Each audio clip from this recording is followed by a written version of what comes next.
Actually,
କହି ଦଉନ୍ତି ପରା ତାପରେ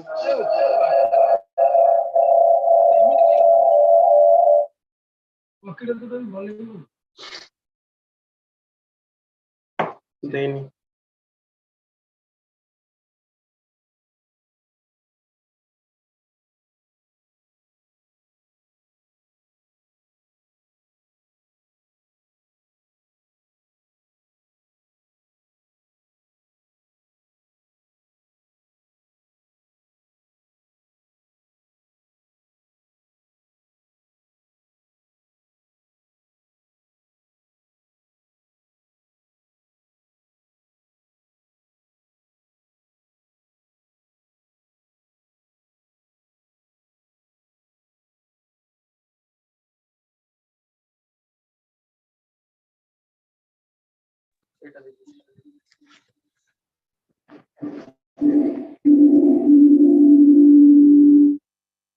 କଣ ପାଇଁ ହଉଛି हमिंग काय हो एठी तो कोण रहली ଦିଟା କଣ ଅଛି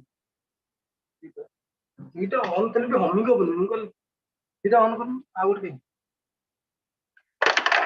ଗୋଟେ ଅନ୍ କଲି ଦିଟା ବନ୍ଦ ଅଛି ନା ବନ୍ଦ ହମିंग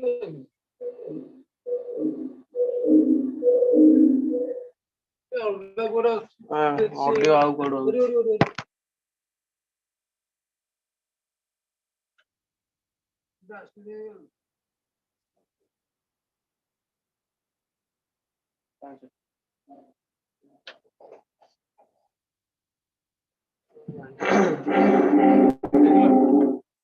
କୋଉଥିରେ ଆଉଛୁ ଅଡିଓ ଆସୁଛି କୁଆଡୁ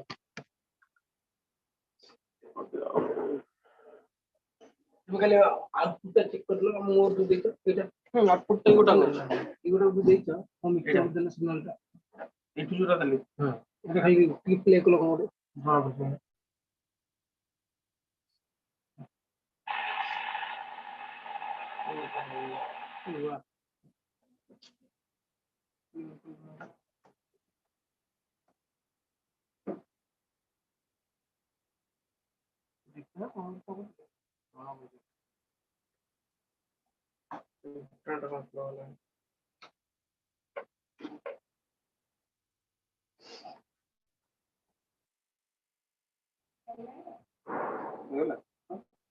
ଦେଇଛି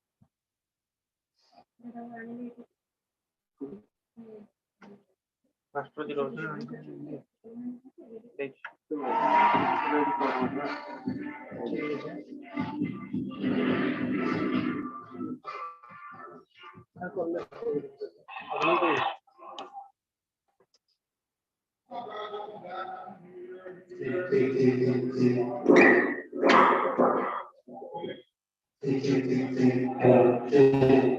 अछि आदर गला खोज को देख बंद कर देना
मते ही कहले कि आपण तांको फोन करी कहछन कि किछि हेने बोले सी पूरा सोचछन्ती सी सोचछन्ती बुनाई मो ऊपर गरम ମୁଁ ତାକୁ କିଛି ଫୋନ କରିନି ପର୍ଯ୍ୟନ୍ତ ସିଏ ମତେ କଲ୍ କଲା ଯାହା ସିଚୁଏସନ ତ ମୁଁ ତାକୁ କହିବି ନା ଯେ ଷ୍ଟାର୍ଟ ହେଇନି କି କଣ ତ ମତେ କହୁଛନ୍ତି ଷ୍ଟାର୍ଟ କର ମୁଁ କେମିତି କଲ୍ ଷ୍ଟାର୍ଟ କରିବି डेरी हेलान लास्ट मिनिट रे फास्ट तो हॉल 1 को हॉल 2 करे आगुआ इन्फॉर्म करे कथा ना तो କରିବା କଥା ताहले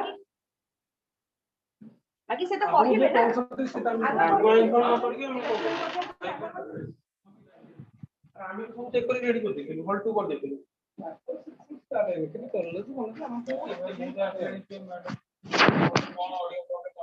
एलईडी चलुଛି ତ ସବୁ ଚାଲୁଛି ଭାଇ एलईडी चले हेलो हेलो हेलो नहीं भाई मत कॉल लिस्ट दियो कंडेरे सुबुची किछि देखला हां कोन कोट गोटे माइक जाउची को माइक रोटे ऑडियो जाउची एटा कोड जाउची मोर तो सब म्यूट होची कोड जाउची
हेलो हां हेला प्रॉब्लम सॉल्व से टोटल कॉम्प्लिकेटेड वाला जो पिक्चर को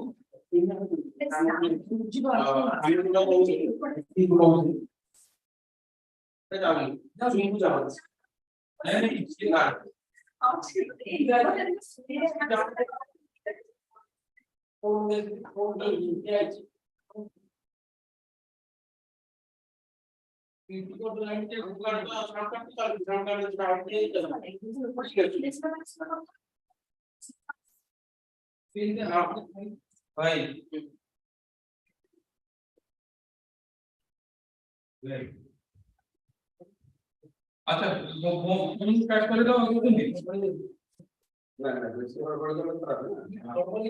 अच्छा मैं फोन लो अपन पता ही नहीं phone sir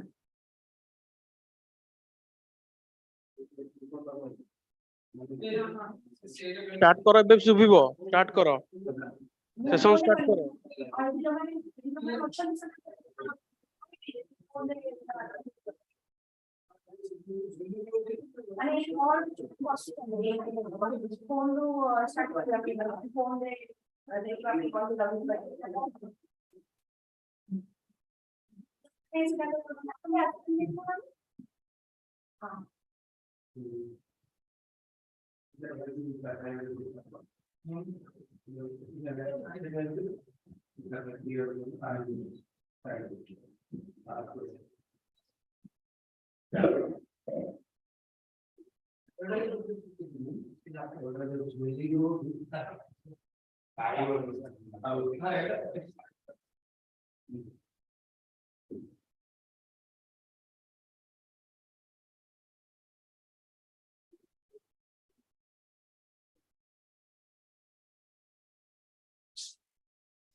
This is all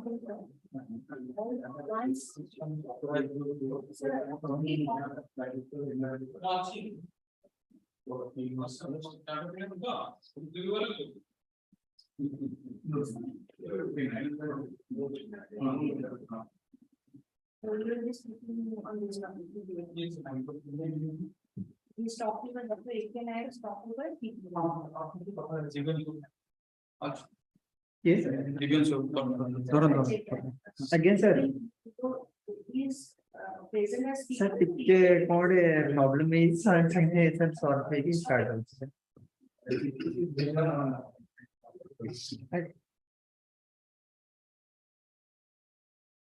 again sir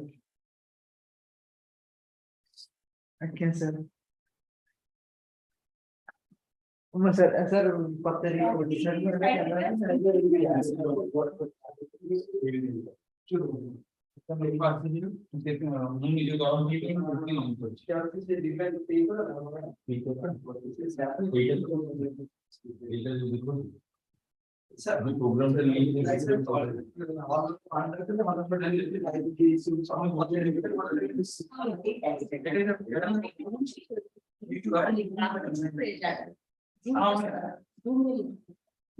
subject comfort is good.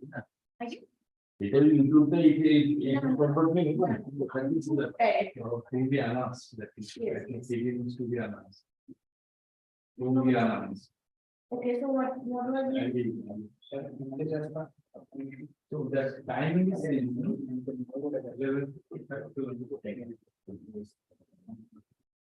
Please say, please comment. no, I am Okay, so your topic is titled as reason on register.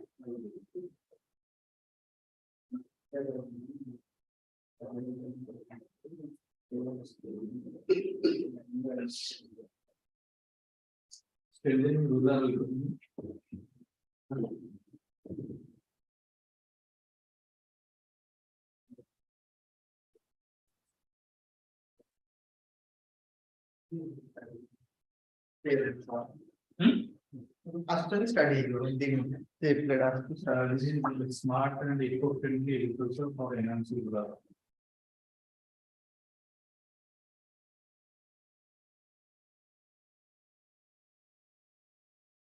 Smart and eco-friendly agriculture for enhancing rural.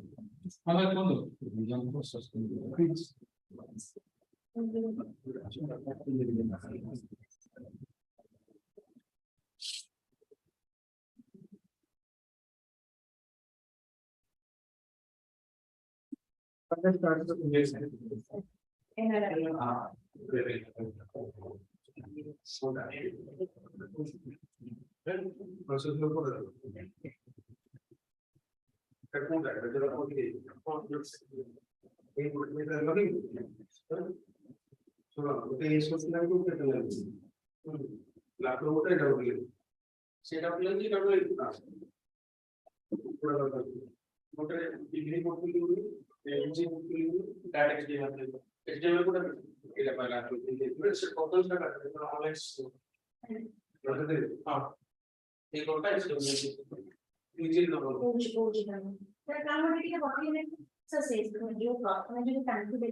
Morning, everyone.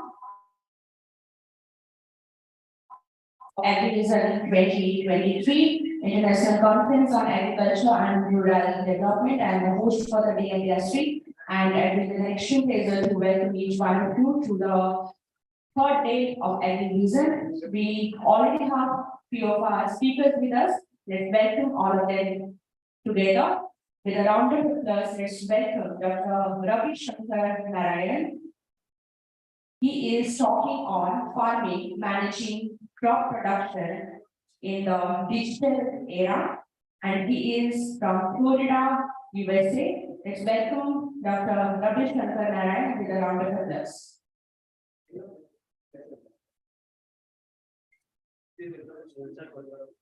We welcome you, sir, Dr. Ravi Shankar Narayan from Quality Flowers Limited, Florida, USA. He is present with us right now.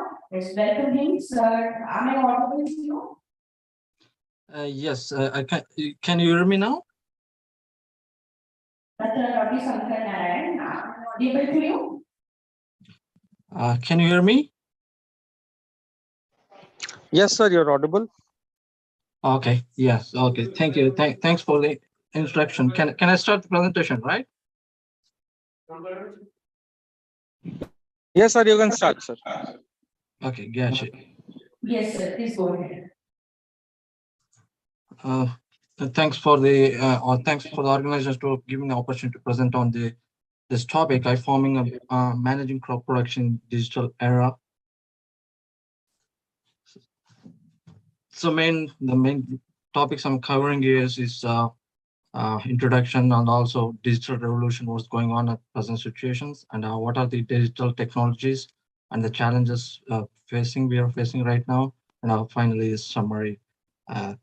So if you go to the introduction, right now the global agricultural system is facing immense pressure because of high population. It has been estimated that a population will reach 10 billion by 2050.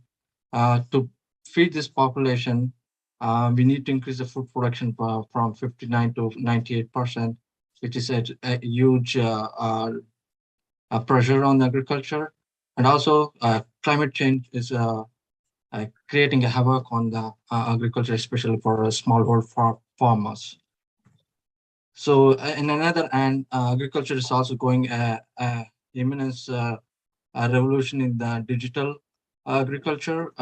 As you said, it has an immense potential for improving the crop production. Crop production and also livelihoods of the farmers, small-scale farmers in Africa and Asia and all over the world, where digitalization not only transforming the agriculture, it's also transforming the other related industries from food supply chain to distributions and also from consumptions. And also this farm level data, what we getting from digital agriculture is also being used by different input providers from insurance providers, creditors, also from the other companies to give service to the farmers. What is the digital agriculture? Digital agriculture is the use of data and technology to increase the efficiency, productivity, and also production of agriculture. So this talk is mainly only related to digital agriculture, mainly only farm level data from productivity to yields. I'm not going to concentrate much on the other allied sectors. So in this talk, I'm going to mainly give a overview on technologies, especially digital technologies, and what are the key challenges we're facing to use there in the large scale adoption, and also the important considerations for overcoming them. So what is the benefit of this digital technologies? So the main is to use increase the efficiency and reduce the input from fertilizers, irrigations, pesticides, and also labors. And also it's safer to environment, so it will provide sustainable agriculture and boost the harvest. So main smart agriculture's main involves a lot of technologies from smart irrigation to GPS and automated farming, drones, climate weather monitoring, sensors, which I'm going to cover in future slides. So mobile phones. Mobile phone is, I think, was one of the important, prominent technology mainly we're using in digital agriculture, especially for collecting data, analyzing, and also dissemination of the results. So most important features in mobile phone where we can use for digital agriculture and for collection of data is the camera, where we can capture the real-time problem with the field and coordinate with the different apps, or we can communicate with the extension agents and also with the other farmers or community.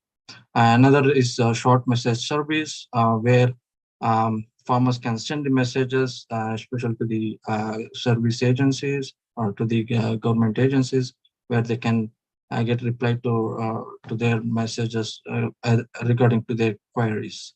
And also there is called unstructured supplementary service data. Yes, it's similar to SMS, but here farmers can customize their advisory by selecting in the menu. Same if they want to only information on the crop prices, or if they want to only on the data or on the weather conditions, they can go to only particular information. So another is interactive voice response. It is like pre-recorded advisories to the farmers, where it will be more useful where farmers have only like features phone, not like advanced smartphones, and also where if they are illiterate or uneducated. So this technology will be helpful. And also like position sensors. These sensors will be used especially for monitoring the different technologies in the field, and also coordinating with the other machineries, and also identify the difference in nutrient content on the field, any disease and pests. Motion sensors also same thing. So they use the position sensors technology. You can use for mapping the whole field, and also coordinating, directing the particular applications using drones for pesticide or targeted fertilizer applications. There's also mobile processors and sensors. These are they'll be used for processing the input. If you want to get the application rate of a fertilizer or a seed, you can. There are a lot of apps available. You can process. They'll get processed immediately, and farmers can use that one. Even though mobile have a lot of advantage, still we have a lot of disadvantages, especially for small scale farmers, where the service providers or app developers should keep in mind is if they can use, farmers can use their technology through only smartphones or features phones. As I know, even like 7 in your 10 households in all over world have a phone. I think everyone don't have a smartphone. Still, more of the countries like low and income, medium income countries, most of people have feature phones. Still, so one has to consider how to disseminate the technology and use this digital technology to the farmers. And that also the basic digital infrastructure has to be developed, like connectivity from at least for all the new digital agriculture technologies, 3G services minimum. So one has to consider the connectivity and of the internet from 3G to 5G. So and also lack of literacy and digital skill among the farmers is hindering the application adaptation of this technology. And also special attention needs to be given to the inclusion of women farmers, where there is a lot of gender disparity between men and women, especially in Africa, where most of the farmers were women. And also, it is to make sure that what are the information the farmers is getting is it should be in their local language, so it would be more useful to their farmers. And also, there is limited willingness from the farmers to pay any mobile-based services, advisories. So it's not easy with the technology to be given to the small-scale farmers through pay services. So another important technology is satellite, where satellite's imager provides a snapshot of large area of farmland in a single image, where these images can be used to see if any variation in the nutrient content within the soil, within the field, or any diseases, or pests, or any stress. So this satellite images will be helpful. So also there's a farm map shows a intra-farm variability in crop health, as well as farm risk advice can be delivered farmers for mobile phone apps. So excuse me. These satellite images can be processed and sent to the farmers through mobile phones, where it also be integrated with the weather on-site sensors and farm records can be delivered to the and it will be analyzed through machine learning and given to the farmers. And also GPS technology can be used here to coordinate the different technology within the field for precision agriculture, and also accurately locate the field coordinates. So there is a lot of free and paid data satellites available for farmers all over the world, especially frees from mainly the government agencies. Usually request an entire swap to be downloaded and require atmospheric corrections. So, but commercial, excuse me, commercial, there are also a lot of commercial players in this field playing a major role, where they're giving high quality photos with a lot of services. But as I said, there will be they have to be pay more for these services, and they charge for every tiles on every like kilometers basis. The main challenge with the satellite is the publicly available satellite images tends to be low resolution compared to the commercially available, and also the GPS satellite image quality is mainly it depend on the sun position, cloud conditions, and also angle of the satellite. It will be and also as cloud. And another is since this most of the satellite technologies transferred to the farmers through mobile phones. So again, farmers will face the same problem with what we have with challenge with the mobile phone technology, where they should have a minimum with a smartphone with 3G internet service to analyze get their services. And also lack of awareness, literacy, and digital skills remains the major barrier for the application of satellite technology, especially for small-scale farmers. So another technology is unmanned aerial vehicles. Is drones, where a lot of drones have been used in agriculture at present, especially because of their payload capacity. Like sensors, cameras, and spray equipment is using for especially precise agriculture applications. Actual drones also provide much higher resolution images compared to satellites. Uh, and also these will be drones will be using for precise application of pesticides and herbicides in the field. And also drones can be used throughout the life cycle of the crop growth, from soil analysis to seed sowing, and for scouting, and also like fertilizer applications. So drones also, based on their payload capacity and cameras, they can be used for collecting different data in the field, like RGB cameras. Usually you can use it for monitoring the defects in the greenness and growth, and for calculating the vegetation indices. Whereas a multispectral camera mainly used for estimating the diseases and crop loss, mapping the weeds, vegetation status, if there's any nutrient deficiency. Uh, Hyperspectral cameras are mainly used for biochemical changes composition of plants, especially, excuse me, calculating chemical attributes or any spectral changes within the plants, any change in the plant. So thermal camera is also used for assessing the stress, vegetation, and also chemical attributes. Light detection and ranging lidar is also used for um, mapping the terrain, and also canopy, measuring the canopy heights and coverage, especially in the trees and forest areas. And the position sensors mainly use the GPS technology, locate the drones and also other connected machineries.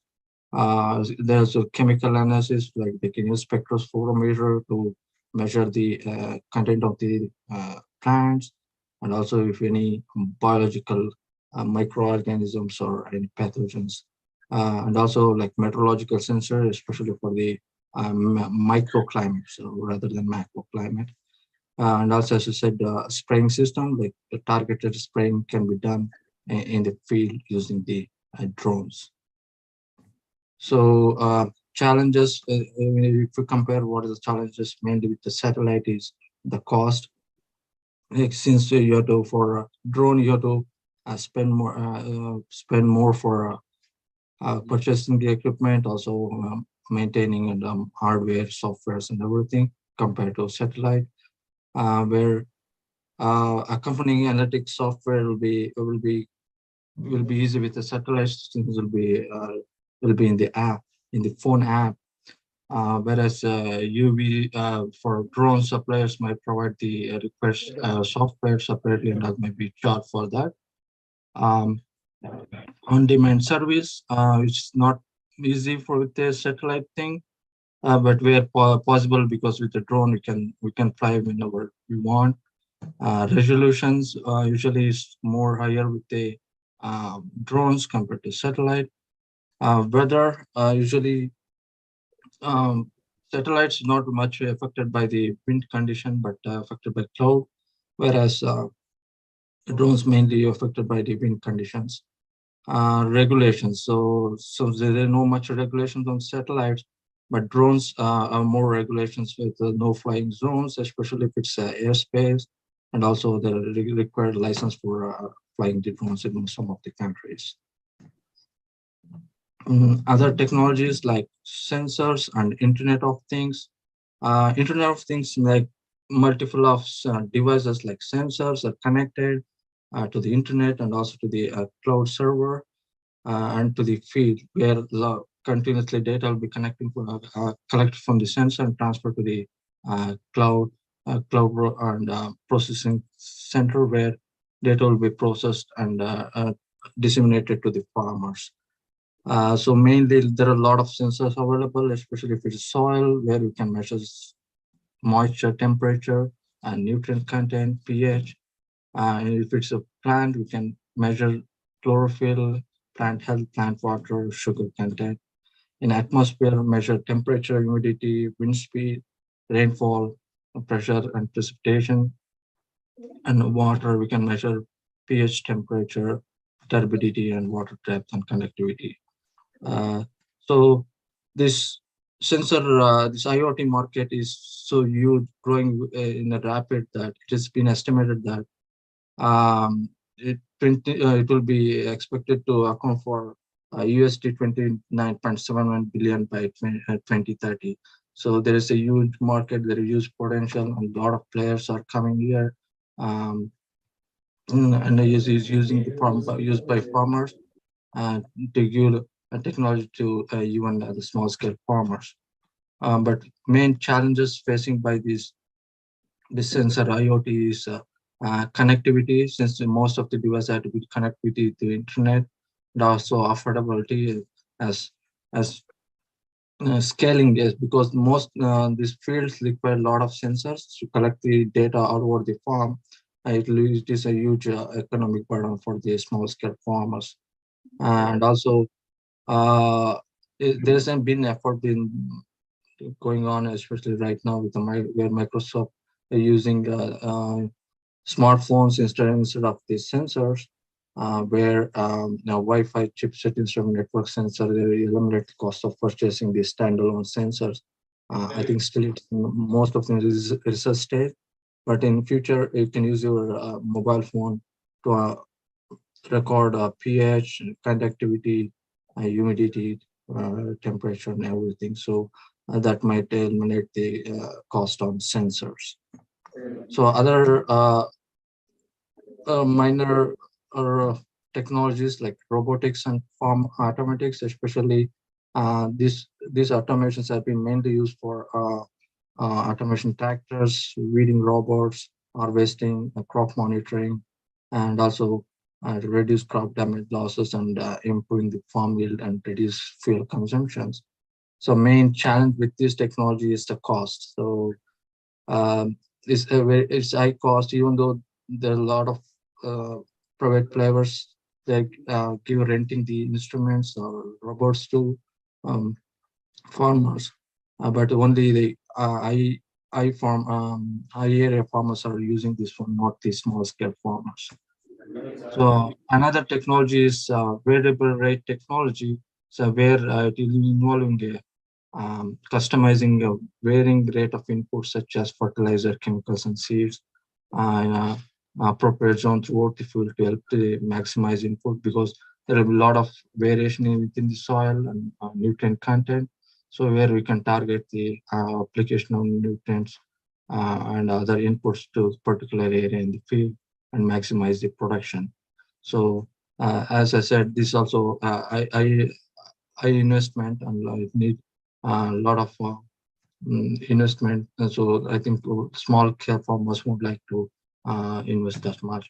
So overall summary with this is, with all these technologies, mainly can be distributed and can be categorized into 3 steps, mainly data acquisition, analysis, and also the dissemination. Especially data can be acquired using a satellite, weather station, on-site sensors, mobile phones, and drones, where analysis can also be done on-site computers, mobile phones, cloud platforms, and satellites. And research can be disseminated through drones, where again targeted application can be done on hotspots for disease, pests, and farm robots to harvest the only ripening fruits, and smartphones to irrigate the particular area, and also like irrigation controller. So with this, I have to finish the presentation with this note with ML from MS Swaminathan that if agriculture fails, everything fails. So hope in future agriculture will be much more dependent on data-based technology rather than traditional one. Thank you. Thank you very much for the wonderful presentation. Can we take some questions? Yes, please. So,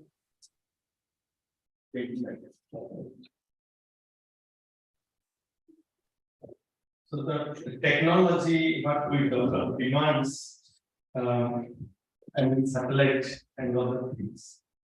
How one can think about these particular situations in the rural areas where things are not yet well done.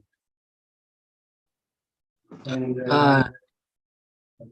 Yeah, if I understood correctly, so you're telling the satellite technology are things where it's not easy to reach in rural areas, right? yeah. Yes. Even though like a mobile phone, like especially smartphone, has been like reached like 70% in especially high and low income countries. Um, uh, most of them is like especially need some at least knowledge to operate and identify the analyze the images and interpret the result. So as I said, main thing with this, farmers need training, especially it has to be in local language, and whatever the technology or app will give, it should be easy to understand. It should be um, you should like give the result or analysis in a simpler way so farmers can understand. To reach that stage, I think people are working on that. But with the satellite images, it may take few more years to farmers to use directly those data. But I believe at present only like agriculture departments they're using for survey the large areas and also identify the a stressed area or any disease or pest identification. Yes, another question is that in the perspective of climate change and uncertainties, how one can integrate all this data in a meaningful way, because one can never predict what can happen. And suddenly you have to change all the programs, maybe, isn't it? Yeah, can you repeat it, sir? I couldn't hear you properly, sorry. In the context of climate change perspective and global warming, so something like that is happening, and one cannot what will happen, so that precision agriculture would be more meaningful when you can predict what is the weather condition going to be. And in the event of constant changing of things, how one is getting benefited by such things. Because manually, if you apply human brain has a tendency to do many different things and integrate what is going to happen. Suppose clouds come and immediately they think that, okay, we need to go and do that. So how these programs, which is not taking into consideration or perhaps not taking into consideration of the climate change perspective, how it is going to be helping? Yeah, I mean, as you said, yeah, most of things, climate change things is like is hard to even technology to process things. If it's like if you have a lot of sensor in the field and if you have a lot of rain, I mean things won't work as we expected. We can't get real data and the things. If it is a control conditions, yeah, you can use a lot of sensors. You can control, monitor everything. As I said, yeah, if it is a climate change, if you have huge high rain, everything, it's not easy to even if it is technology, we have you can predict early, you can tell the farmers, but they have less time or they're less capability to do anything. So yes, climate change only we have to adapt to the if it's drought. We have to be very careful to what crop to choose and what technology we need to use. At that time we can use like water use efficient plants or crop. So it is a planning. Yeah, it need a lot of thinking and also applications from a farmer side. Thank you so very much, sir. Yes, yes. Okay, so I have another question that that all use of all these technologies, okay, it's quite possible in case of Israel, where only farming is there. But in India, particularly rural India, where agriculture is the main occupation, there farmers are having small land holding capacity. Okay, in small land holding capacity, like spraying of pesticides to drone, is it possible or what is the alternative? Yeah, I mean, as I said, most of the technology you can like rent it, like drone. You need not to always like buy the drone. Like there is a lot of renting agents companies where you can rent it for farmers in the if in a community you can rent it and use it for large farms. Uh, uh, so as I said, yes, and also there are a lot of free accessible apps, especially for diagnose the pest and disease, where uh, uh, they can use it for especially ask the questions about their field and take the photos and send it to the extension agencies. Uh, as I said, high-end technology like satellite, other things farmers, but as I said, like drones, they can use it especially for application of fertilizers and also for analyzing the soil. And they can use mobile apps. There are a lot of apps, especially to calculate the fertilizer for their area and the seed rate, and also water and other inputs, and also the targeted inputs.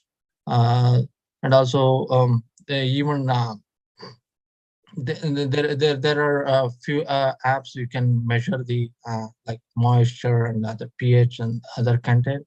But as I said, digital literacy is very important, where local agriculture officers should be involved in teaching the farmers.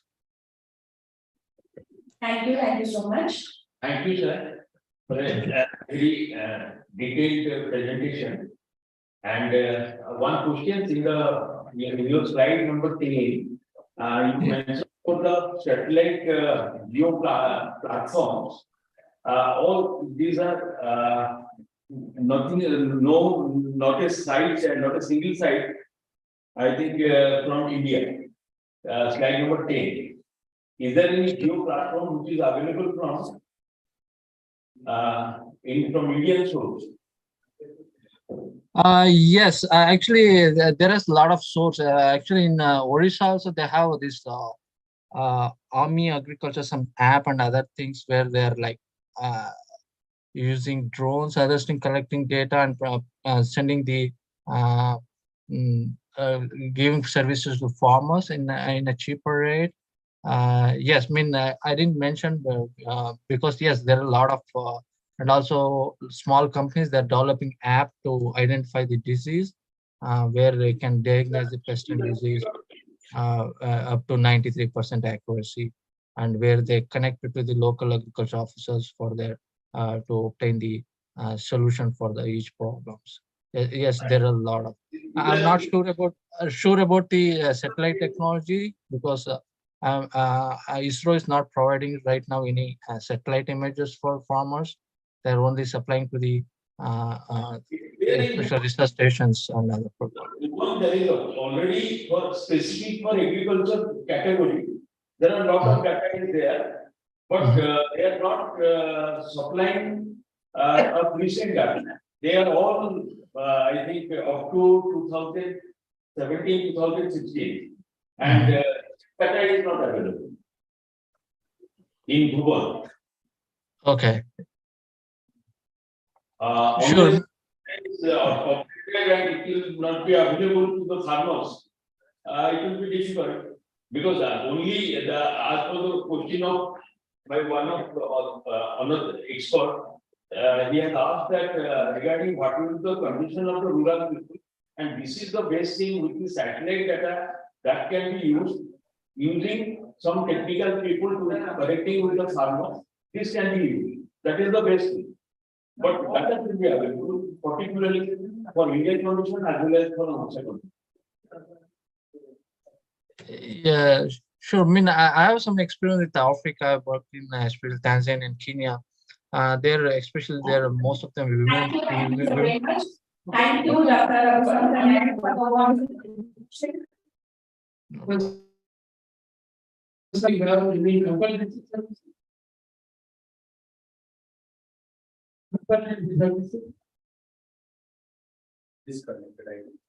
Thank you very much. Thank you very much, Dr. Abhishek Nayan, for the wonderful presentation. A round of applause for Dr. Abhishek Nayan from Colony Towers Limited, Florida, USA. And there is a There is so much also to discuss on the topic of the management of crop production in digital era. In 21st century, digital era is the new trend, but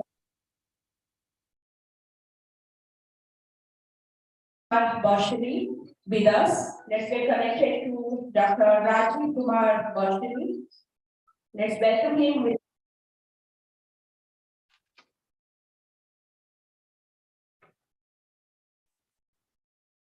assisted reading success stories in legume crops. Let's welcome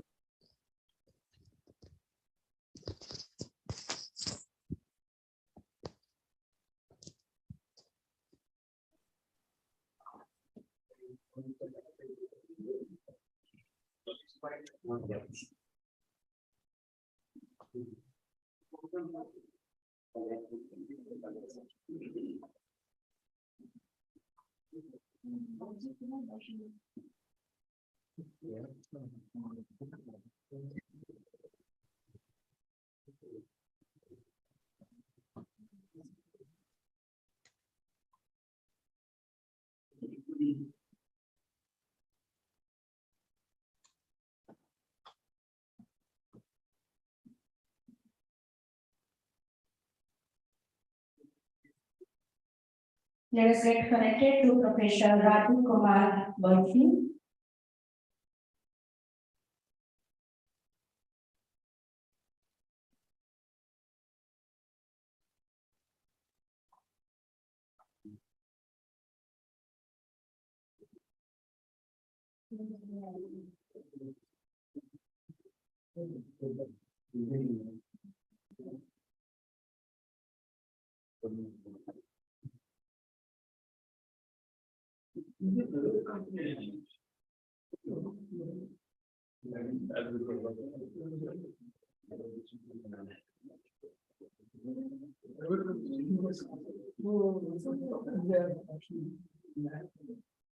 Dr.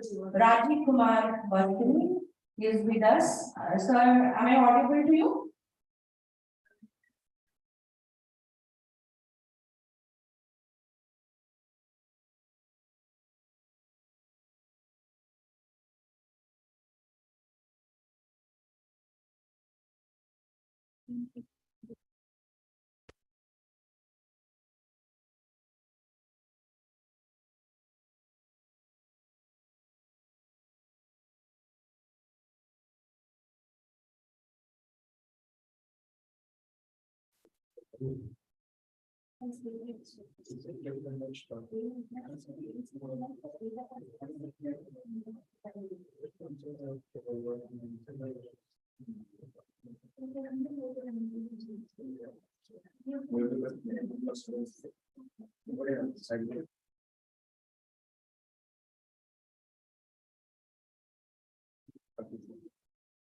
We have a session which is in the ground floor, Hall-1. So if you have your session scheduled there, then please kindly proceed to Hall-1, which is in ground floor. The parallel sessions, those are mentioned in the schedule.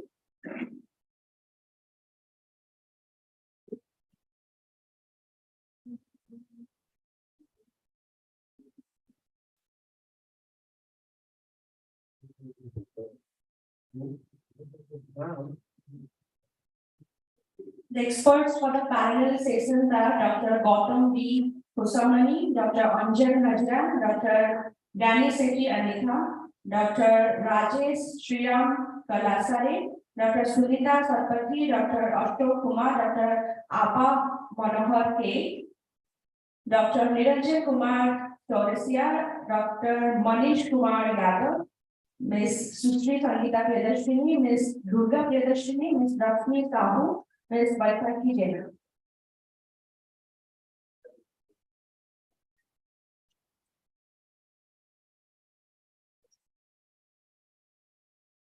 Professor Rajiv K. Bharshini, can you hear me?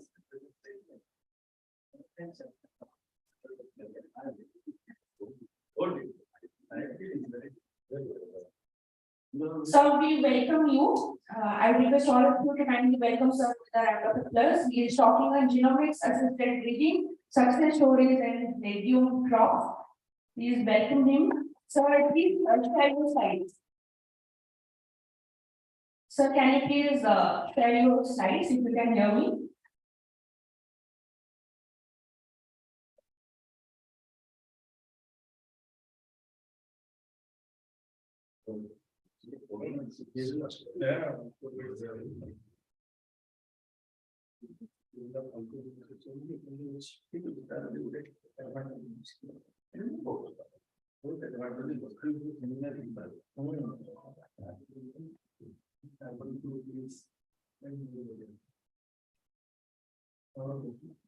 Sir, if you can hear me, please share your slides. Madam, chat box लिख दो। Chat box लिख दो।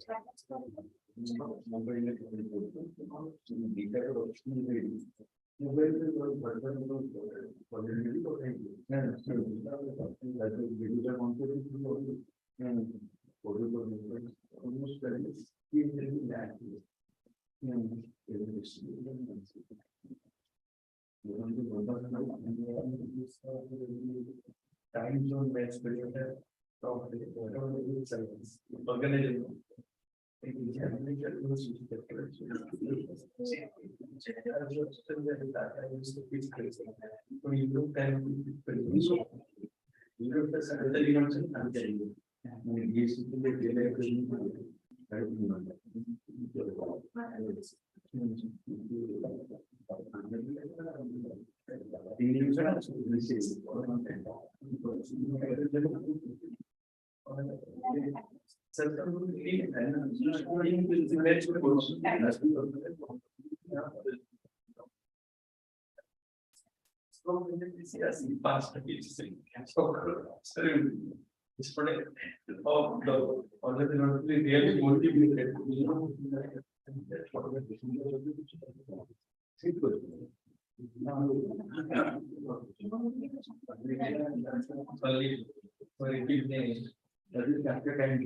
I request all of you to kindly hold on for some minutes. Professor Rajiv K. Baushani is shortly joining with us. Right after the topic of digital era, we are facing some digital.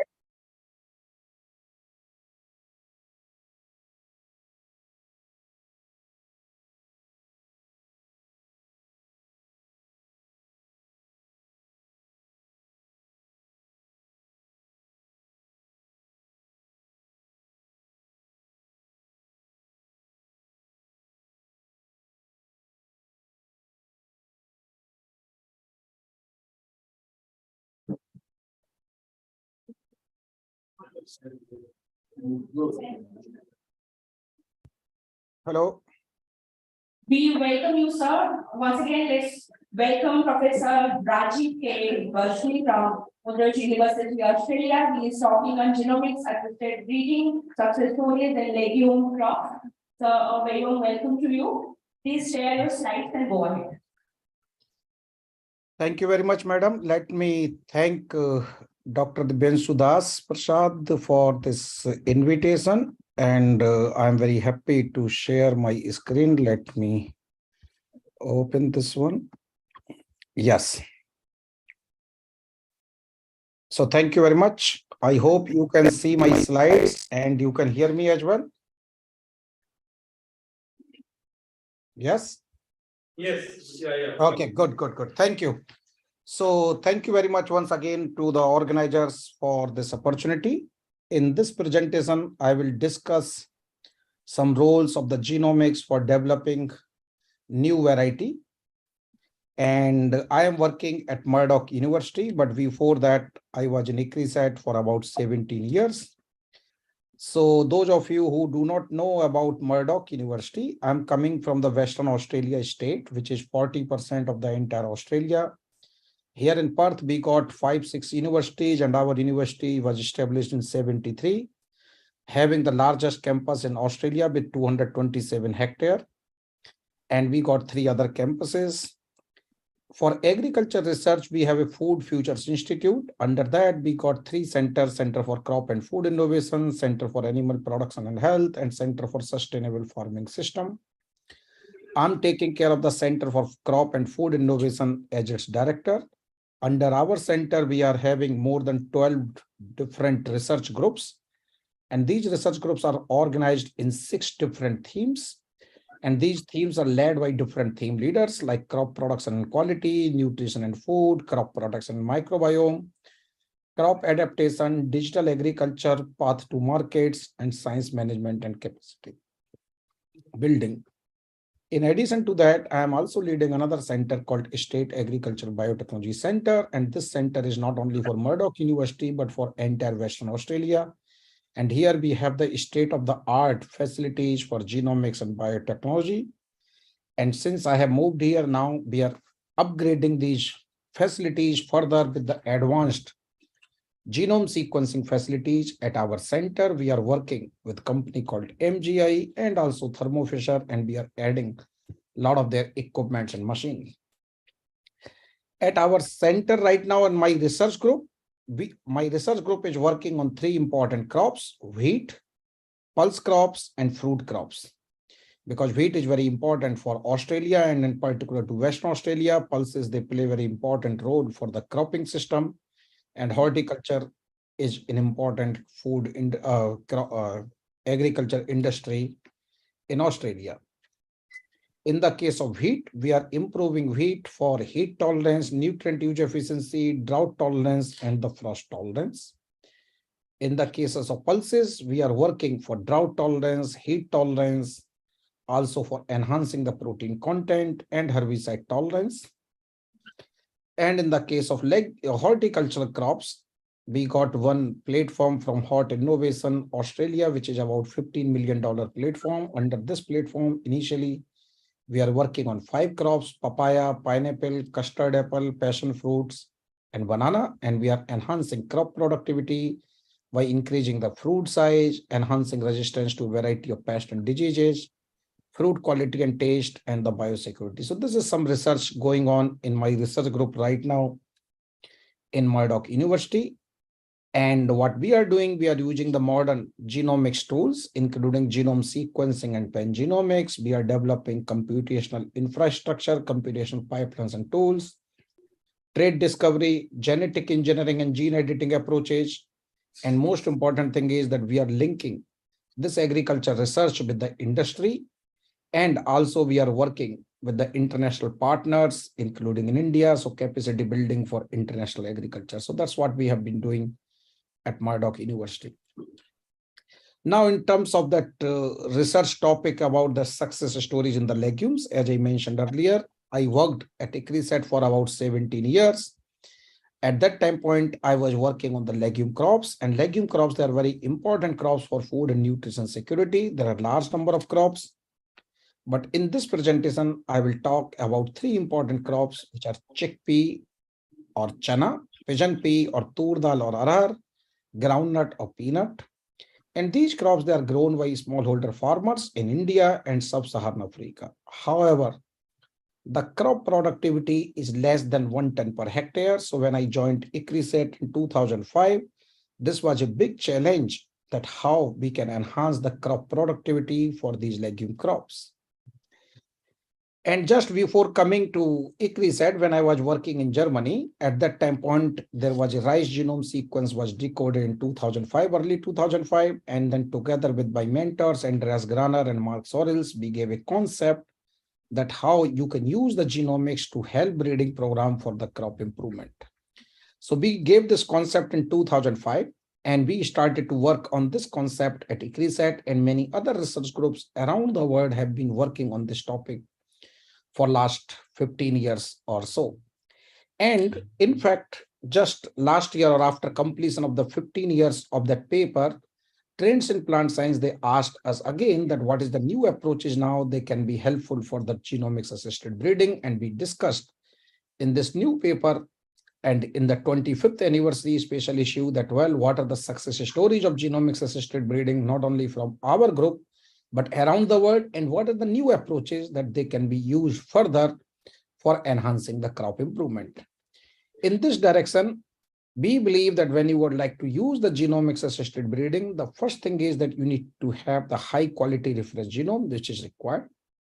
Second is the new technology like sequencing. So you can sequence any genome or genotyping.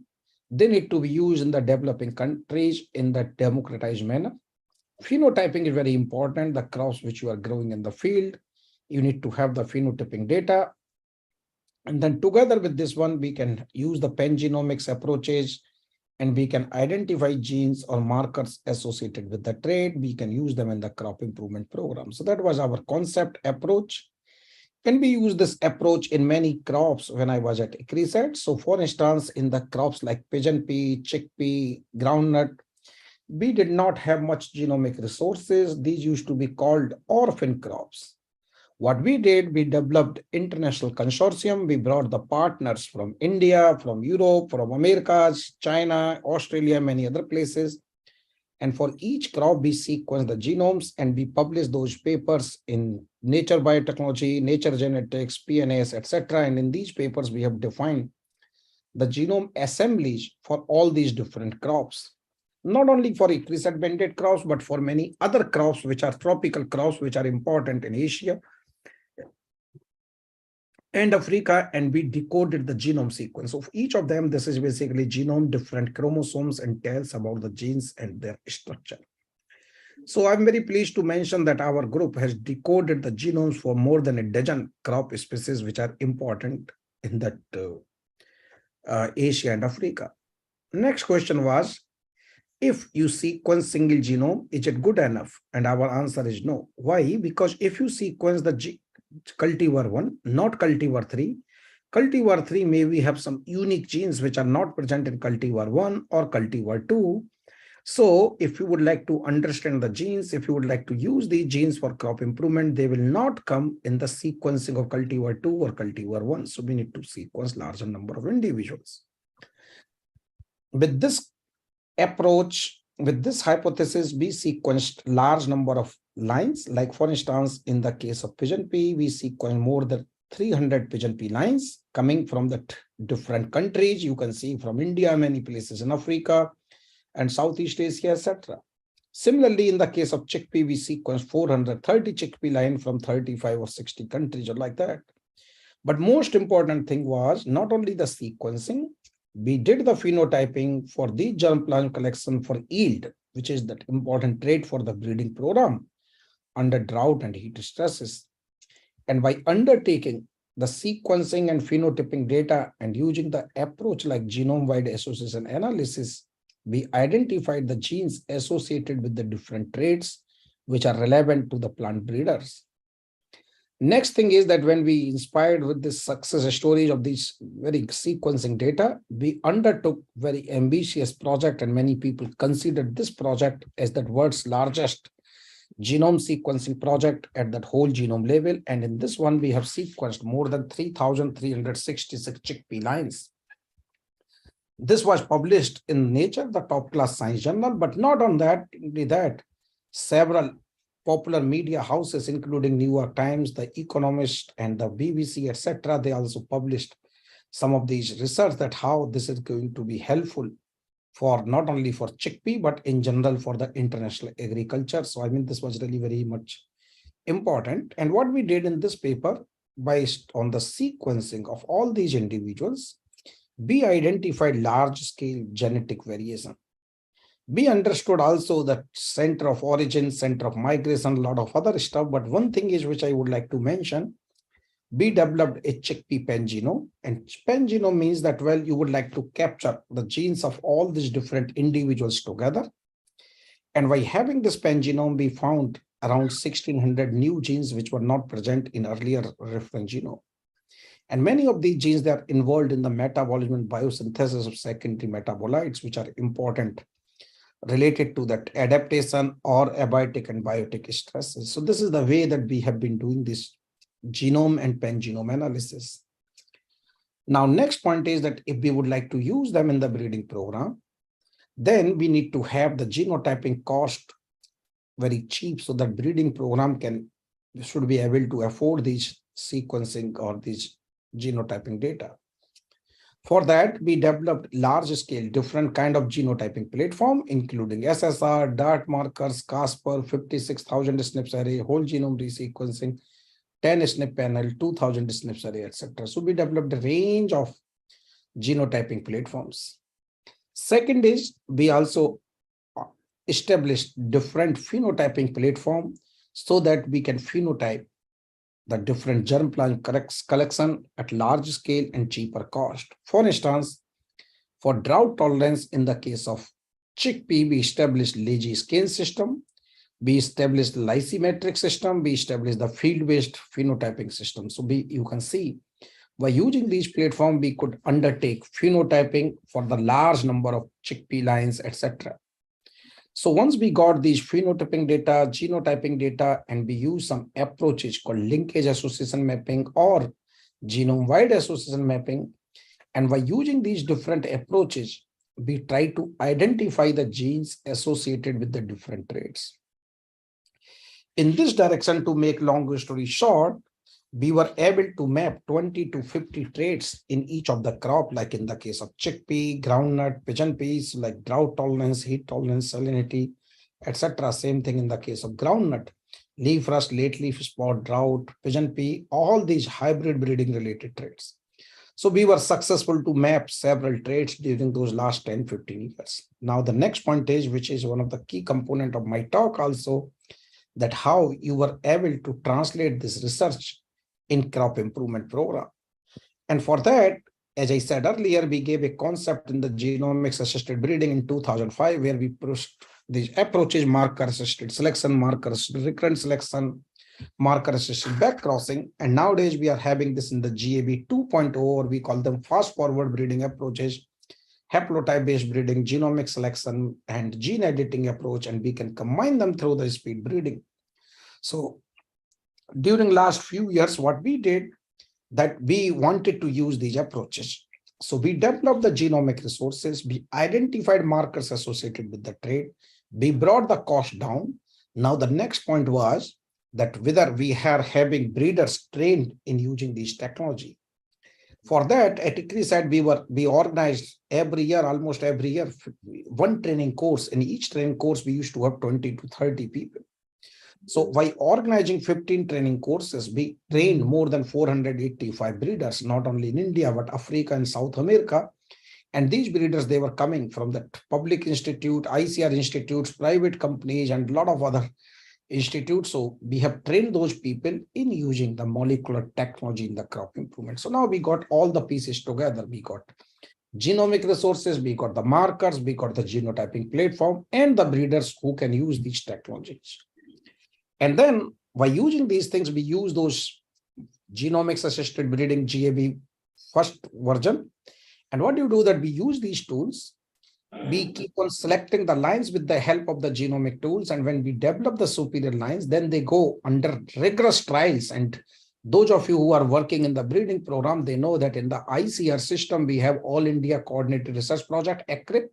And ACRIP is having that initial varietal trial, IVT, then you got AVT1, AVT2, and while doing all these things, then only that lines are released.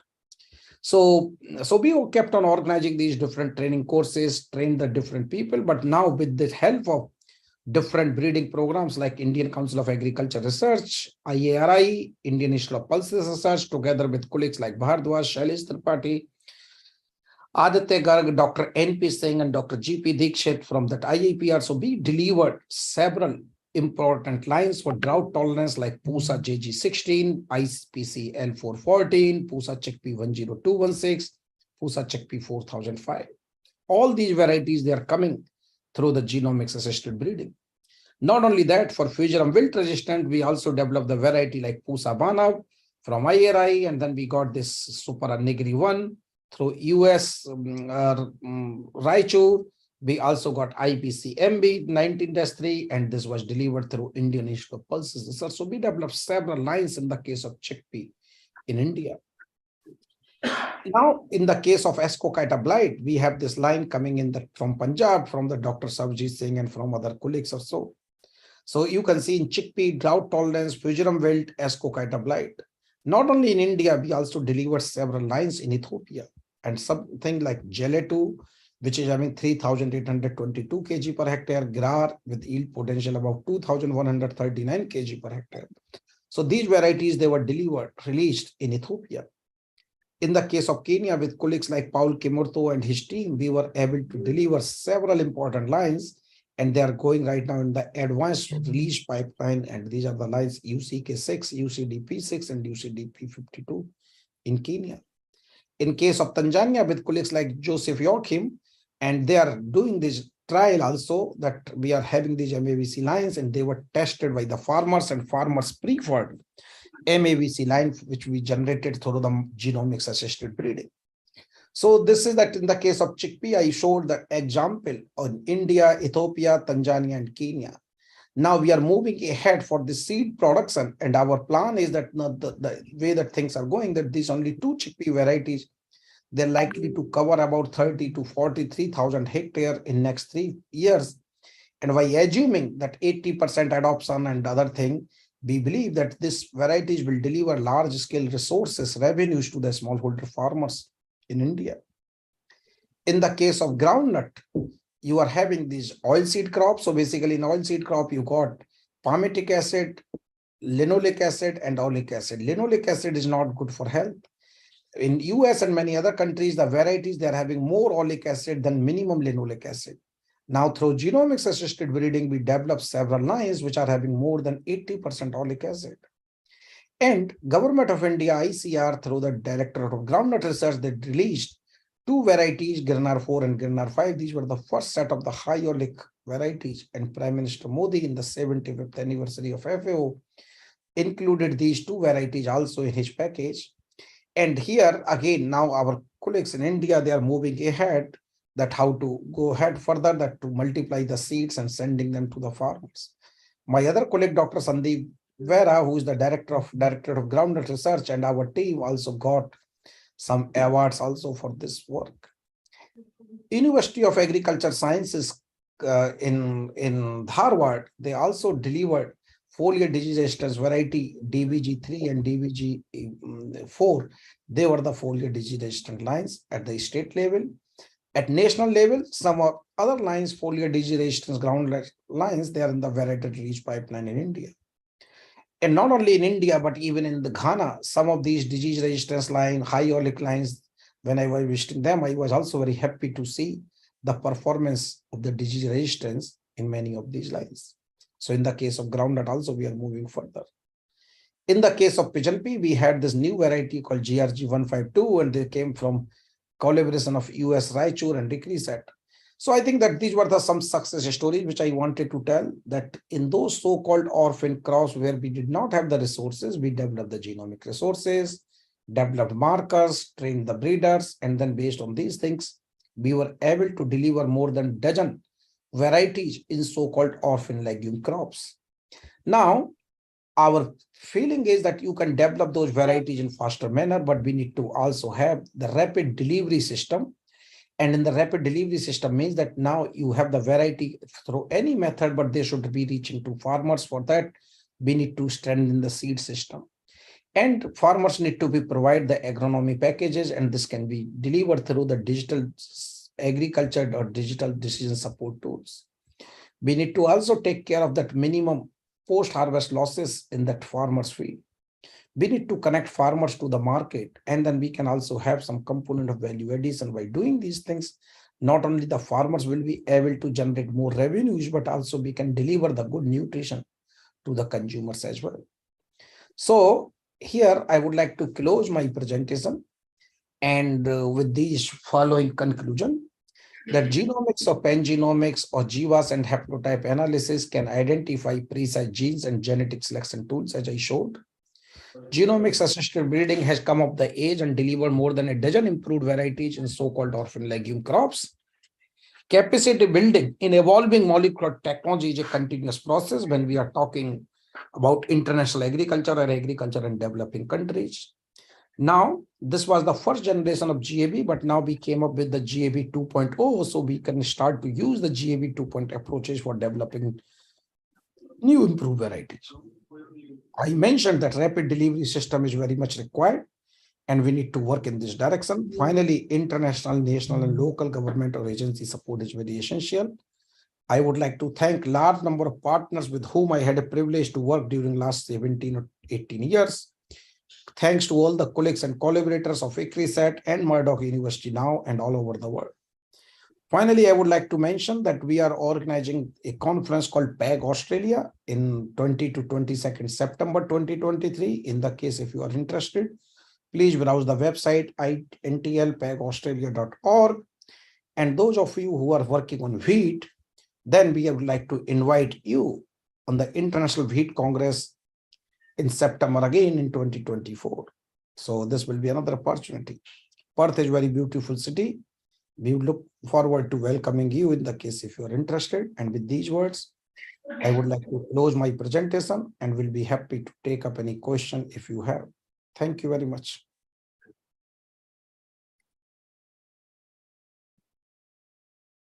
Back to you. Sir, for the brilliant work on genomics crossbreeding, which gives the breeders the novel combination for any type of crossbreeding. Genomics assisted breeding was nicely explained, and also thank you so much for sharing the success stories in legume crops. Moving ahead, any questions? Yes, please, sir. Hello.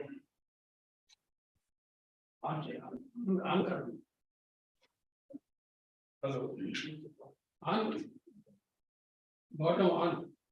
Hello. Hello.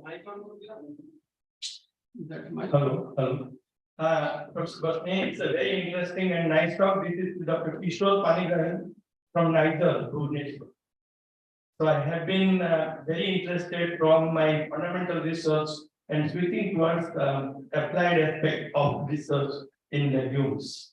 I have a small question. Suppose now you have a plant having some trait, having some phenotype like resistant, and then you sequence that and you got like 20 or 25 or 50 SNPs. How do you go about it from there to go for a molecular breeding and choose for a single gene or a combination of genes which works together?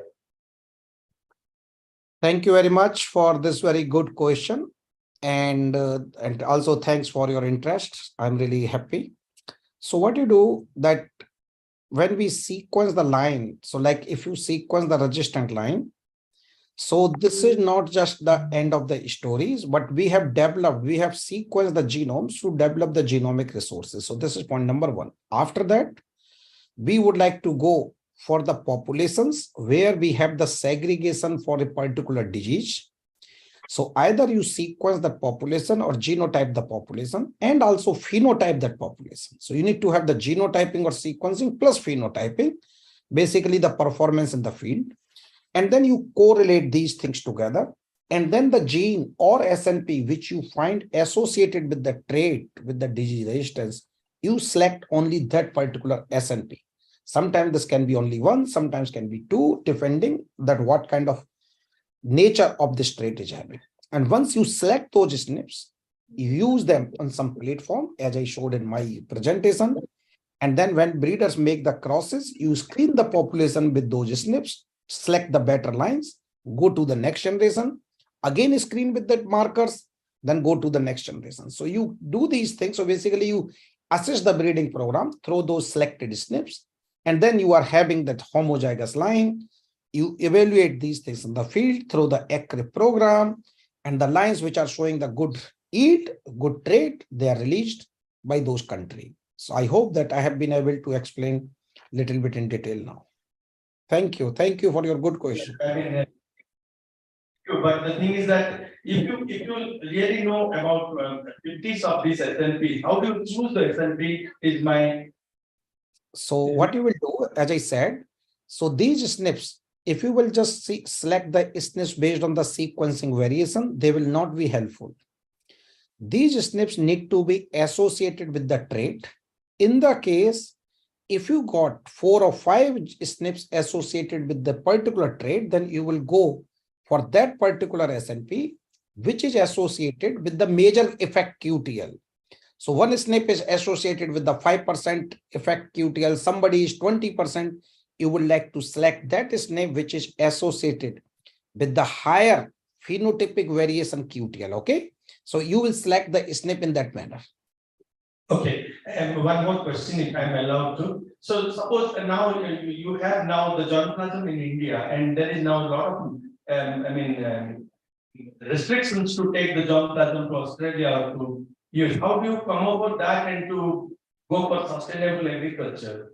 So very good question, and would like to have this very clarification here. So the work which I was showing, presenting in legumes, that was done in India, and that germplasm is in India. if you would like to take any germplasm from India to Australia, you need to follow the guidelines, and there is the guidelines of NBA, National Biodiversity Authority, Indian Council of Agriculture Research. Sometimes this becomes complex. So I have not brought any of that germplasm with me. So that's one story. But then if somebody would like to access the germplasm, I can provide the addresses of my partners or AgriSet or those things. Now in Australia, we are having our own germplasm, and we are working here on wheat. We are working on some of the legume crops and some horticulture crops. So we are using Australian germplasm, and we are improving the Australian crops now by using these next generation of the sequencing and genomics research. Yeah, but the question is just last question. But suppose for mung beans, for example, the history goes back to Asia only. So historically, mung beans were grown in Asia and maybe India and China. Suppose you want to bring that to Europe. I mean, and Europeans also have mung beans through this market and commercialized product, but that is not the mung bean what they have got. So is it Yes. legal acceptable that you can grow them there, or is there regulations to go over? In my opinion, because different countries, they are having the different type of the requirement, the preferences. So when you are working in India, you would like to improve the mung bean for India. And if somebody is working in Europe, in France, and their mung bean is different kind of thing, they need to improve there. But the genetic selection tools, the genome sequencing data will remain more or less same. You need to just check those variations, and you need to improve the quality, etc. in your own country. It's really difficult to move the germplasm from one country to other country unless they are FAO designated. So that will be my suggestion. And we should not be doing any material piracy on taking the germplasm by hiding something, etc. No, I will never recommend that. I would suggest different countries can develop the consortium, or if their government allows, then they should be exchange the germplasm. Okay. Thank you, Dr. Rosne. Thank you very much, Kishore. Sure. Always pleasure. We are really in this. I have a just query that in pigeon pea sterility mosaic virus is a very serious problem, and it is caused by amala virus. Is there any progress to develop a resistance against it? Yes. So with pigeon pea, and when you talk about sterility mosaic disease, then this is the virus. And what happened that even not only for the virus, but also for other fungal diseases like Fusarium, etc. So what you have that even within India, when you go to pigeon pea in Karnataka or in Andhra Pradesh or in Uttar Pradesh, you have different isolates, different strain. And then this resistance level keeps on changing. So some pigeon pea variety or line, if they are resistant to one strain, they may not be for the other one. So what we did when we were there, we developed some diagnostic tools for Fusarium wilt and sterility mosaic disease for different strains in India. And when I was coming here, some of my colleagues in AgriSet and also Indian Institute of Pulses Research and University of Agricultural Sciences, Raichur, they were planning to use those tools to develop the SMD resistant varieties. And I hope that if they are successful, they should be able to deliver some of those SMD resistant varieties in coming years. Thank you very much. You are most welcome. Thank you, Dr. Kanagari and Dr. Mukherjee, for the question. Thank you so much, sir, for answering so brilliantly. Moving ahead, we have a special session. Once again, I request all of you to kindly have a round of applause for Professor Raju Theodorati, but I'm absolutely wonderful hearing you, sir. Moving ahead, a special session by Dr. Trilochan Mohapatra. Let's get connected to Dr. Trilochan Mohapatra. Dr. Trilochan Mohapatra is a former DG, ICAR, and the Secretary Department of Agricultural Research and Education, Government of India, New Delhi. Let's get connected to Dr. Trilochan Mohapatra.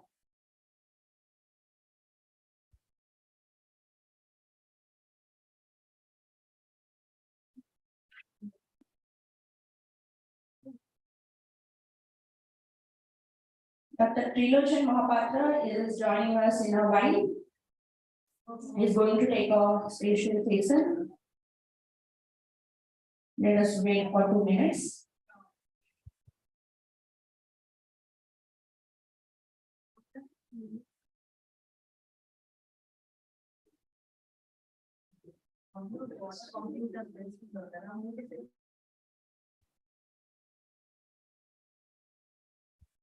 For the next session, we'll go first. Dr. Prakash Chandra Jaina and Dr. Kishore Kanilani. Both of them have some other commitments. So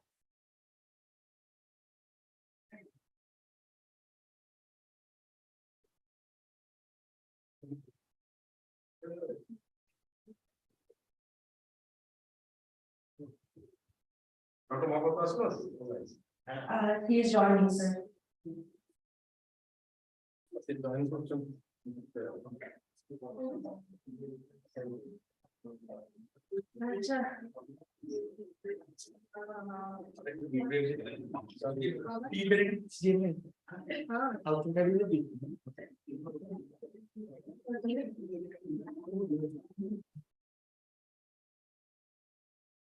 Have M. Subbarao sir with us, who has a very special project, and he is waiting for his turn for since last 2 days.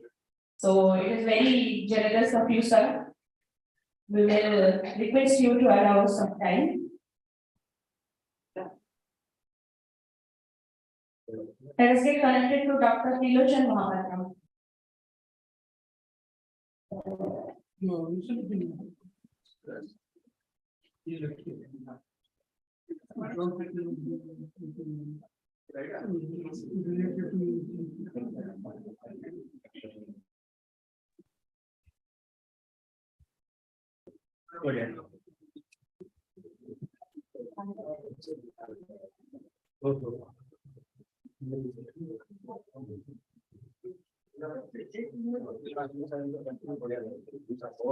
So, hey, boss of distance, brother,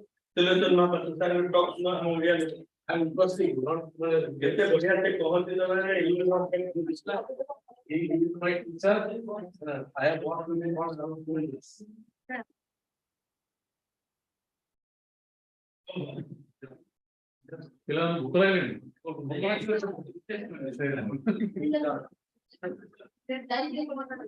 didn't have breakfast?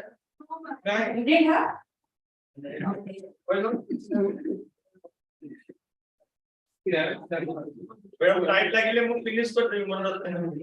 So he is joining with us.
Hello.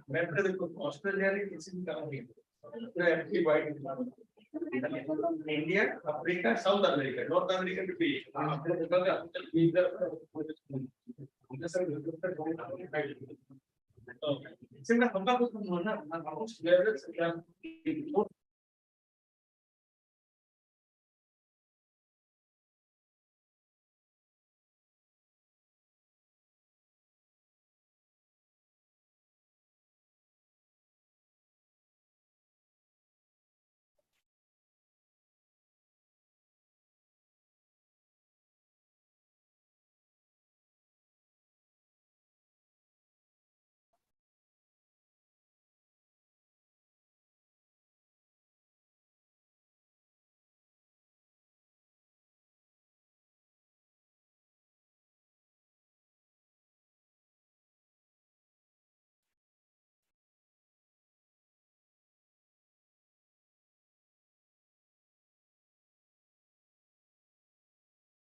Exactly, I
So thank you very much, organizers, for inviting this for this presentation. So as AgriVision is concerned, today on behalf of Director NRA Qatar, I am going to present this presentation on smart and eco-friendly agriculture for enhancing rural economy. So why smart and what is eco-friendly, everybody knows. So how to take that to the rural public or rural people, that is our duty.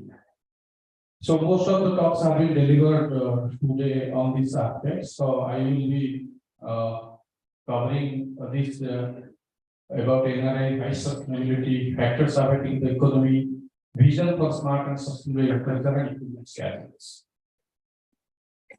So our NRI earlier to this we that established in 1946 and in the name Central Rice Institute. Now it renamed as the ICR National Rice Institute.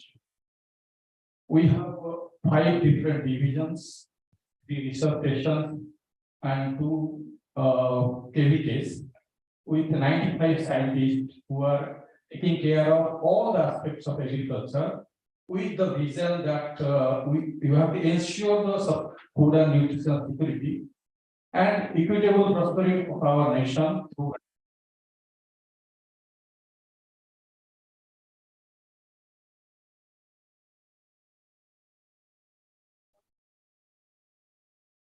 friendly technology to enhance the productivity, profitability, and sustainability. If these 3 are there, productivity, profitability, sustainability, in every smart. So moving out in the agricultural land map, that with the what happened?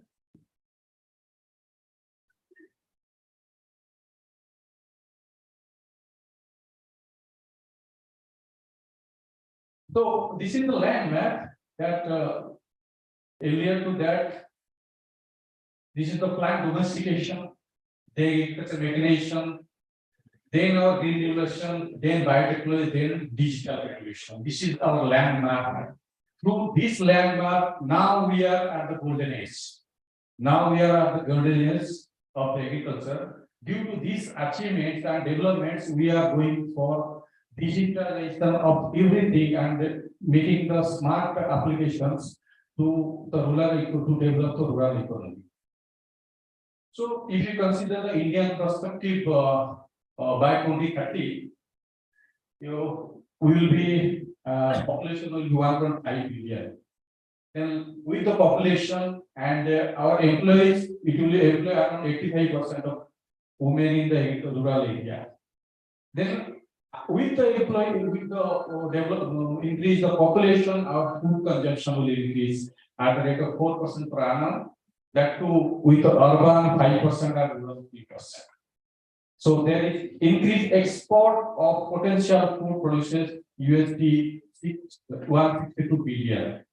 With this, to achieve this 2030 to fulfill the demand, food demand, we have to increase the food. We have to depend on the improvement of cultivation practices, structural changes towards large farmers, and the ability to adapt to technology. Adoption of technology is very important. So this is the now scenario. Now coming to the rural economy, how rural economy affecting the total agriculture of India. That is because rural GDP is contribute 37%. Agriculture is the major source. With the rural overall GDP, the rural is 46% and urban is 54%. So how important is rural development? You can see over here the major contributions from the agriculture than other fields. So now concerning the climate change, how climate change is affecting the different developments within production, productivity, and sustainability. If you don't look at the climate change, then it will be very difficult to build the total population of water in India. So this is the prediction by IPCC 2018 that if we don't control the activities, that is the consumption of diesel, which and different greenhouse emissions.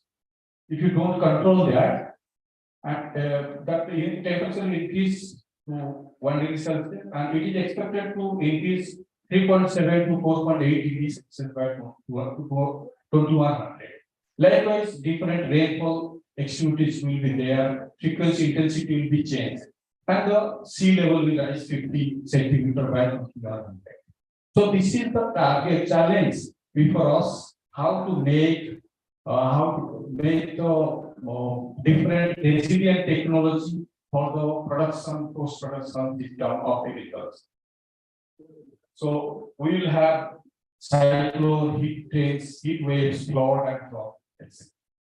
So we have to tackle our crop production system to sustain with this situation. So that's why we need the sustainability in the agricultural system. These are the factors. The population growth we have to address, ensure food and nutrition security, we have to do that. Climate change we have already discussed that has to be done. Then water security. Water security, it may be difficult in the future that 40% water demand to fulfill the 40% water demand by 2030. It is a very huge target, actually how to save the water, how to save the resources. That's why the concept of sustainability, they are to improve food production, to improve environmental health, then production benefits of and reduce the low cost of production, then optimize the resource use and consumption, reduce the environmental use. And these are the factors which triggers us to go for the sustainable agriculture. So now with the smart, What I mean, the development of the rural agriculture, rural people. This is the scenario now. Now, rural public is very fascinated towards the use of smartphones and internet. That is increased 30%. Right. Now, financial influence means payment through the different digital platforms. That is again 30% the rural at present situation. Community employment means now government of India is starting to do the FPOs and FPCs, farmer organizations and companies. That is increasing to bargain the power. Initially, if you go ask that farmer, individual farmer, whether they have bargaining power, purchase something or sell something, they don't have. With this with facilitation of FPOs and FPC, farmer producer organizations, they are getting the bargaining power, they are facing the proper price of their produce. Then infrastructure development. Here we have due to develop different schemes of government of India. We have now the physical connectivity to the rural areas. Now we have to develop the different other infrastructures like storage infrastructure and other infrastructure. Now investors are focusing on the different agri-tech growing at more than 50% per annum. Then short terms means different companies are investing. Different companies are investing for the new innovations to develop the rural area. So that's why if you look at the factors that are affecting the rural economy, one is that we have to educate the people, agriculture education. Another is the small and marginal small landholders. Then labor shortage. Then increase the cost of cultivation. Post-harvest losses. Electricity issues. We have to ensure the electricity supply and voltage current supply into peak demand here. Then it's a marketing and infrastructure. So to look at this agriculture scenario, rural economy, we have 70% of workforce in India, and which contributes 46% national income. How important you can see over here. So all the kind of developments and activities are depending upon these factors. So that if you consider these factors and develop these factors, then we will easily develop the rural economy, rural India. Now, concept of there are sustainable development goals. Government of India has the different sustainable development goals to that can be achieved by understanding, adapting, planning, implementing, and monitoring. All these goals are there. To achieve this sustainable development goal, we have to follow these steps. For the different sectors, different communities, different categories, there is sustainable development goals of India. So these are some initiatives from Shiksha to give the virtual university. Then Unnati is a technology platform to digitally enable livelihood access to 20 crores blue and grey color workshops to empower the Bharat ka Har Shami. Then Krishni, this is the help in the identifying use of technology platform. So these are the initiatives in the government of India to achieve these sustainable goals. So now if you take the additional lands, we are targeting rural people. If you are targeting the rural people, they are in the small and marginal landowners. This is the scenario that 86% of the land is under 2 hectares, and 47.3% of the crop area are just owned by somebody. So this is the scenario for the paddy and wheat. This you can see the how much of smaller land. This is our real target, how to enrich them, how to benefit them through the digital agriculture. So this is the cost of production. This is for the Odisha scenario that day by day, means year by year, we are getting the increase the cost of production. Here our focus will be reduce the input cost and conserve the resources. So that their cost of products with the increasing cost of production, they don't feel that and they will face the food market price. If you reduce the input cost, there is technology, there is the free time to reduce the technology cost and reduce the cost of cultivation. This is the post-harvest log. You can see the post-harvest log. One was assessed by the CFET, ICAR CFET, one was assessed by the NAPCON study in the 20. There is little reduction in the post-harvest losses. Still there is huge. If we are managing the post-harvest losses and if we are producing, processing the different produces at the farmer side, then it will be very beneficial to the rural economy. So that's why climate smart agriculture practices are there to sustainable management of the natural resources, efficient nutrient management, development crop management, livestock management. Our division, our institute, working all these aspects to develop the zero play concept, diversity, water efficient irrigation technology, mulching plant, balance site specific fertilizer application, use of micronutrient, biofertilizer application, farm and manures, mulching, improved crop management system, improved varieties are required, crop diversification is very much important, intercropping, crop rotation, alternative planting, timeliness, integrated pest management, improved crop resistance management, residue management. Then with the livestock, that is another part. Other divisions are taking, but these three we are considering at the NRI category. So this is the smart. If everything input is efficient, we are conserving the resource, we are reducing the input, we are managing the environment, then that is the smart.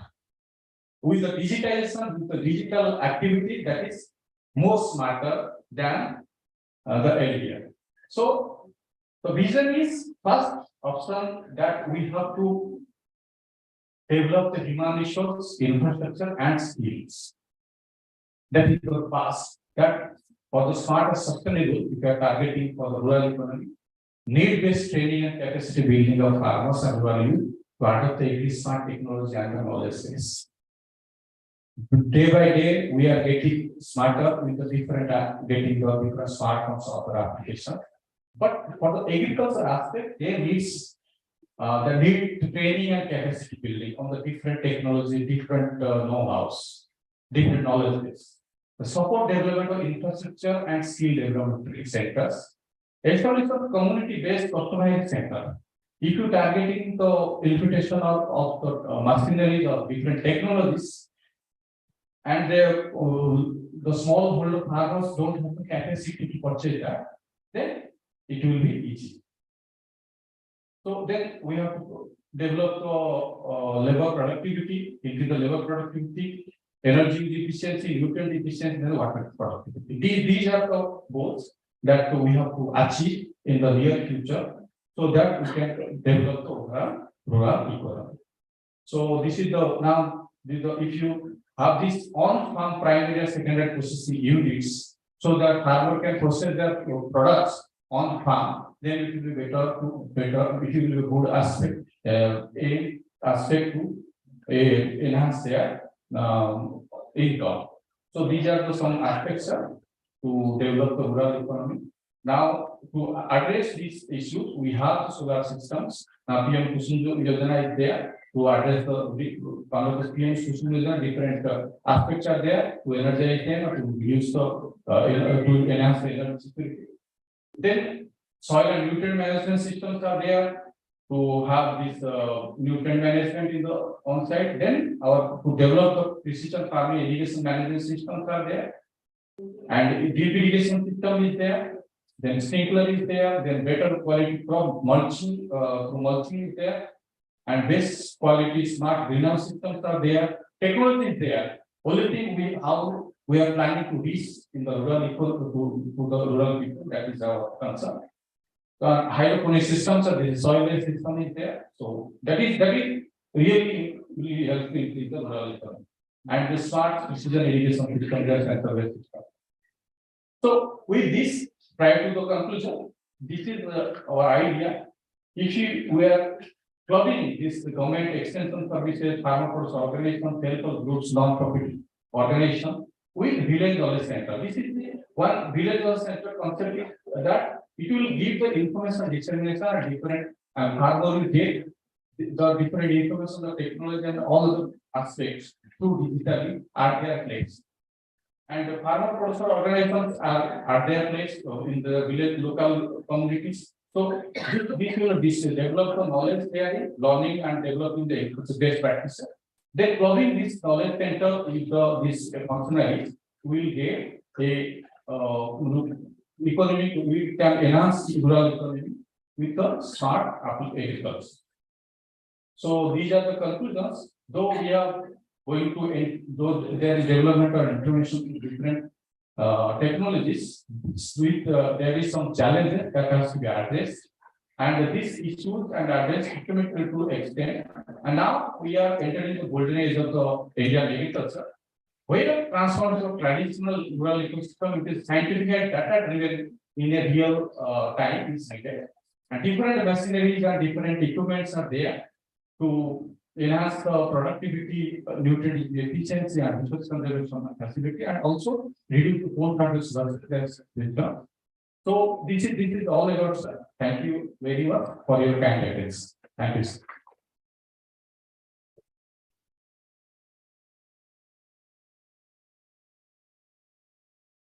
I'm having a question.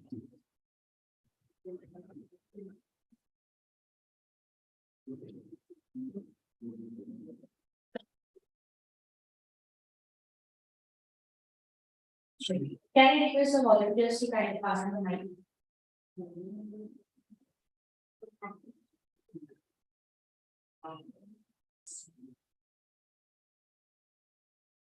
Hello. Hello. Yeah, I'm Dr. Chandra from National Medicine Transport, Ministry of Health. Yes. We are also doing the same line of work which you have showcased. And I just want to know about which exact mobile-based application are you using? Because all the time you have told that you're using smart technologies, networking system, and they believe that everybody is using as a smartphone. So whether any application you are going to introduce, or you have introduced, or you are in the no, this is actually future thinking. We are talking targeting the smart agriculture and sustainability. That is in general actually. But we are working on the FPOs. But in the last slide, second, that is FPOs, and then village knowledge center. We are working on that. In the Ganjam, we have established one village knowledge center, so that the people will be facilitated with different computers, all of the peripheries, so they will get the information. And simultaneously, we have different mobile apps developed at the institute. Nitrogen export is there to nitrogen management, rice, other rice export is there. We have developed that in our institute mobile apps that we can use for the application of nitrogen. and any web portal, any integrated dashboard? Not now, not now. So you are planning. So we have certain plans to develop that. So Whether it will be linked with the main website of Indian Agriculture. yes, this is the rascal issue. Once something is developed, that is to the people. That will be definitely integrated. Everything should come in one dashboard. Yes, that is the target. Yes, And PMO. yeah, that is the motto of it. Yes, sir. Everything should come in one single. One single. That is convergence. If you are taking all the technology into one place, Yeah. all the knowledge database into one place, that is the convergence. That kind of thing is required. Yeah. So village knowledge center, what we are establishing with the support of MS Swaminathan Foundation, that is the thing that village once you establish, people will access to the system, then they will get direct benefit from the, they can address their own problems at that time. And our expert at our own issue without any traveling, without reaching to that part, they will address the problem. That is the thing. Village knowledge center. Yes. You have got ENAM application related to one thing. Now? Yeah, Okay. Yes. you can integrate with that one. Okay. Village knowledge center, district knowledge center, state knowledge center, then national knowledge centers. Oh, thank you. That should be that one. Thank you. 1 minute. Thank you very much. Yeah. Thank you, Dr. Jana, for your nice presentation about the adaptation of big technology, smart precision agriculture and technology. I am Mr. Punishal Parik, in the domain of justice. My one single question is just wanted to know what kind of education level how you have a plan in adopting the technologies and for energy productivity, protection and health to the jobs and sparking a further way. So just wanted to know. So means you are asking for a target. No, I just want to know what is the level of adaptation right now. As a key department, as another agency in the state. Yeah. No, actually, that people are adapting to technology. Small and marginal farmers are adapting to technology. Different set of techniques. We already discussed. But if you particular concern home harvest, that is taking in the slower space. That has to be reached through this smart application. When we will reach that to the rural people, then and after the decisions they will take. That's what actually when we're talking about the education technology. So what I am observing is so there is education of technology is low, and when we're talking about the sector like agriculture.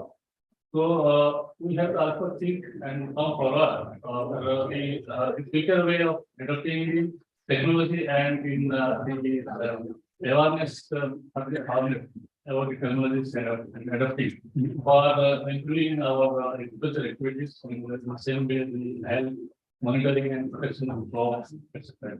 That is you are right. That we are progressing. Means every sector of the government is progressing in that way.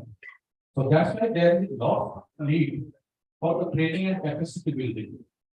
That is there first thing. And where to get the technology, whether the technology beneficial for that particular set of farmer, particular cropping system, or particular group of farmers. That kind of thing is there. Now we are addressing the development of FPOs, farmer production organization. So that is we have established one or two centers for the seed processing unit. There are different farmer groups. So by that, the farmers will get local seed of good quality, and after getting that, they will sell that seed at a good price also. And another thing, how to get the input with optimal cost and how to make a distribution, proper distributions. Now, once something processed at the local level, means site-specific processing will be there. It will be very easy to get that product or good quality product, and farmer will get good benefit out of that. So that is the concept. Something you yes. For seed processing unit, you have to get authentication from NDPG because that is the only leading organization for the pan India who is allowing the seeds to get imported and as well as exported also with a due permission from National Biodiversity Authority.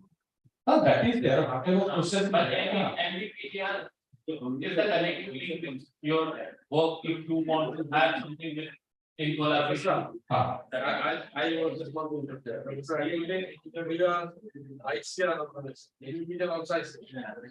we don't deviate the normal way as decided by the government of India.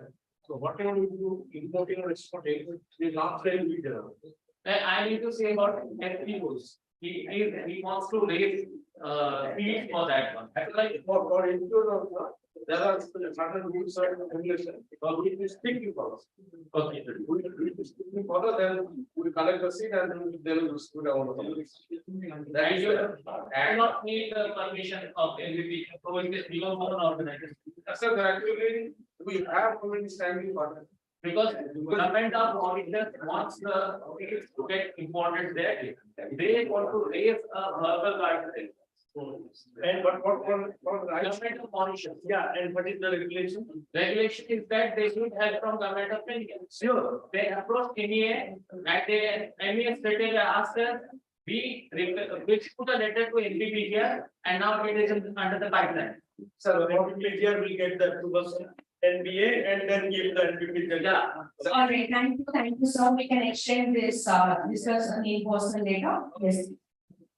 Sir, I want to ask this. Now, after seed processing, we are distributing or selling to the local farmers. If that export-import condition will be there, as per the requirement of the government of India, we have to follow that. So now we are considering the local public should be able to get that seed, proper quantity, proper quality, and proper required necessary. Yes, yes. Next step. Oh, thank you very much. Thank you very much. Are you going to the FPO crop based or general all crops? No, ask what no. No, this is rice. The Only for rice. So on that aspect, we accept that. after After that. you are only consultant like transfer of technology and all. Thank you so much, sir. I will request you to kindly take your seat. And we have Dr. Mukherjee and Dr. Jaina with us. We can extend this discussion later on. Thank you so much for the participation, and thank you, Dr. Jaina, for the wonderful presentation on smart and eco-friendly agriculture to strengthen and enhance rural development. A round of applause for Dr. Jaina. Thank you so much. Dr. Khanidami, my sincere apology, and I would request you to allow us some time because we have Dr. Nilesh Mahapatra with us right now. If you permit, we would like to proceed, and we have a special question by you as well. We are looking forward to it. Can we please connect to Dr. Mahapatra? Okay, thank you very We much. have a special question and small question by Dr. Mahapatra on the Department of Agricultural Research and Education, Government of India, New Delhi. Let's get connected quickly to Dr. Nilesh Mahapatra. Okay, can you hear me? A round of applause to welcome Dr. Nilesh Mahapatra, Honorable DG, ICAR, and Honorable Secretary, Department of Agricultural Research and Education, New Delhi, India. We welcome you, sir, once again. Kindly share your slides and go ahead. I don't have slides. Can you hear me? Yes, sir. You are very much audible. So, Please, okay. share. So I don't have slides. I will speak without slides. Okay. All right. Okay, sir. Please. So Yes, sir. thank you very much, and thanks to Dr. Mr. Das for inviting me. So there are some issues with the net connectivity, so I am late. So sorry for that. The topic of my presentation would be transformation of agri-food system in India. As you all know, that agriculture in this country is the mainstay of our livelihood security. More than 50% of our population depending on agriculture. And you have been, deliberating this issue of agriculture very regularly, and so also in this particular conference. So agriculture contributes less than 20% to GDP, but more than 50% population dependent on agriculture. So this is the issue that must call for action, call for attention. In developed economies, agriculture contribution to GDP is less than 5%. And in US, even less than 1%. So the GDP contribution is declining, and as in other developed economies, the contribution of GDP, contribution of agriculture to GDP might, or rather would continue declining as we keep developing in other spheres. It doesn't mean that importance of agriculture declines, because 1.4 billion plus population we have to feed. And this 1.4 billion plus people needing food for nutrition, that is a big challenge. And data says, recent data says that we have crossed the population of China, and India has become the most populous country in the world. So this is a big challenge. So we have to feed this huge population. So we may have lesser population dependent on agriculture, as it happens in the US, for instance, and still we are able to feed this population. But that is a kind of long distance we have to travel before we do that. Our agricultural communities, if you analyze, they are small and marginal landholders, and 85% of our farm households being small and marginal. So the land holdings, majority being less than 1 hectare now. So they cannot afford, if you keep reducing the number, they will not be able to afford to supply food to this huge population. So rural development and agricultural development go hand in hand, because the rural economy largely is agriculture-based economy. So agricultural transformation is required for addressing the issue of rural development. The multi-dimensional poverty has been analyzed in India. In fact, as per India's Demographic and Health Survey 2019 and 2021, this survey reveals that multi-dimensional poverty, as defined by Niti Aayog, and as discussed time and again, has come down from 36.6% in 2015-16 to about 21% by 2021. So this is the kind of situation which we are in. So rural poverty to the tune of multidimensional poverty to the tune of 21% still existing in rural India. So how do we really keep addressing this over a period of time?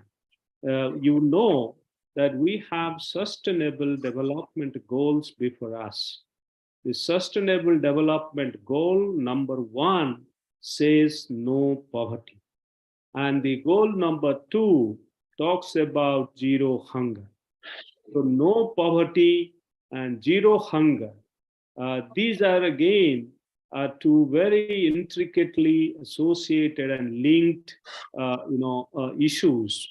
If there is no poverty, so obviously hunger would be significantly reduced. If we eliminate hunger, so obviously poverty gets reduced. So food for reducing poverty in rural India is very, very important. But food is only one aspect of agriculture. Agriculture provides livelihood security. Agriculture provides money for other purposes. The subsistence farming, as we used to practice, has given way to commercial farming in recent years. The farmers are opting for commercial agriculture rather than subsistence agriculture. So in 2015-16, we made an effort in response to the call of Honorable Prime Minister to double the income of the farmers. So about 2 villages in every district were adopted by our Krishi Vigyan Kendra, run by Indian Council of Agriculture Research, rather supported by them financially. and administered by universities, NGOs, and so on and so forth. So after 5 years of intense work with the farmers in these villages, we could reach at doubling of farmers' income in many situations. So the data revealed that the technology interventions by way of horticulture, particularly the modern protected horticulture technology, and support to diversified agricultural practices. For instance, agriculture integrated with animal husbandry, beekeeping, mushroom cultivation, and so on and so forth, auxiliary activities, they contributed to not only doubling, in certain instances, even quadrupling the farmers' income. So ICR has documented the cases of 75,000 farmers, successful farmers, who have more than doubled their income. So, so this exemplifies that there is a possibility of enhancing income of the farmers through agriculture and allied sector activities in an integrated fashion. And by use of technology, we can accelerate the enhancement in farmers' income, and thereby addressing the issue of rural poverty, which is there. So rural development by way of infrastructure, the road network and other activities in rural settings. So communication improved and small industries coming in, see the youth getting engaged. So all that, and rural electrification, water supply, and all that are all connected to rural development. But agriculture plays the mainstay because that is being the main profession of people in rural areas of the country. So to reduce poverty further from 21% to 0%, by 2030 is a very big target and challenge. So 2030 agenda, that is the Sustainable Development Goals, and meeting those goals remains the core of all development agencies' targets, and also the target of every government. So everybody is working in that direction. Government of India is also monitoring the programs which are running so that we reach faster. Global analysis suggests that we are far behind at the global level. If we want to really reach there, we have to double our efforts and then, plan it out in a way that complete set of packages, particularly in rural, landscapes, are operational. So how do we really do this? If we say agriculture is a mainstay, if we say it can contribute maximum to rural development and rural poverty alleviation and increase income, so how do we really do this? At global level, what is being discussed is transforming the food systems. How do you transform the food systems? Food system transformation looks at the production side issues, that is the supply side issues, as well as demand side issues, in a holistic manner. If we do not address demand side issues, the production, increased production, enhanced production is not going to really lead to rural development as a whole and enhanced income of the farmers, to be very particular. So how do we really do this? Food system transformation obviously requires, to address the issues which were shortly discussed with regard to production, that we need to reduce the input use, the way we are using inputs, we need to really take care of that. In India, let me clarify that our input use is not really huge. For instance, if I have to cite 1-2 examples, that the pesticide use in India is less than 500 grams per hectare per year. But if you go to countries like Japan, China, and the US, it is more than 10 kg of pesticide per hectare per year, which is being used.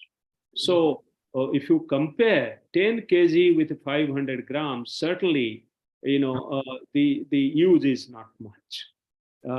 So obviously the cost of production has to be low, and it is low, as compared to those countries.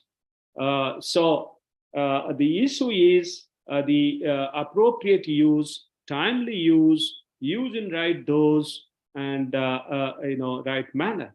So if we do not really do that, so obviously the environment gets polluted, and certain instances there is unnecessary addition to cost, and some of the farmers using overdose of pesticides and others not using at all. I was there 2 days before in the Bundelkhand region, where the pesticide use and fertilizer use is grossly minimal. So very little use. And in northeastern region, the use of pesticides and fertilizers are very little. So the regional disparity in use of fertilizer, pesticide, and even costly seeds like hybrid seeds is quite varying, and that disparity is quite visible. So that calls for action number one, that how do we actually rationalize use of the input and use of natural resources. So input use is rationalized. We use as much required without compromising productivity. So that is number one action, and that needs to be really looked at critically. And regional disparities, variations that we see is an issue to be actually taken into consideration. The technology flow and adoption rates are grossly varying across regions. The way technology flow and adoption takes place in Northwest Plain Zone, particularly in Punjab, Haryana, and Western Uttar Pradesh, is different from what the rate at which technology transfer happens or adoption happens in eastern or northeastern part of the country. The way fertilizer is being used, the northwest part,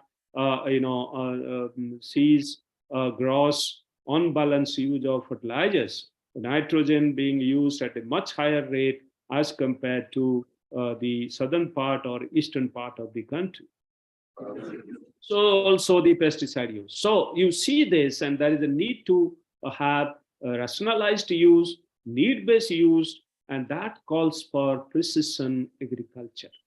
Precision agriculture for rationalized input use and rationalized natural resource use, water, land, and other factors of nature. They are appropriately used, and that use is rationalized. So we need to have that for a sustainable food system and transformation of food system. We can't continue increasing productivity at the cost of ecosystem. So ecosystem management has to be run side by side with agricultural production systems. So agriculture production and agricultural production improvement has to go hand in hand with ecosystem services. Ecosystem services appropriately protected, served, improved, sustained, nourished, and that is the call for action. So how do we really provide ecosystem services? the farmers need to be rewarded for providing ecosystem services. The subsidy regime which is there, it's a huge burden on the government exchequer, and that needs to be relooked at and refined, redesigned, redefined in order to address ecosystem services. The farmers who are providing ecosystem services need to be provided subsidy for their activities and support, financial support for their activities as compared to farmers who are not really doing this. And this needs urgent action. And technology, and that too disruptive technology, is the need of the hour. Disruptive technology development needs greater investment by public and investment by private. And unless we have greater investment happening, I do not think that we would be able to really serve the purpose of providing food and nutrition security to the growing population and without sacrificing the ecosystem services. So this is what is very, very important. So these are production side issues which need to be really taken care, the supply side issues. But then the enough production doesn't mean that enough is available for a consumption. And how do you make them available? Government of India is providing free food to more than 80 crore people of this country. And more than 80 crore people for a year, more than a year getting free food, that is something possible because we have enough produce in our stores. But then supply, if had it not happened during COVID time, many people might have gone without food. So, and poverty might have increased further instead of reducing. So increasing poverty without providing food, though food is sufficiently available in our grain store, is not right. So that's the right decision. If we want to address zero hunger by 2030, such supply of food is required for the section of the population who do not have access to food. So access to food may not be there, but government has to enable, and that is the policy decision thanks to the government, and that should continue to address zero hunger issue, and we should be able to have zero hunger by 2030 if we go this way. But then we have to have this is the supply, the demand side issue, that there is a demand, but there is no purchasing power, but we have sufficient food produced, and then government comes in, intervenes, and then we address the hunger. So zero hunger and reduce poverty, and that is how it can be addressed. This is one way of looking at it. But more than that, what is important is that we have to build systems so that the food which is produced is channelized so that it reaches the consumer in appropriate format. It is a developing economy. By 2050, we would be, maybe reaching $10 trillion US economy. So when even beyond that, our target should be even, more than that. So if we reach beyond, 10 trillion or 20 trillion US dollar economy, and then we have to have sufficient export happening. So export is a very important demand side issue. How do we improve our exports? My view that despite COVID, we exported agricultural produce and products to the tune of 50 billion US dollar last year, 50 billion US dollar. And we are almost about 14 to 15 billion US dollar more than what we imported. So that is the kind of situation, and that's the surplus we have, in agriculture sector. So how do we really continue doing this, rather doubling our export so that we reach at least the 5 trillion economy level? So how do you really do this? So unless we have the market intelligence analysis and consumer preferences in the global markets are known, we will not be able to increase our exports. So that is to be exploited appropriately. So the global markets need to be really studied and intervened, and our products are appropriately labeled, packaged, and along with food safety guidelines, we produce food and with traceability, we are able to provide clean and pure food, nutritious food, safe food to the global consumers wherever it is required. And that is how we can expand our export market, and the process we can increase the returns thereof. So we have exports happening, but then there's a need to really double and triple it, and that is the demand side, and that will drive the farmers' income. That would drive rural development and rural poverty alleviation. So that would be important aspect of our demand side activity. And use of technology like blockchain technology is quite essential in this context. So I'll not go deeper into it, but whether it is precision agriculture, whether it is post-production issues, processing, value addition, and marketing, and we would need to really use artificial intelligence, blockchain technologies, and Internet of Things. And without that, they are the order of the day. And without those, will not be as perfect, as efficient as other countries. So these are the kind of issues. But demand side issues are far beyond this particular aspect. Only less than 5% of agri produce is processed. We say that we let us consume fresh food, not processed food.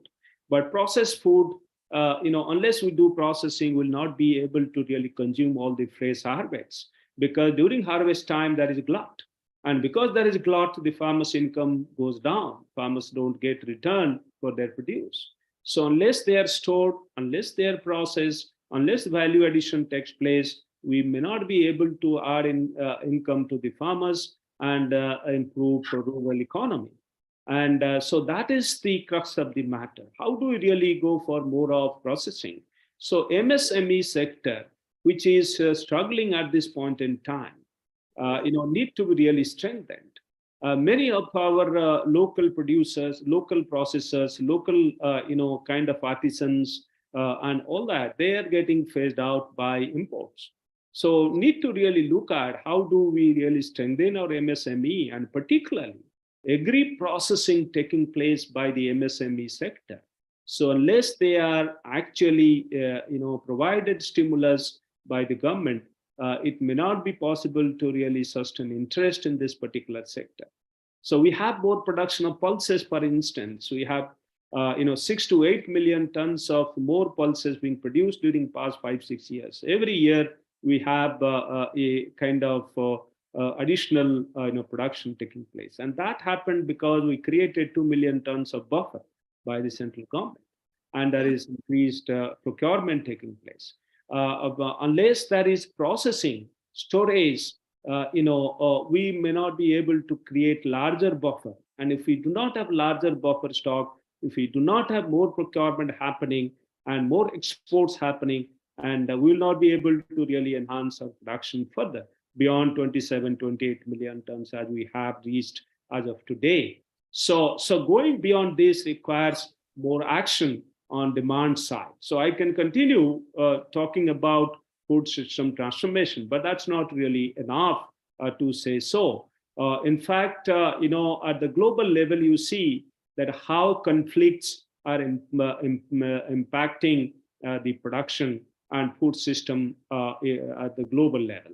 The conflicts, COVID, and climate change. There are three important factors, 3 C's, which are impacting the food systems at the global level. And India is no exception. India is also badly impacted because of that. And you have seen that higher heat during wheat maturation stage, and similar situation with rice also because of drought. So there is a reduction in production of wheat, for instance. So we could not export and supply, though we met our local requirement, indigenous requirement. So we couldn't really supply as much. We had to ban export. So if Ukraine cannot supply, if Russia cannot supply, and India cannot supply, and India starts importing food for its population, growing population, what will happen to food system at the global level? It will be quite distorted. It will be quite distorted, and you can imagine price rise.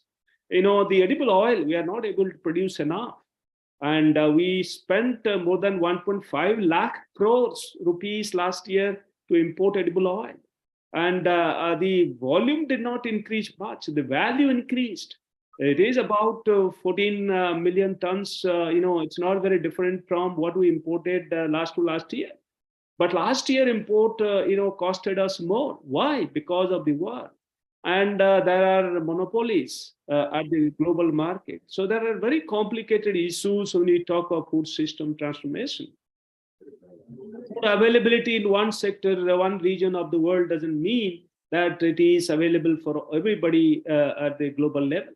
So there are barriers, there are issues, there are concerns, and we have to really address those. So food system transformation for a better world, to address the sustainable development goals, it's a challenge, and we all have to work. And this particular AgriVision conference talks about agriculture and rural development. Without agriculture, rural development would not be possible in India, because the agriculture remains mainstay of the rural population.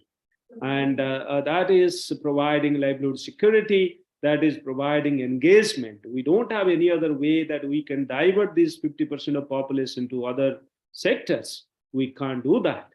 So we have to do this sustainably, and our food system requires more production because population is growing. And we must take the appropriate advantage of this growing population. The population dividend has to be harnessed and harvested appropriately in the rural settings. So more of agro-processing centers and agri-food industries have to grow, and there has to be more of agri-entrepreneurship building up in rural India. How do we improve agri-entrepreneurship in rural India? There has to be incubation, more of incubation happening. There are technologies, there are processes, there is information knowledge system available, but agri-food transformation requires agri-entrepreneurship in rural settings. And government support with regard to funding has to also come in this particular area, so that the youth is employed, women is engaged, the MSME sector gets a boost, and agri-entrepreneurship is adequately supported, so that whatever is produced is aggregated, is collected, is processed, packaged, branded, and taken to the market, to the consumers. So this is what is essentially required for agri-food transformation, so that we produce more sustainably, we supply and provide to the consumers in appropriate format after due value addition, and also address the issues of malnutrition. Malnutrition is so all pervasive, then we should be able to really address this. So this is what is actually required for agri-food transformation. So without taking any more time, let me stop here. There are other speakers, and I believe Dr. Kishore is going to speak. And so without taking any more time, thank you very much, Livendu, for inviting me to be part of this conference. Thank you very much. Thank you so much, sir, for everyone. It's absolutely a brilliant talk. Thank you, sir, for discussing on the current scenario of agriculture and different aspects of rural development. Thank you so much once again. Moving ahead, now, ladies and gentlemen, please welcome Dr. Kishore Panigrahi. I request all of you to welcome sir with a round of applause.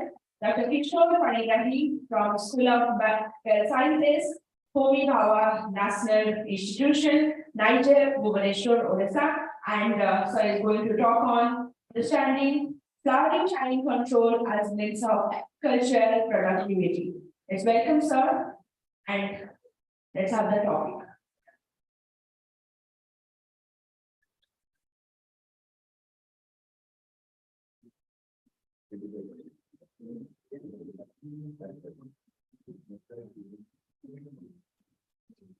Next up, before the lunch break, we have a virtual session by Young P. Lim from Human Friendly Agricultural Research Institute, Korea, and he is going to talk on our new paradigm of future agriculture, human friendly agriculture. For now, we are going to have the topic of understanding flowering time control as means of agricultural productivity. We welcome you, sir. Please go ahead. I mean, when they are setting up the things, what I intended to talk today is about light and how light can be useful for productivity, how that can be manipulated, and I believe that this genomics and many different transgenic modifications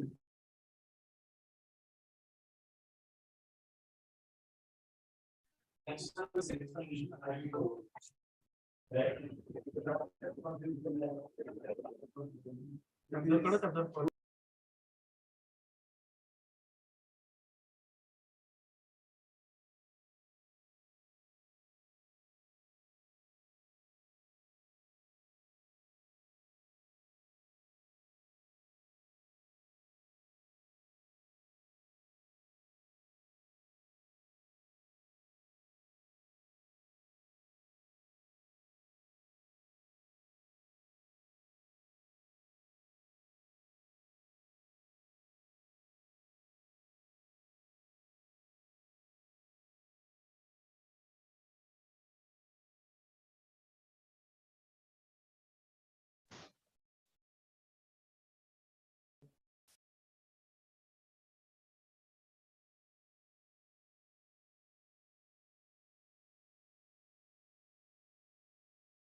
That's what is required. And productivity is increasing by changing only one parameter is the day length.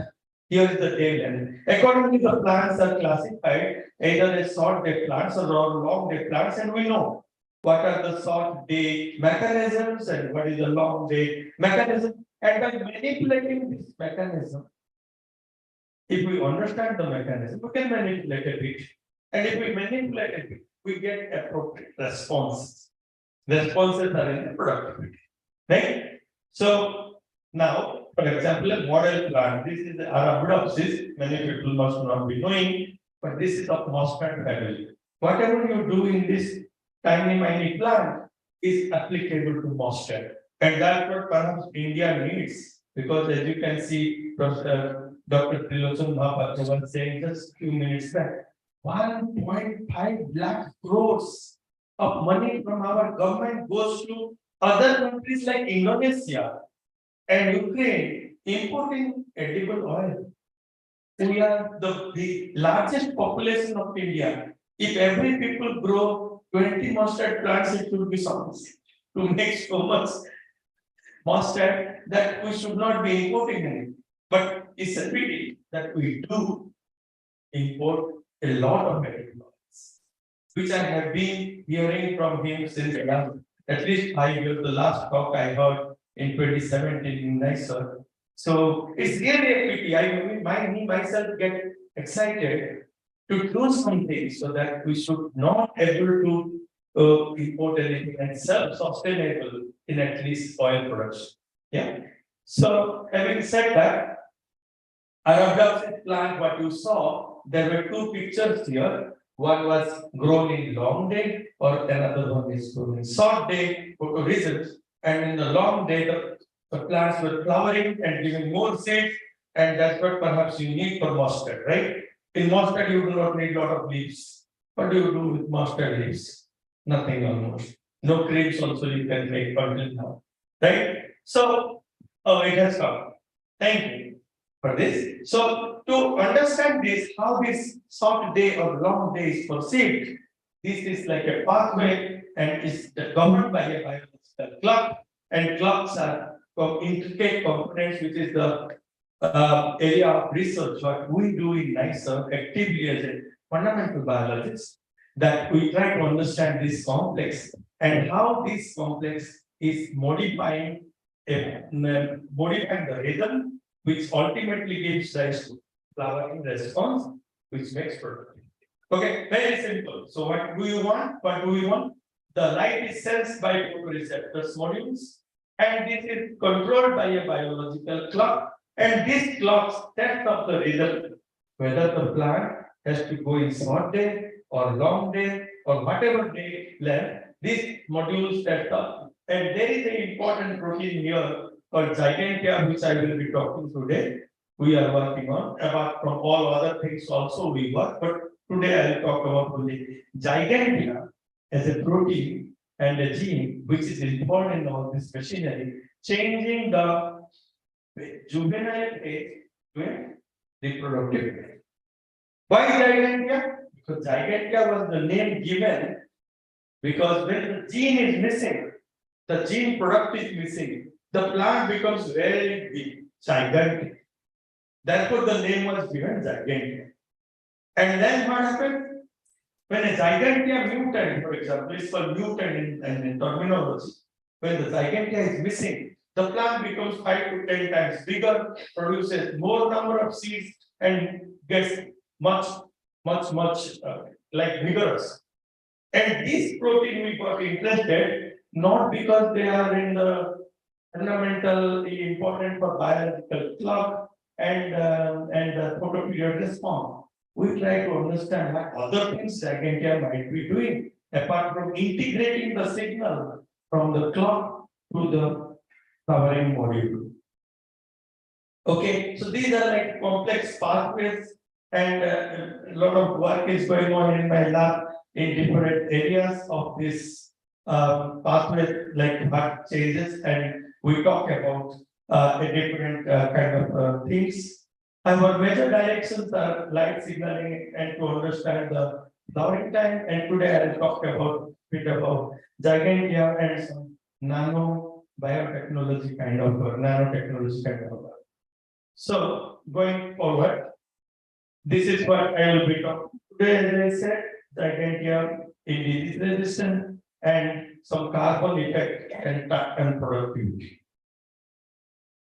So here again, just an example how light and clock changes the photoreceptor activities, and then a vegetative-based plant switches to a reproductive.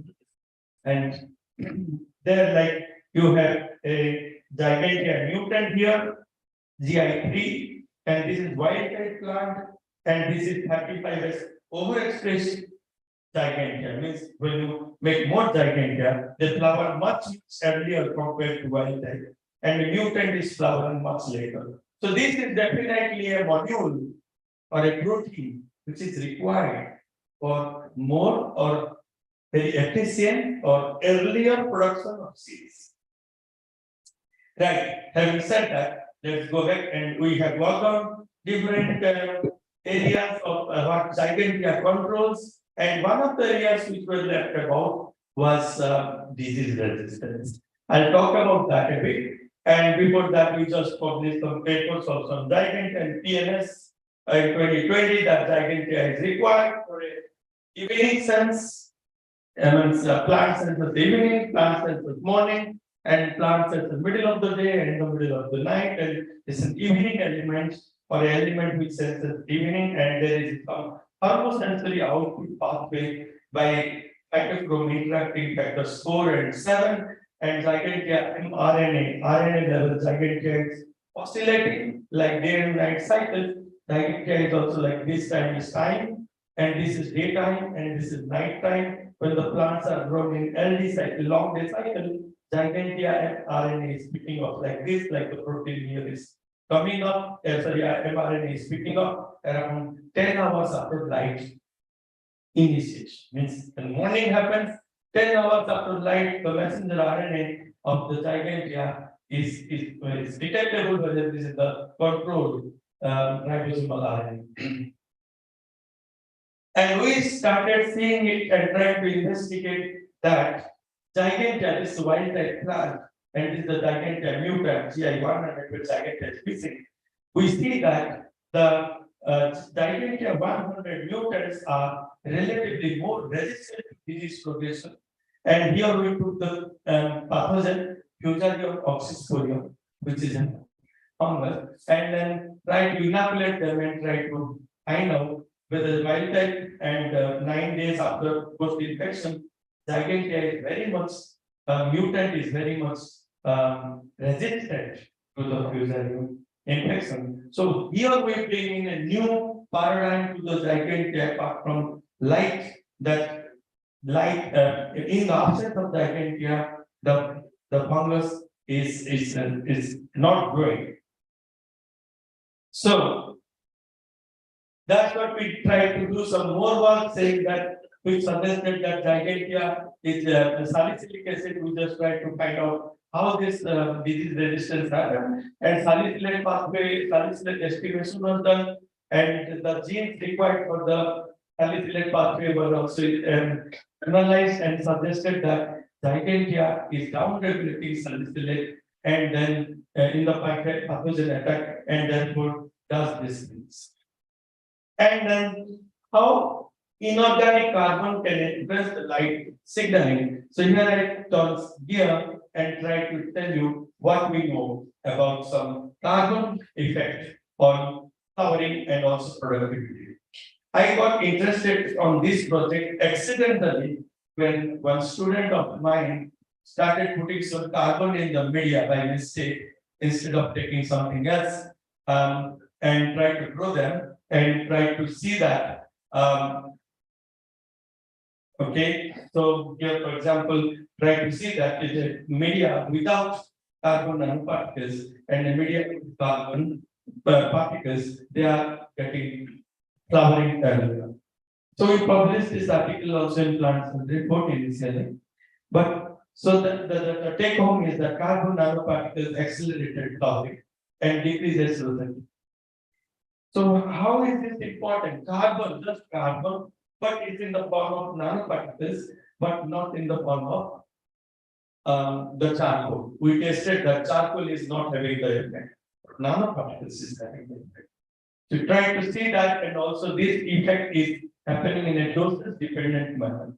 So if anything to do with biochemistry, enzyme activity, it has to have a doses different kinetics that my master studies in Sambal University. We start to do doses dependent activity if there is something meaningful as well.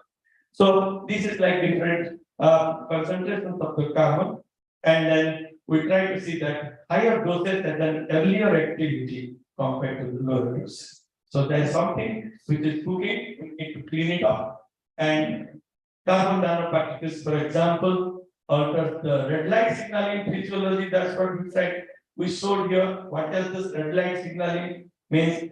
In the absence of red light, or I showed you in the first slide that when light is not there, plant gets taller. So here also, so here when you give carbon, plant seems like as if they are not getting enough light. Okay, they are behaving as if they are having less light, so they are getting taller. And this longer kind of hypocotyles compared to the sleeping kind of seedlings here indicated, or the petioles indicated that they are having something to do with cytochrome B signaling, means the red light signaling, which is being affected. We pursued that further. That happens also in a genetic line, which is expressed in higher amount of cytochrome B, CFP in fluorescent protein, and with carbon nanoparticles, you see this kind of emerging cotyledons, which is the indication that plant is not getting enough light and trying to be hungry for light, showing the hand that hungry for light. Whereas when the plants are saturated, they want like this or like this normally. So they avoid like this light abundance. So this is like they try to go toward the light and try to behave like as if they are very looking for it. So this is like we started doing a lot of analysis, physiological analysis, and come to a conclusion that carbon nanoparticle indeed is changing the physiology and affecting the red light signaling. And in that case, in the major photoreceptors for red light was cytochrome B, and we checked it in the gel, and with that cytochrome B is by carbon nanoparticles treatment, cytochrome B is down regulated. This is also cytochrome B. In the absence of carbon nanoparticle, it is too much is present, and here in the presence of carbon nanoparticle, cytochrome B is down regulated. So the molecule itself, the gene itself is repressed. And how it is repressed, we try to understand that, and we also try to find out if these carbon nanoparticles are accumulated in the tissue or in the root region only it is doing the job. We saw that by Raman spectroscopy that it is going inside the plant, and inside the plant we could able to see by Raman spectroscopy and different parts of the plant like stem, root, leaf, and whole seedlings. We estimated the peak, and then we understood that yes, it's inside the plant and doing the job. How it is going inside, we haven't addressed that question. And we could soon see by microscopy that they are inside the leaf stem and other things, suggesting that they are really going and aggregating in the plant. So carbon nanoparticle is taken up by the roots and then accumulates in leaves. How this is taken up by semiplastic or ecoplastic, we do not know yet. That we are interested in going further for fundamentals. So CNP causes earlier flowering of seeds and presumably by enhancing temperature. So basically light is closely associated with temperature. So whenever the light falls on a plant, even if you keep it on a fridge, the surface temperature will rise. The surface temperature will rise can make some changes. Question is whether that really happens. So we try to understand this and try to make some we got a thermal imaging camera and try to image the plant. The plant is erect, is having 4 temperature, internal temperature, even in the growth cabinet where temperature is maintained. It's like, you know, you are having fever. You can be in a cold, in AC room, but still you will have fever. So it's like plant is thinking, plant is behaving like as if it is having a fever somehow in this carbon or carbon nanoparticle, in the presence of that. We try to address this question not only in Arabidopsis, which is not a crop, and we try to do that in rice. In the rice, we have already published that paper with a whole set of experiment with only 20 minutes. I cannot tell you everything. Go back to this if you wish. But here the story is that without carbon nanoparticles, the plants are largely cold, and with charcoal also cold, but with carbon, it is getting a bit hotter. Okay, so that hotness is changing a lot of physiology, and that's what we have estimated here. That with CLP, the plants are changing internal temperature of the rice, and that. But what happens if we do that? And you see here.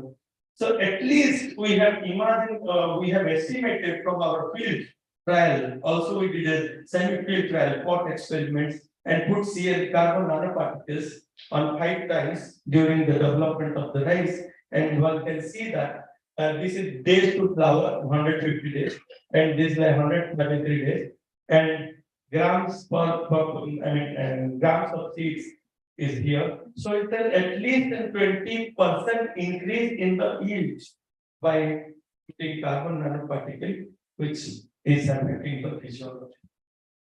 So in summary, I would like to say, and I have shown that the Igentia regulates disease resistance, carbon nanoparticle accelerate flowering in Arabidopsis thaliana, and rice CLP interferes with light signaling, altering the 5' transcriptions, thereby regulating the flowering time. CLP alters the cytochrome B pathway by integrating with the TIPS, cytochrome interacting factors. CLP has a potential enhance productivity in grain yield, significantly in crop plants.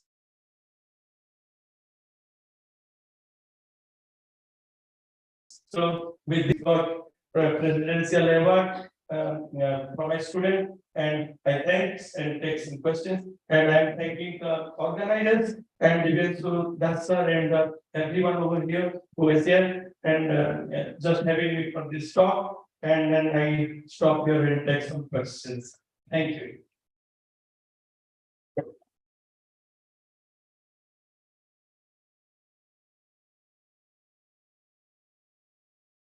Yeah.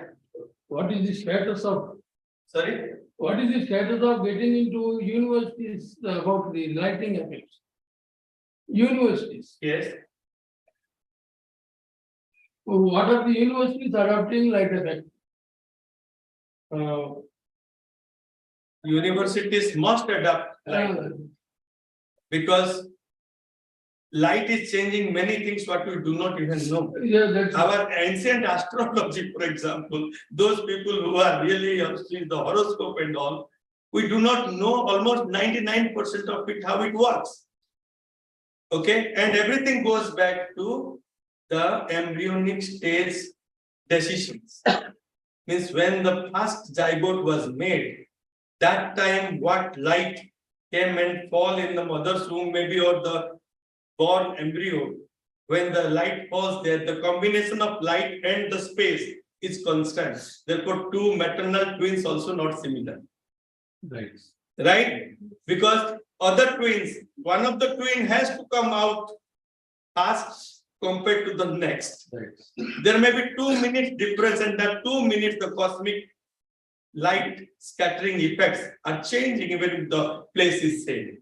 That's why my philosophy, given a time after towards my retirement, I would like to work on that. How astrological decisions on the embryonic stage is made with the total sequencing of the genes and mRNA physiology to understand what is this, Kundli says, and how it is. People try to, do some calculations. What I don't understand, but I see that they do it. As the ICR has taken up this project to disseminate the knowledge? Not yet. Not yet. So that's why We have just published it and we haven't yet talked to ICR about this. But I would love to do that. We are doing it in Mung now and other crop plants, and we see effect of that. Now we know the fundamentals of it. We want to go and take it over, or if anybody is interested in ICR to talk about. so it has to be adopted It has to be adopted in future. in future. Yes. Thank you. Thank you, sir. One more question from Dr. Mukherjee. Dr. Padgett, thank you for excellent presentation. Just go to the third slide from the last. Third slide from the, yeah, this one. No. Yeah, this one. Is there any change in grain color? Grain Color? Color. no, yes. Length, great. Grain color is changing. It is becoming more yellowish. No, because. LB ratio.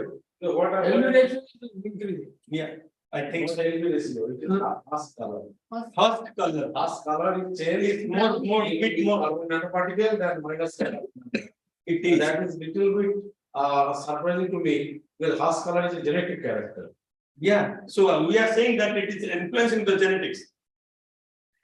Cytochrome B signaling makes the plant either pale yellow Yeah, right. or more green, Yeah. and it is working through cytokinin signaling.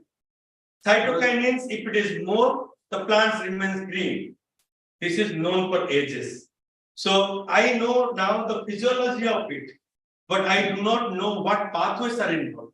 For that reason, we are doing now genomics. Dr. Sir, if you do by your transcriptome analysis, you should. We are doing it. At the moment, we are the samples are with genotypic and transcriptome analysis, deep sequencing, all are going on. It is what I believe, because the farmers, they always prefer the darker husk color.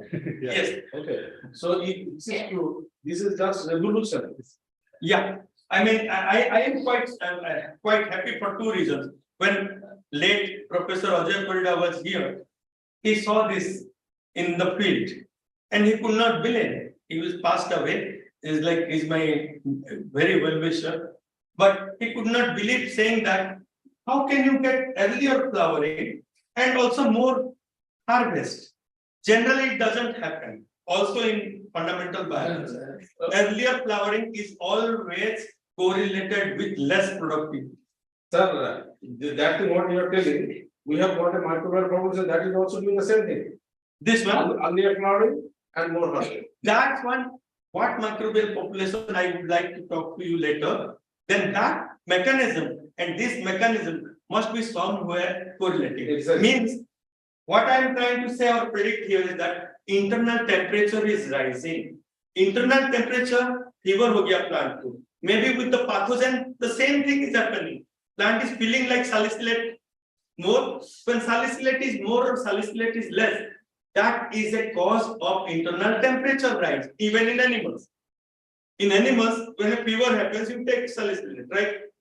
Something like paracetamol and all. So that's like to decrease. That means, you mean to say the temperature difference between these two are there? It is already there. It has always There is significant. We have shown this. There is a significant difference. Another thing is there, sir. Yeah. The carbon nanoparticle must not be that costly. It's not costly. Compared with other nanoparticles. It is not costly, and now we are trying to go and think about traditional farming. In traditional farming, people used to burn the straws in the field, and that gets mixed up with the mud and slurry and everything. I am personally interested to know how much carbon nanoparticle is formed in that particular month, like November, December, and with this dew and moisture and cold. What is being formed there? What is important there? Not only carbon per se or sulfur, phosphorus, but maybe some nanoparticle formulation is happening, which is working like Ayurvedic treatments for the plants. It's a really amazing result, I'm telling you, sir. And it is going to bring revolution. So that's what I really thank you very much. Thank you so very much, sir, for the excellent presentation. Round of applause. Thank you for the basis, thank you for the participation in international conference on agriculture and rural development. I think NRI's next target is carbon nanoparticle. With this, sir, I would request you to kindly stay back on the stage for a moment, and I would request Dr. Arup Kumar Mukherjee, Principal Scientist, ICAR, National Rights Research Institute, Cuttack, to kindly come up on the dais to present our small token of love and appreciation to Dr. Panikan. Let's congratulate him with a round of applause.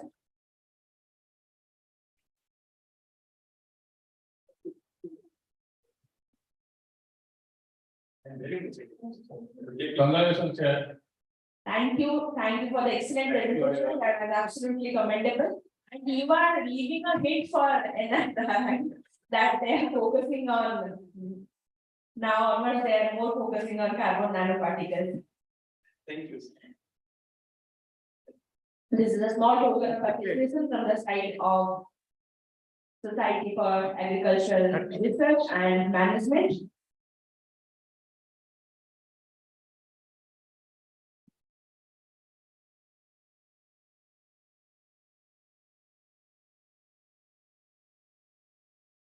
Thank you so much, sir. We need all the subjects and understand. I mean, I'm more interested. Otherwise, it is not frustrated. Yeah, thank you very much. Thank you so much, sir. Thank you, Dr. Mukherjee, for doing the honor. Moving ahead. Now, let us get connected to Professor Yong P. Lee. And he is presenting a brilliant topic, which is human-friendly agriculture. And he is from Human Friendly Agricultural Institution, which is in Korea. I request all of you to kindly stay back for this is our last presentation before the lunch break. Please hold on for a few moments, then we will proceed for lunch. Now let's get connected to Professor Yong P. Lee. Hello, how are you? Have you heard that? So we welcome you to the International Conference of Agriculture and Rural Development. Yeah. Your slides are visible, sir. Please go ahead. Okay, have you heard my talking? Okay. Can you hear my talking? Audible, sir. Your slides are also visible. Please go ahead. Yeah. Okay. Can I speak? Yes, please go ahead, sir. Okay. Yeah. Thank you, everybody. I'm really honored to invite this AgriVision 2023. I'm really happy to invite me, and I just have a happy also to have a chance about some idea to for the agriculture. I will talking about three types: the paradigm of human-friendly agriculture, and the nutraceutical research, and finally nutraceutical product. First of all, as you know, in our Earth, almost 10 billion people will be growing up and also humans life expectancy to go to the 100-year-old. So many people is going to old people. So we should think about that kind of situation. In the case of Korea, that's the average of the life expectancy is almost 82.5-year-old. But world is about general 72. So it's going up from 70 to now it's almost 20 years is expanded. So we can live a long time. So from this kind of trend, how can we have our agricultural aspect to trend to go to any kind of trend? As you know, in the long times ago, our agriculture focus on productivity based on some kind of free from the starvation and also from poverty. So agriculture is working for the survival of the mankind for long times. But after that, after that, we focus to the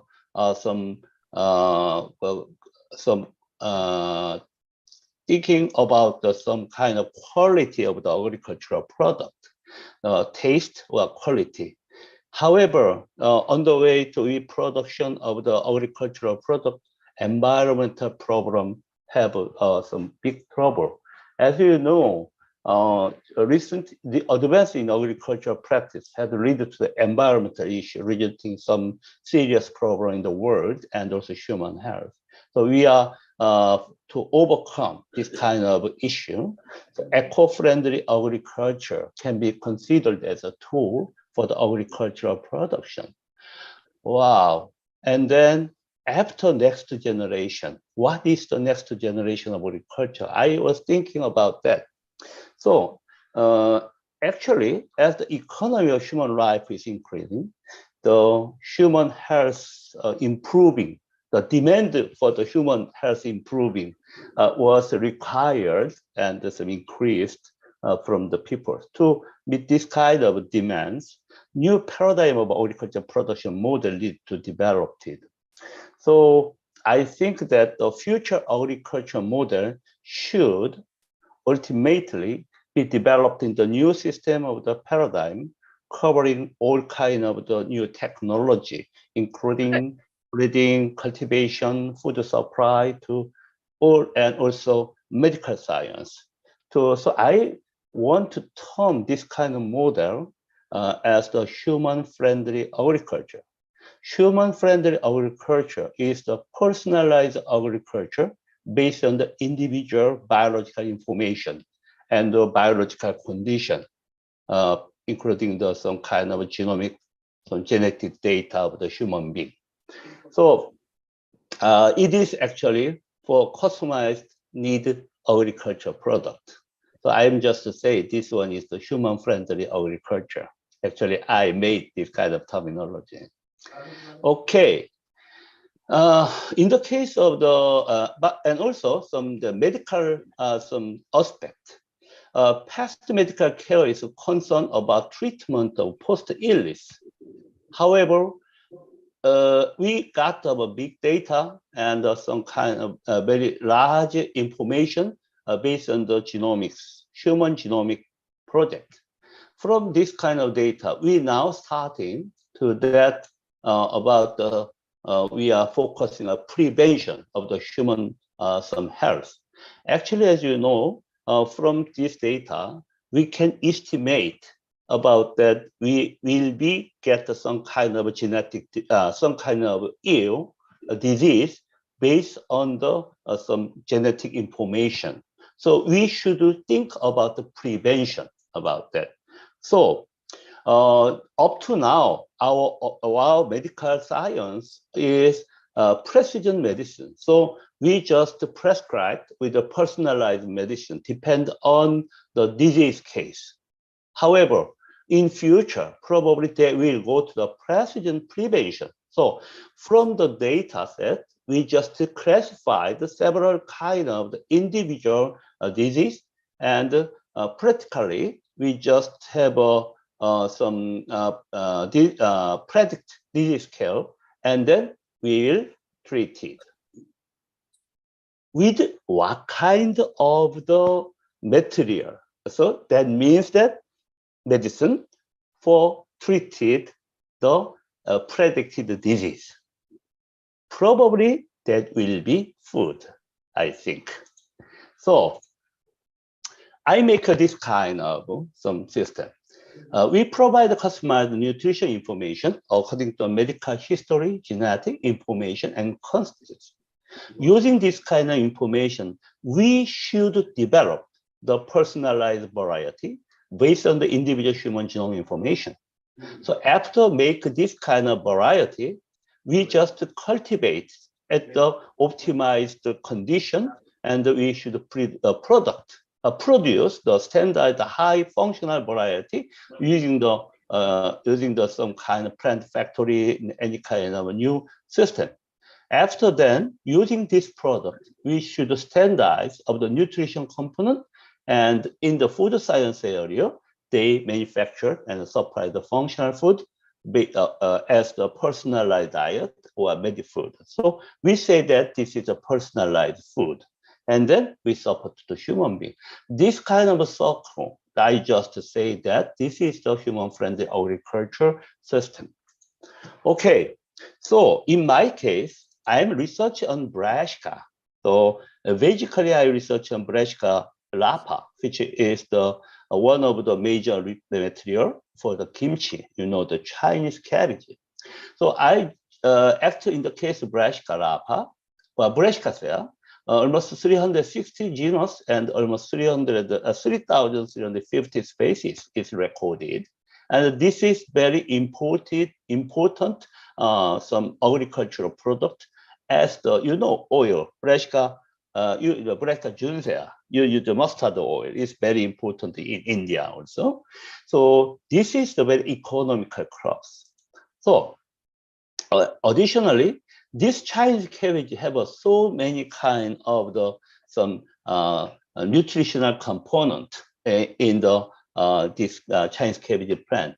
So in my laboratory, during the almost 20 years, I started to analyze of the nutrition component of this kind of Chinese cabbage, some germplasm. And then using this kind of information, I started some kind of genetic and breeding I started. So I established the genome project in the world about the brassica rapa. So that is the starting 1993. I just made some kind of some mapping population, a BAM library, and some EST sequencing, physical mapping, genetic mapping. This kind of product is some help to establish the multinational brassica genome project at 2003.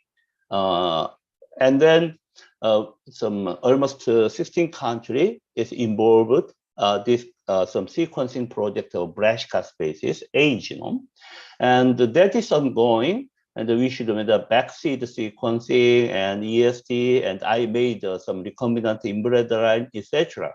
And then finally, 2011, I can we can publish about some genomic draft sequence at the Nature Genetics, and then going on and make a version 3 up to now. On the way, I make some established co-collection line of brassica species and also some recombinant inbred, and also this is the history. So I have two kind of some line. One is the GFU. It is the standard reference line for the genome sequencing project, and Kenshin. I make a mapping population, and using this kind of I started genetic study. So 2007, 2009, 2011, I make a reference genetic map. And also finally, 2011, we published about some brassica rapa sequencing data based on the MBGP. On the way, I collect of the germplasm from the world. Actually, this 4,000 source is actually the germplasm which I some dispersed to or service to another laboratory. So up to now, over 5,000 line item donated to whole some scientists in the world with my materials. So using this kind of them, I started that the germplasm collect and cultivation characterization and check some all kind of the component analysis, including carotenoid, glucosinoid, flavonoid, phenolic acid, some anthocyanin, chlorophyll, etc. Almost 80 kind of components. And we compare. And we select some germplasm which have a high concentration of a specific component. After then, we make a microspore culture and make an inbred line. And that inbred line was selected again. And then this one is sent to the seed company or some kind directly used for the human some nutrition. So one of the example is the glucosinolate. As you know, the glucosinolate is one of the very important some anti-cancer reagent. Especially gluconastotin, synegrin, glucoparasitin is very famous component of the glucosinolate derivative. So I make a mapping population. with the chifu and then another rapid cycle brassica. Using this mapping population, when you check two of them, you can and I make some all kind of glucosinolated component. I make the QTL data of the all kind of glucosinolated data. When you see this one, you can see very interesting one is this. Actually, your gluconapine, your GNA, right? Okay, and the chifu only 2.2, but this is 41, very high. And also, you can see the progonitrin. You can see that's 1.5, that's 0.02. It's very big difference. So I focus on this material, and on the way, I try to do some component analysis of the 232 core collection line of Brassica lapa. Of course, I sequence all of them, of the genomic sequence. So, and then tried some GWAS experiment. One of the interesting, this data is a little bit tricky. So recently we have some modify of this data, the upgrade just now. But anyway, using this data, the chromosome 3, their position is exactly matching with the gluconapine and the glucorapamine and something like this. So using this kind of data, we just focusing about especially this gluconapine and the progonitrin.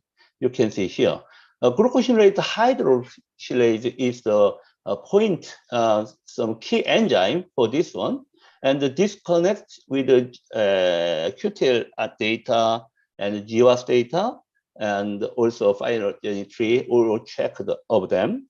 After then, we check the concentration also. Very interesting is the Chinese cabbage, casein, pak choy, turnip is all same, but the oil type is very high concentration. So we check of the artificial data, also they can be divided exactly. Glucosinolated hydroxylase is very important component. So, however, when you check the sequence data, glucosinolated hydroxylase is not problem, no change. But important thing is the promoter region is problem. So we check of that was one East hybrid system, and we change it, the promoter region, and we check all of them. So from this kind of data, we know that a very interesting thing is that the microRNA, MIP29B, transcription factor, is very important.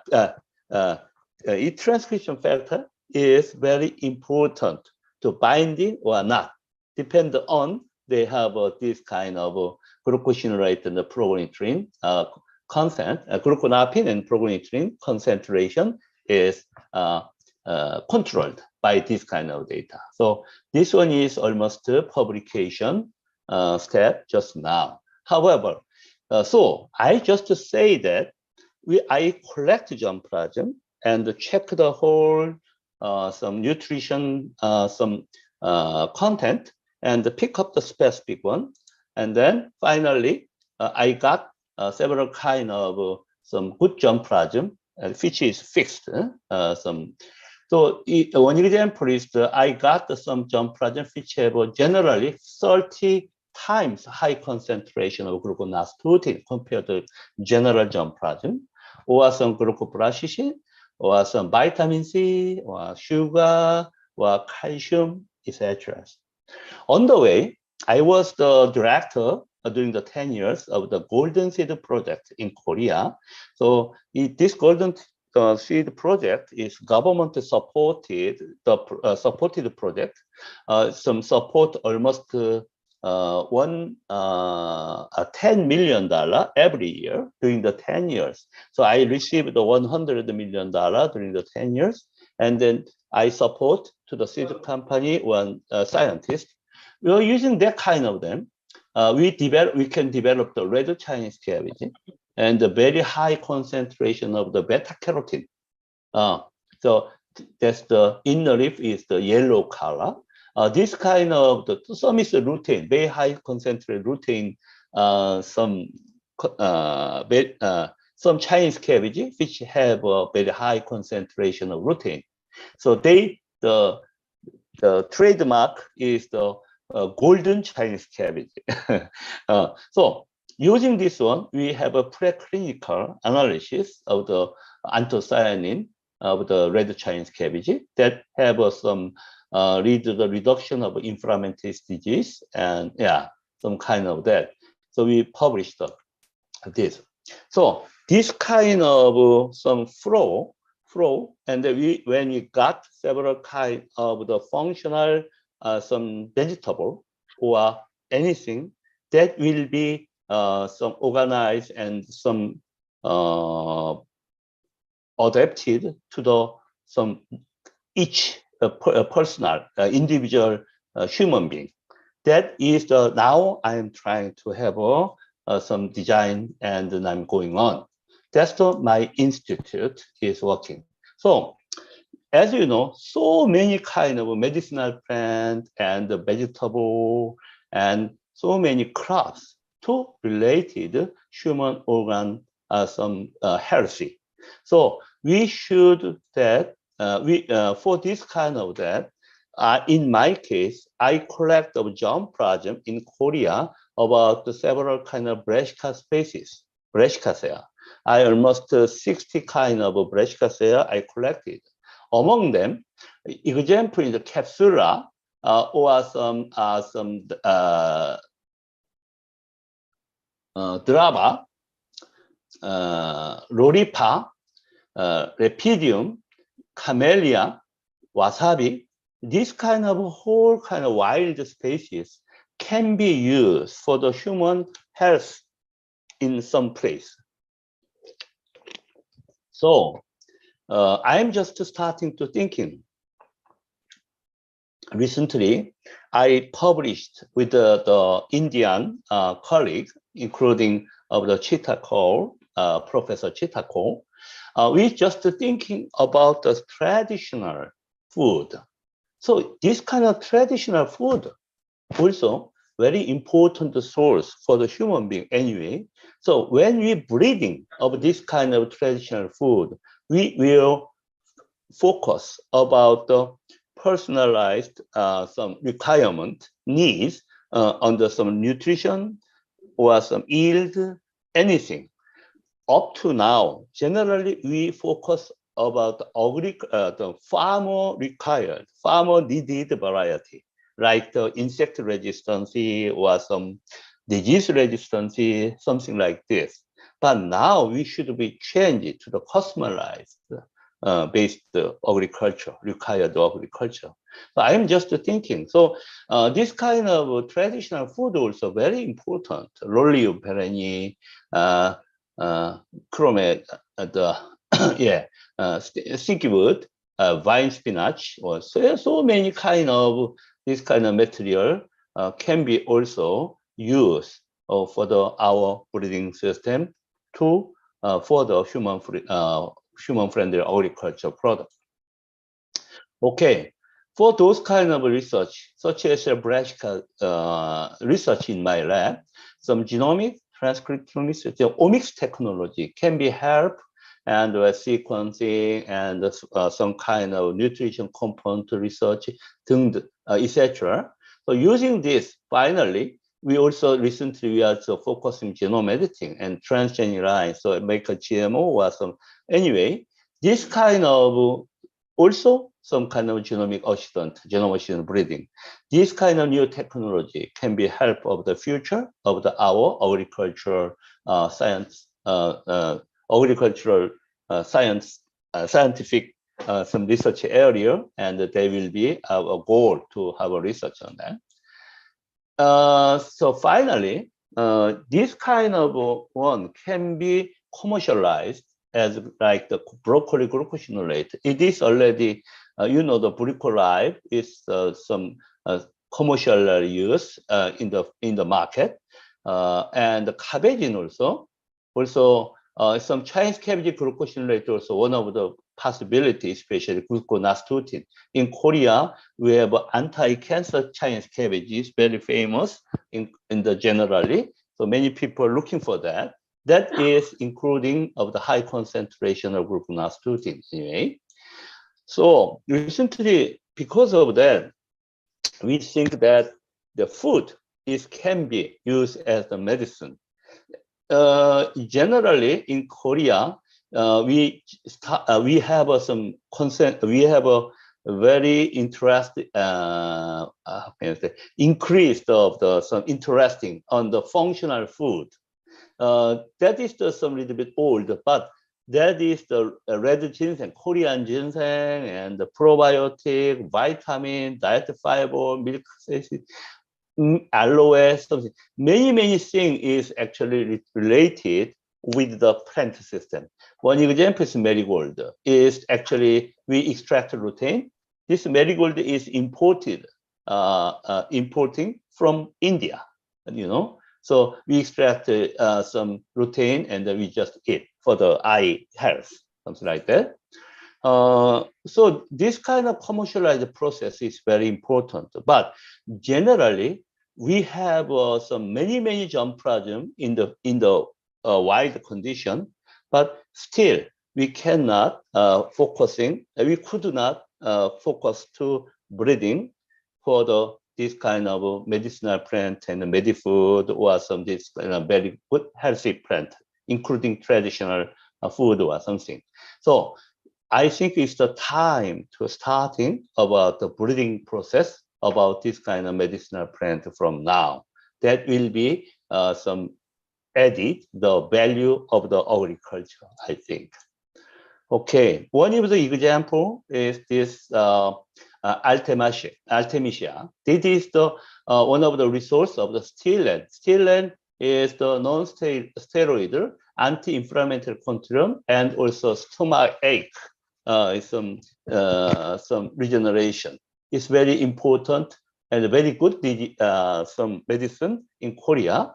Some farmer is using the wild plant. They fixed this one and starting to cultivation of this plant and make a product is a very high. He got a lot of money anyway, this kind of product. So finally, my dream is that from human, we got many some human genomic data. Based on human genomic data, using the personalized variety and product, a geneticist is analyzed this, and then dietarian and the chef make some personalized food for every day and the support. Actually, now several companies starting up about this kind of system. However, still, this personalized variety system is not fixed yet, developed yet. So this is our future to getting some money for the farmer and the agricultural area, I think. So finally, medicine is disease care, but food is health care. So we think about the food quality, especially nutrition aspect. Thank you so much. Thank you so much, sir. Thank you so much. Thank you so very much, sir. Any questions? Thank you once again, sir, for the presentation. Yeah. Thank you so much. Now I request all of you to kindly proceed for lunch. After the lunch, Dr. Mobile with us. Thank you. Okay. Thank you so much. Thank you so much. Bye-bye. Yeah. How many talks are happening now?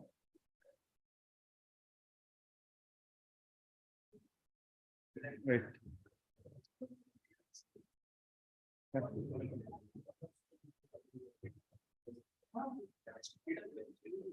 Eight talks are there. So 8 more talks. This one after lunch.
Welcome back after the lunch break to the third day and last day of AgriVision 2023. As our speakers are lined up, the last previous session was by Yong P. Lim on a very interactive topic of human-friendly agriculture. Now we have Dr. Subhasis Karmakar, Senior Scientist, ICAR, National Rice Research Institute, Cuttack, India, and he is going to talk on optimization of an efficient protoplast isolation and transfection procedure for validation of different CRISPR-Cas9 and guide RNAs in rice. So let's welcome Dr. Karmakar on the stage with a round of applause. We welcome you, sir.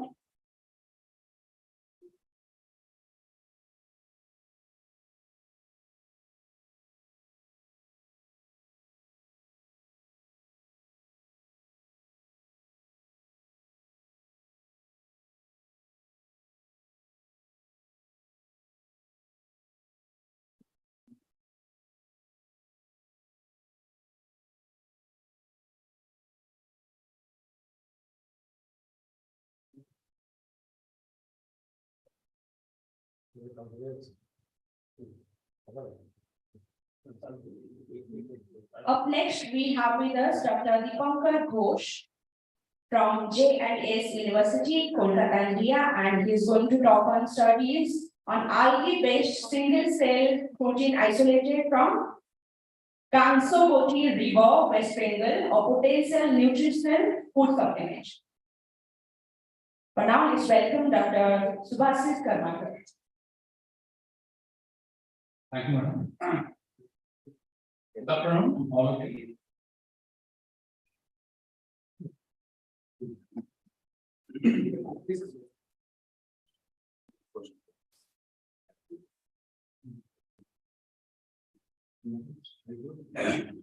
Good afternoon, all of you. I got the Subhasis Karmakar from ICAR, present optimization of efficient protoplast isolation and transcription procedure for validation of different Cas9 gRNAs in plants.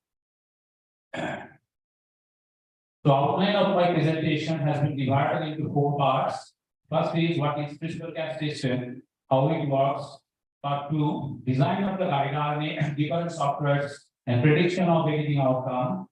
Third, that is validation of gRNA, that is in vitro cleavage assay and protoplast transfection, and conclusions.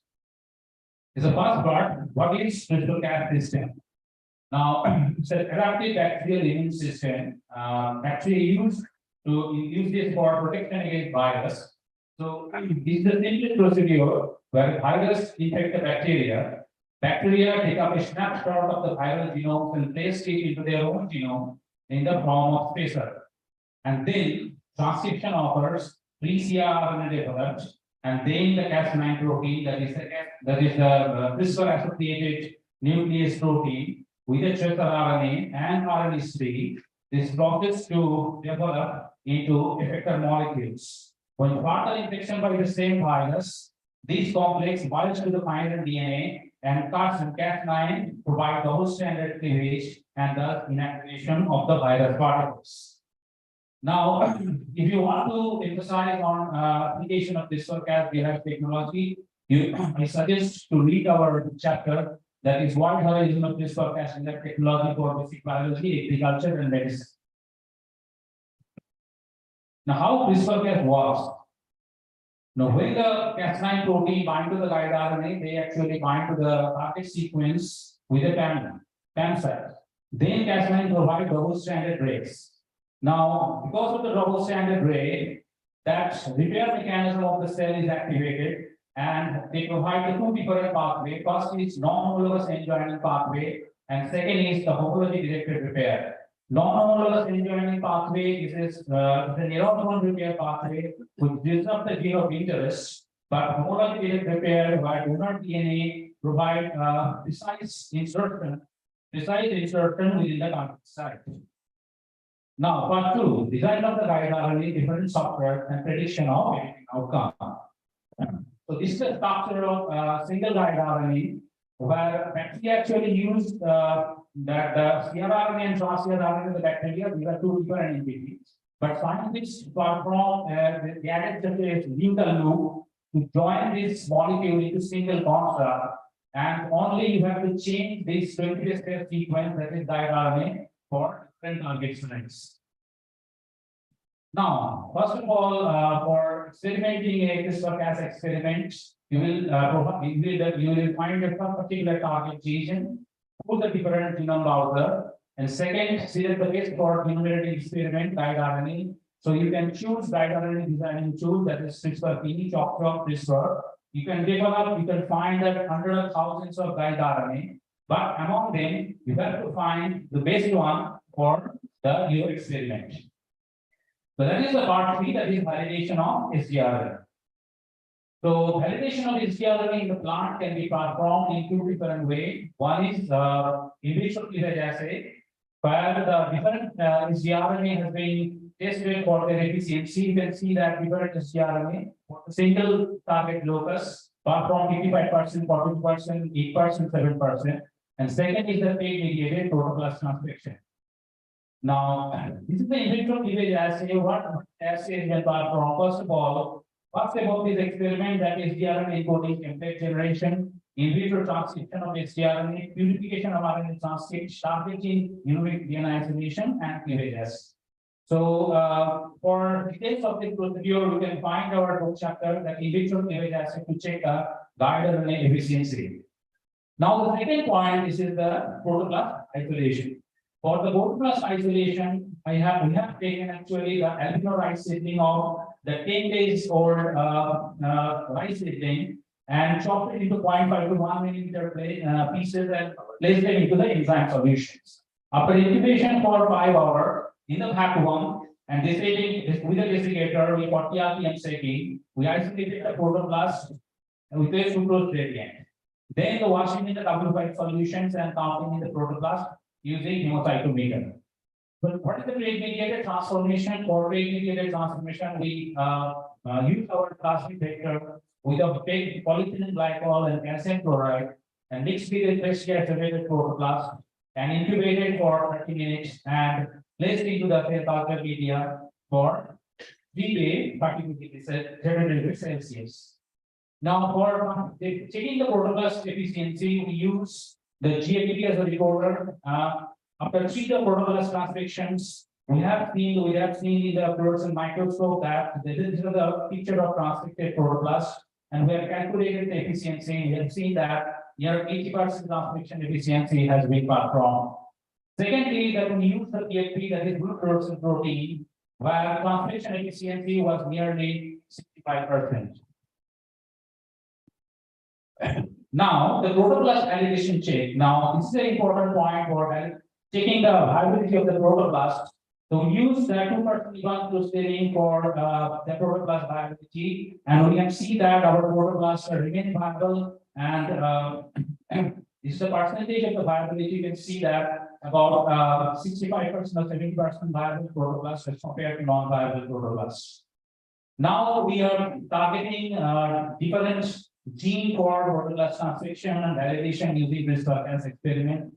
First is that we taken some of the people-related genes. These are OSP phospholipyruvate carboxylase, OSP pyruvate phosphate dikinase, OSPA carbonic anhydrase, OSPA-PME, that is malic enzyme. Second, we have taken gene involved like stress, that is certain block genes, OSPCA1. Third is that one, this is susceptibility gene, that is OS2 protein. So why do we choose that genes for our experiments? Now, because in case of people-related gene, we want to decipher the role of the people-related gene in CPRs.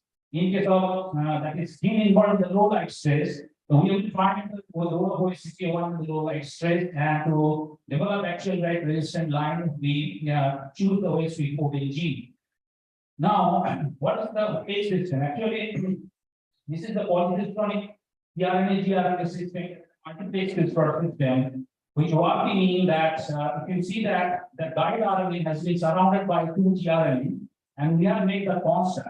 So after transcription, in the cytosol where tRNA has been processed out using RNase rate and RNase-P, and your guide RNA has been liberated. So with this technology, you can use more than one guide for different target sites. Basic structure of all our construct is consists of the Cas9. Cas9 has been driven by the PDB promoter, and PTC system has been driven by OH-PDB promoter. Now, screening of the mutants. So this is a simple explanation how we screen our protoblast transcripted protoblast. First of all, this is the gene A, which consists of two exons, that is exon 1 and exon 2.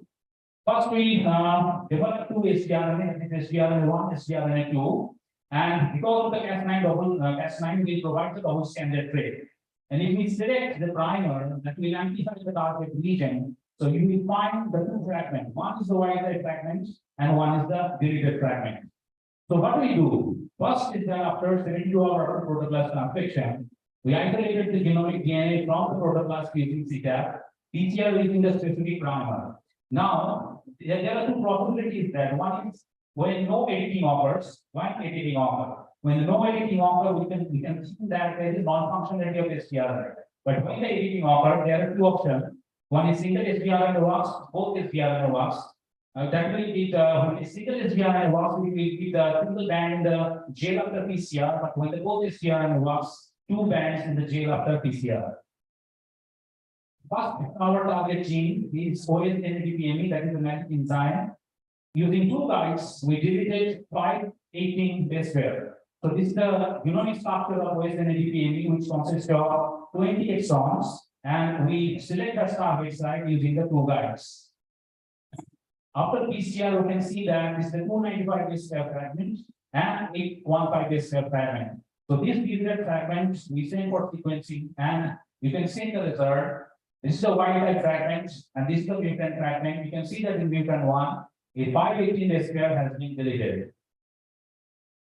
Second target, that OSCA using two guides, we deleted 176 base pair.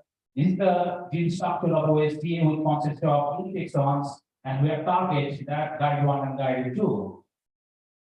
After PCR, we get extra 528 base pair fragments, and we send for standard sequencing, and you can see that 176 base pair has been deleted in the mutant line.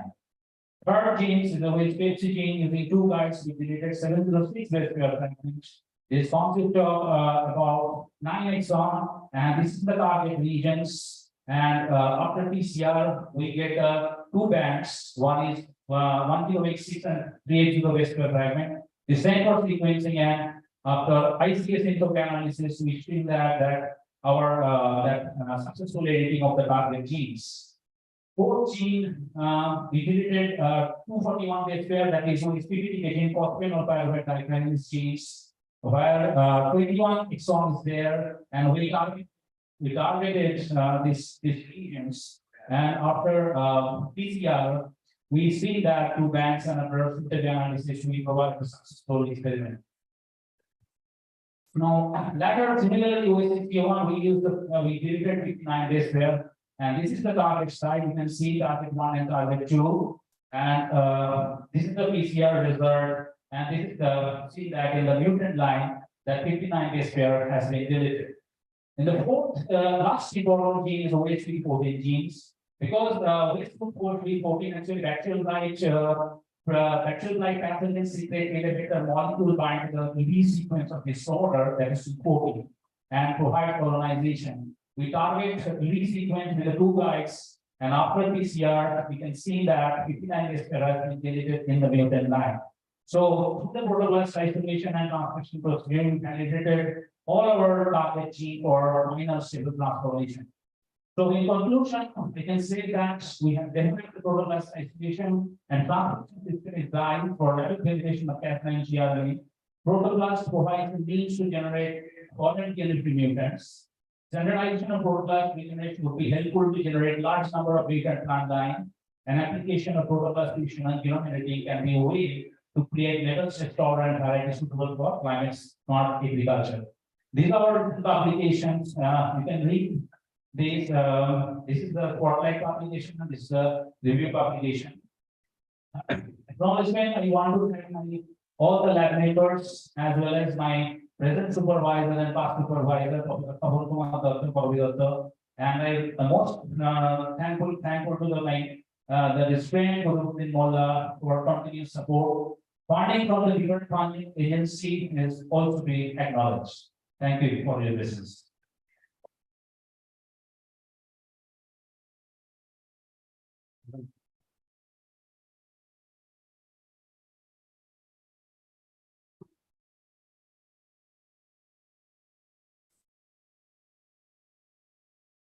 Thank you so much, sir. That was a commendable presentation on CRISPR-Cas9 and gRNA. Any questions? Yes, sir, please.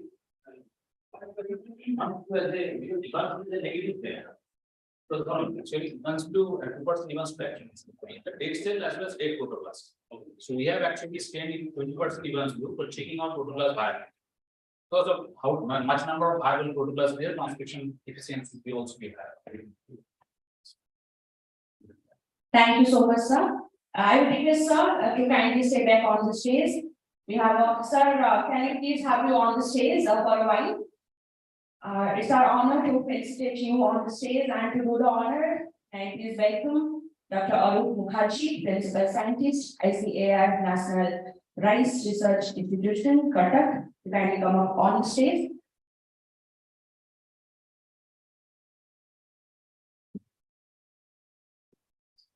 This is a small token of our appreciation from the side of Society for Agricultural Research and Management. We congratulate you, sir.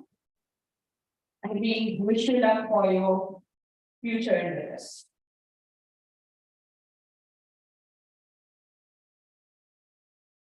Thank you, Dr. Mukherjee, for doing the honor. Thank you so much, sir. Please be seated.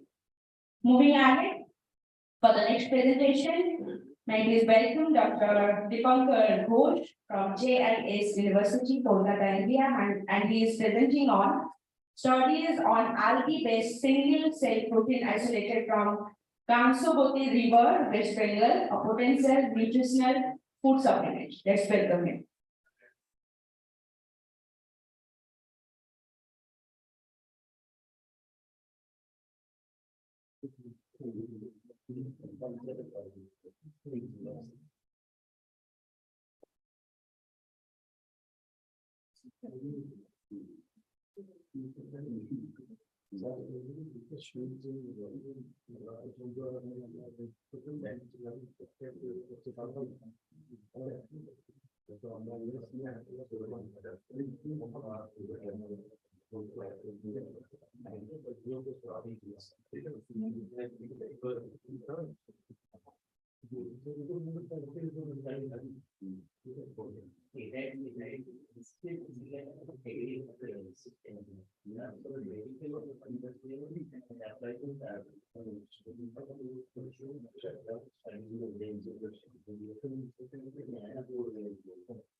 So good afternoon, everyone, all the dignitaries, all the participants over here.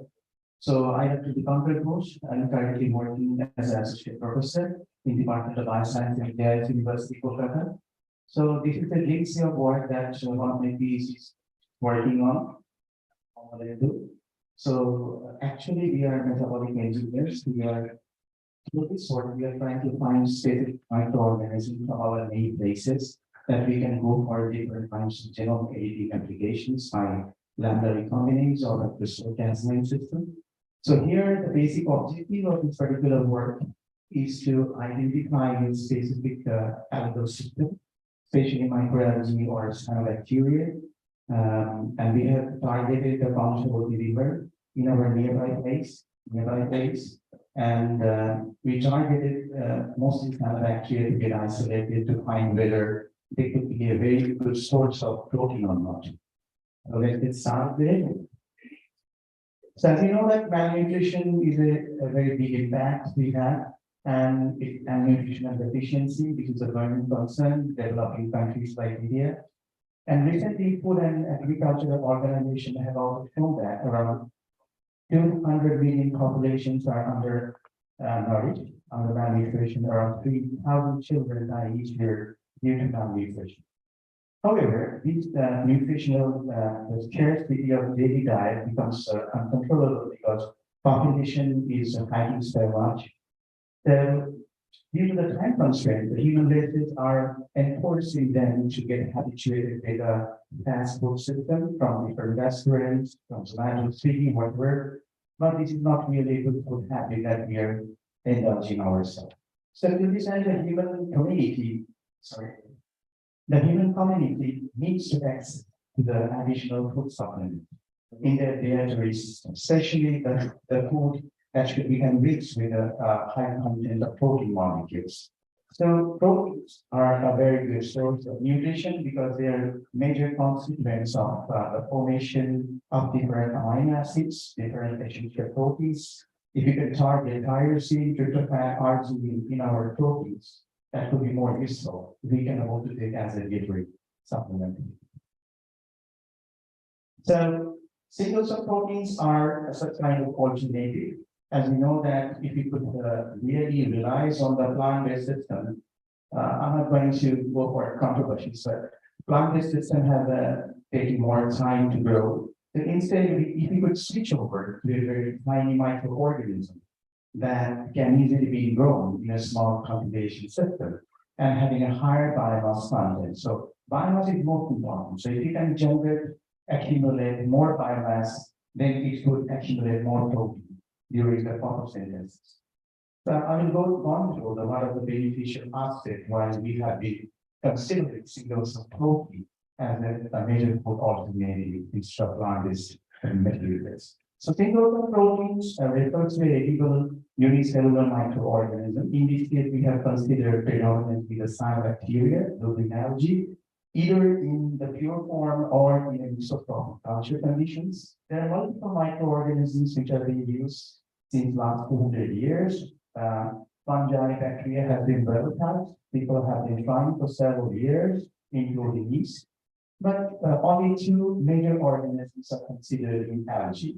One is Spirulina platensis and the Florida lovers. But they have some major drawbacks. That's why we're trying to find some other candidate that could be a good subject of those major algae molecules.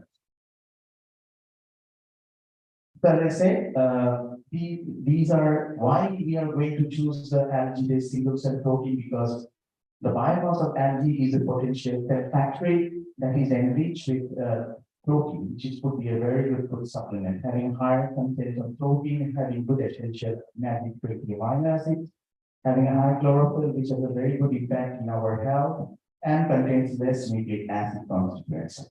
So the algae cultivation, as we know, and biomass production is quite comparatively faster than the plant raising. This is the one major driving force why we are focusing on the algae.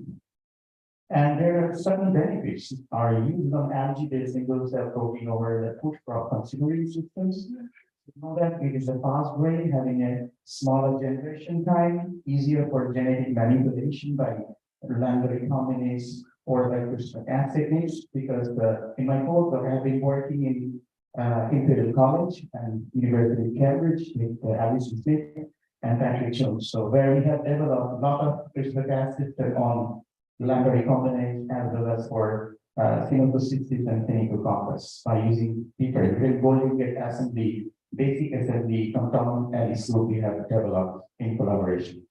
And that's why it's easy for manipulation. They are genotype because they are unicellular, having a single chromosome, microalgae especially, the higher protein content in their biomass, and it could be a very good feedstock. Why it could be? Because it is a higher nutritional values. The cultivation is independent of climatic variation. You can control either closed pond or maybe the polypropylene bags. However, lower land occupancy is required for generating higher biomass accumulation.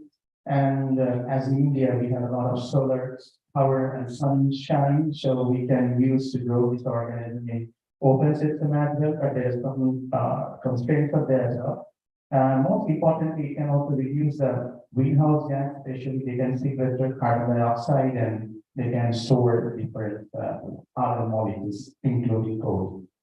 And it can easily be regulated. And there's certain industrial aspect that can also be very important in this scenario, because SCP plays a vital role in pharmaceuticals and industry applications, especially as the SCP from cyanophytes members produces phytothionein, acts as a major antioxidant, anti-inflammatory agent, and natural colorant. So it is useful to protect hepatic and neurological disorder. So in case if you can take single protein as a protein supplement, it could also give you some additional aspect like antioxidant activity, anti-inflammatory activities, and anti-cancer efficacy as well. So in that other way, you can also use the industrial pollution, because algae is a most of the algae are stress tolerant under certain limiting conditions. So they can easily grow on the industrial effluent system. So in that way, algae can sequester carbon dioxide, they can generate biomass, they can utilize the waste water and developing the protein accumulation within the unique biomass system. So that's a major driving force for focusing on this work. And this is a comparative overview we have done in 2018 when we have started my lab in JIC University. And we have made a comparative overview, like whatever people have published work on different animal systems, bacterial systems, fungal systems. We try to make a comparative overview from where we should get started with.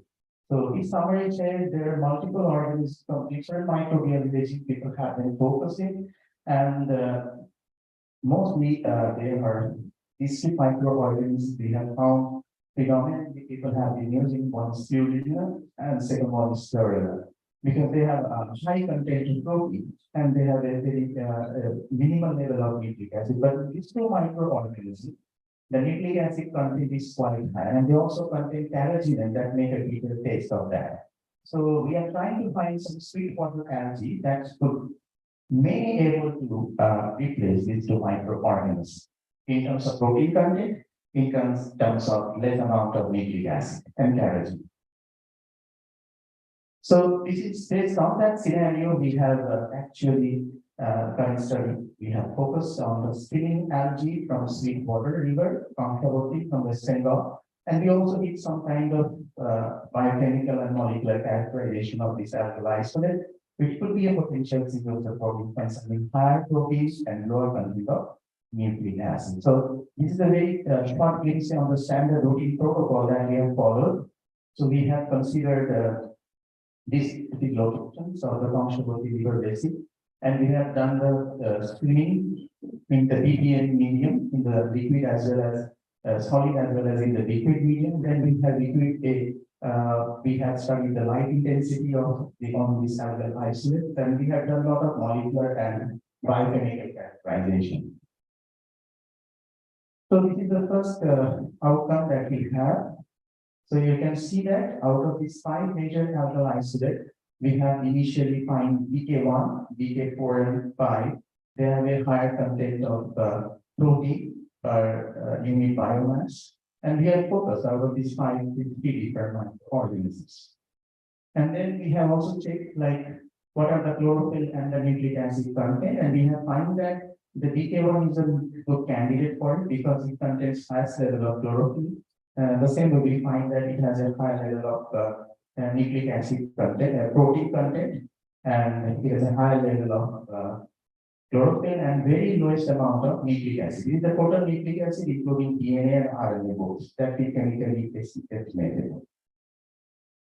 And this is the profile of biomass generation. We have used pure medium medium as well as the industrial effluent medium to grow them and try to find out what is the major productivity of biomass, because protein accumulation is directly proportional to the how much biomass is going to get accumulated. So we have find that out of this DK5 and DK1 is the best candidate for it. That's why we did the next level, because when we are going to apply this algae in the human system, the pathogenicity could be a major issue. That's why we have done the pathogenicity analysis by hemolysis acid. This is our pure annexonic culture of DK1. And we have used a standard 50x lysis buffer having ACS, which can break down the RBC cells. And this is our alkalized bed, and it does not show any kind of zone, clear halo zone around it. So it shows that this organism could be used for human application, as they do not have a kind of hemolysis or hemolytic activity. So afterwards, we try to make molecular phylogenetics to characterize the molecular level what is the genus of a particular microorganism that is isolated and working with. And we have find that this microorganism is closely we pronounce it DK1 strain. And for this, we have extracted the genomic DNA and we go for IPS region, which is the specific intertranscribed spatial region, which is very conserved from individual algae, which is found in the junction point of 50s and 30s ribosomal protein, and we have used a universal RNase primers, and we have done by the ML and the major joining system in phylogenetics. And so based on that, I would like to complete what is the concluding remarks, because the work is still going on. So these would be a take-home math. So DK1 alkalized rate is the best for our case as a SCP, having a higher protein level or having a lower level of total nucleic acid. It does not show any pathogenicity good for human application at the preliminary stage. And we have also done the molecular characterization to find out what is the exact genus of this microorganism. So in the future application, as I said, we are focusing on the metabolic pathway of different amino acids to make sure to enrich the content of tyrosine, arginine, and tryptophan. That are the three major important amino acids in the protein that we are going to use as a STP in this particular organism. So this is my research group. We have been working, and I have 4 PhD scholars currently working, and these are the MSc. Thank you very much for your work this morning. Thank you.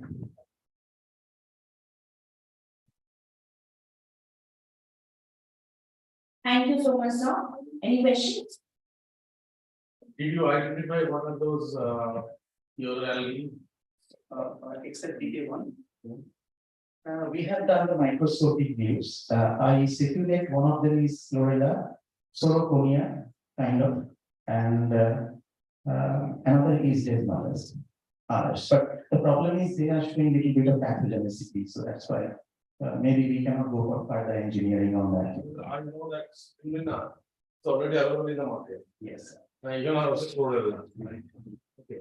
So why did you focus on those two?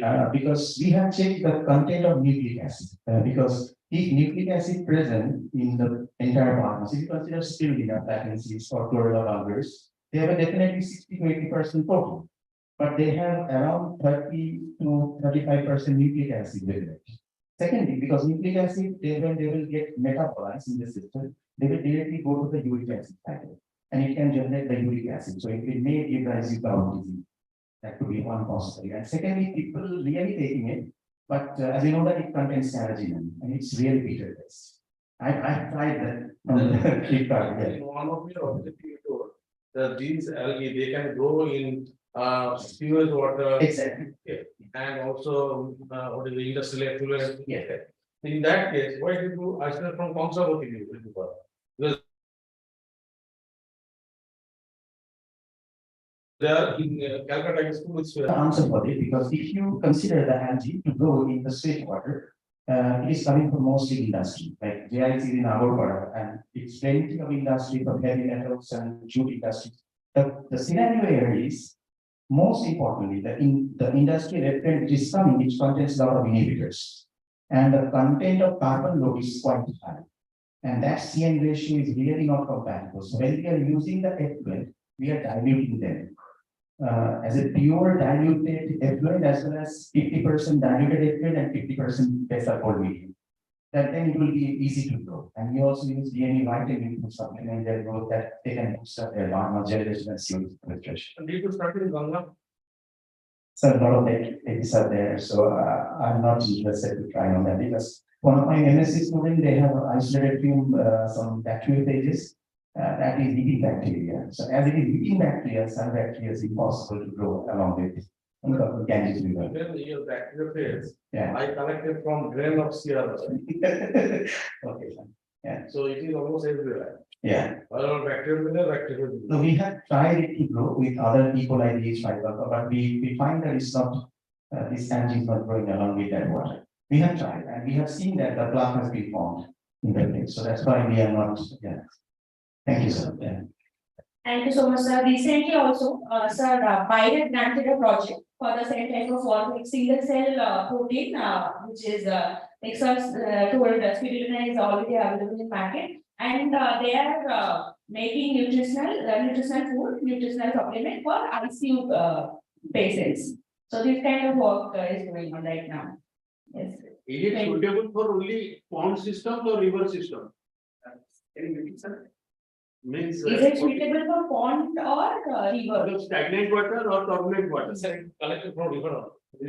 Some comes over the river of Kolkata. Because winter, due to the diurnal cycle, they migrate straight upwards. Otherwise, they cannot get the light. And during the summer, it's impossible because there are very thin cell wall. And that they cannot even photo leaching will be there. Photo system highly flowing rivers do not allow to grow any type of algal. Algal growth is very limited. Right. We are not. But in case of pond and particularly stagnant water, lakes, even bigger lakes, Exactly. then there is no movement of the water. Right. Then the growth of algae is very good. Exactly, because this is the source, sweet water source from where we have screened the algae. Now we have done. There is no saline infiltration. We have also done something on mangrove ecosystem. My students were presented yesterday. But a conservative is not saline. No. It is connected with the Bundi river and then. But there is some confluence connecting with this saline water. Saline water we have done now because a lot of the other places from Sundarban areas, we have also isolated a lot of that. One of my students is working on that. But that is different, because stress is there. So are you also working on some product-based research for guidance? Yes. Okay. And we have used the manual. Excellent. Thank you so much, sir. Moving on, let's welcome N. Subbarao, sir, who is going to propose a project. This is a project complex on national and rural food and artisan parks.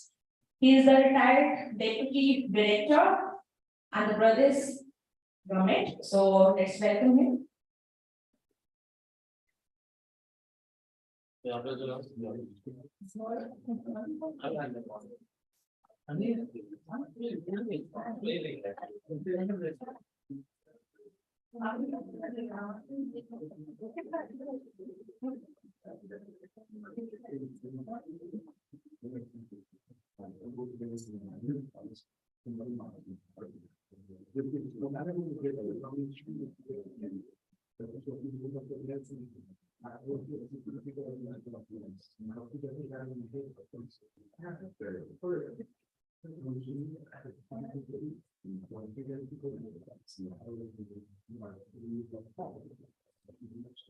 this is not only a presentation, it is a project he is presenting, which he wants to implement also in government level.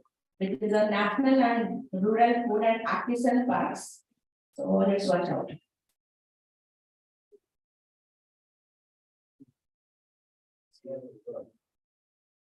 Good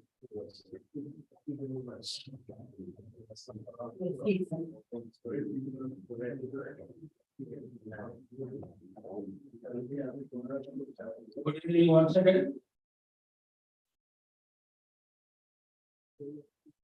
We have been hearing so many words these 3 days. What are the means? The population, the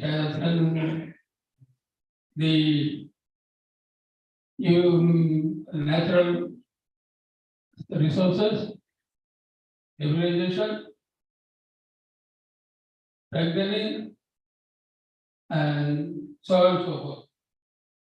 So I have a comprehensive project to propose to the August Forum for bringing to the government or implementation of this project in the budget session 2023.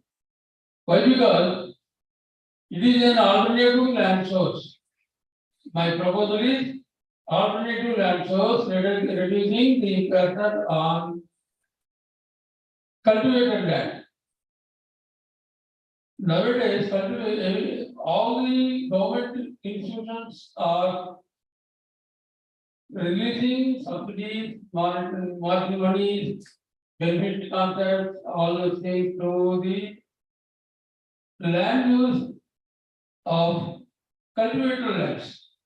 The cultivated lands have become saturated and alternate source of land use is proposed. The alternate land use is the uncultivated waste. These wastelands are the best suited for the sustainability of crop growth, economical availability of the farmers' margin, farmers' income, then so many aspects such as the green corridors to reduce carbon dioxide and the water body. This is proposed to have facilities for post-harvest management of farmers' produce. This post-harvest management has no block treatment till now. That is why the common farmer and small marginal farmer has no entry for the availing the government of India schemes. Moreover, the success rate also has only up to 30%, and time taken is also 7 to 15 years to regulate the schemes of government of India.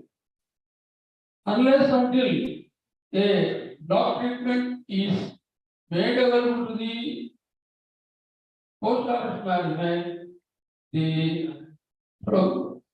required growth, population management, food requirements, all those things cannot be managed at this land use level.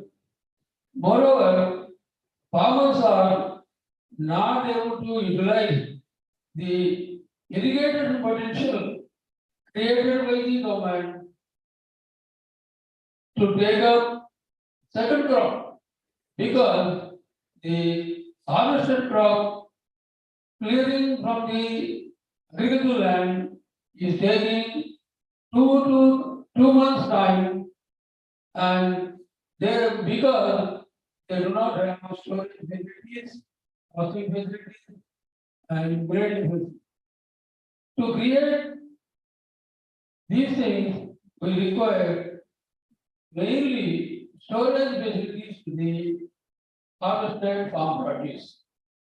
The storage facilities now ongoing are not reachable to the common farmer. That is why they is taking so much time to take up the produce to the market and get the MSP farm produce price also. So thereby he is losing the price, he is losing the time, he is unable to utilize the natural resources, land and water.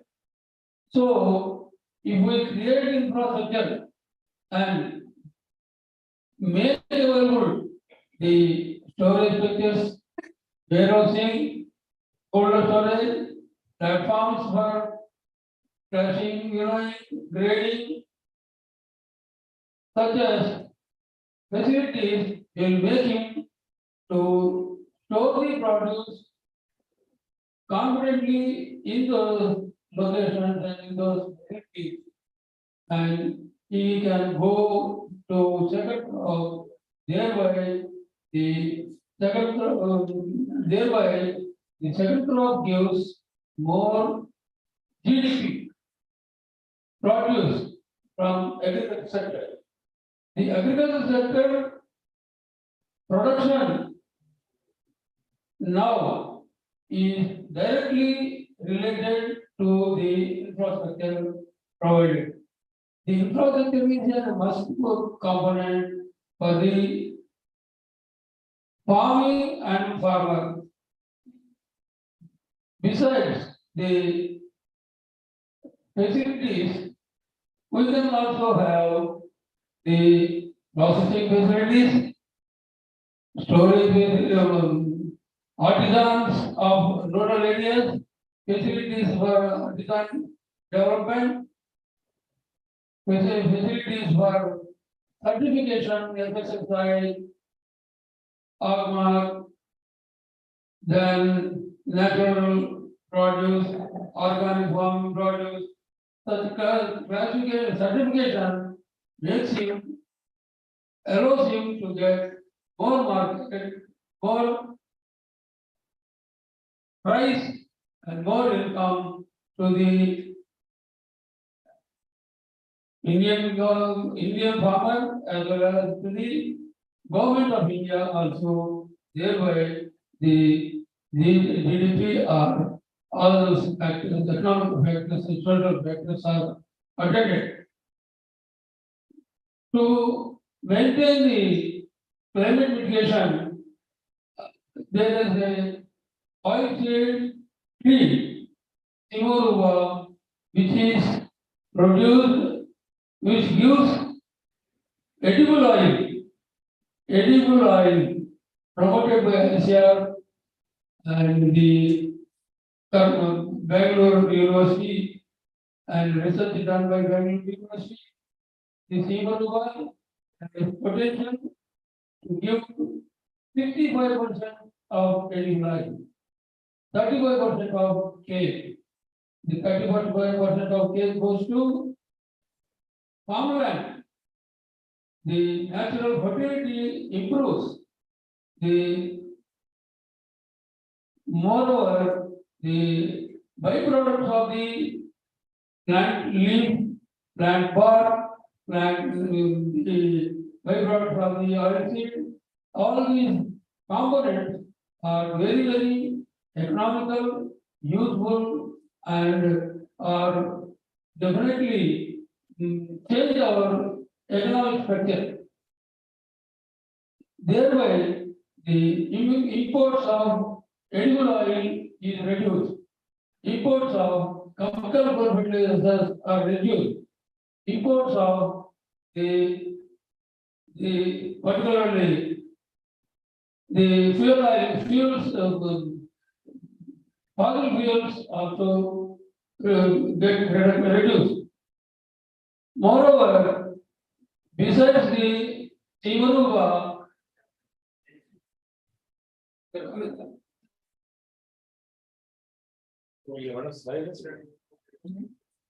besides the Timanuva, Sir, please share your slides.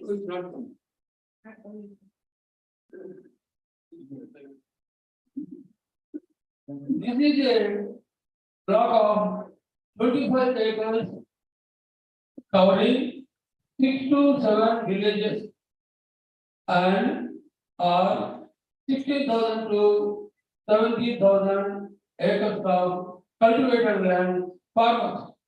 These farmers are provided with this accessibility for the agricultural produce, storage, processing, and valuation, so on and so forth, definitely improves his income. Also, the border, the 25 acres block border is proposed for Simalova roadside avenue plantation of 1 lakh plants. This 1 lakh plant gives greenery, oil. It is an economical tree, practically give impact on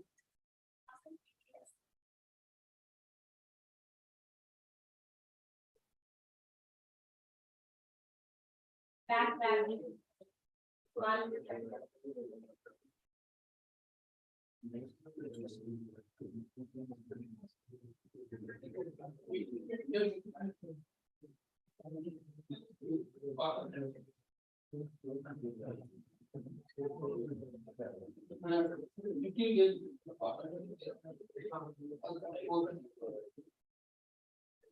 Sir, you can start. It is going, sir. Please start.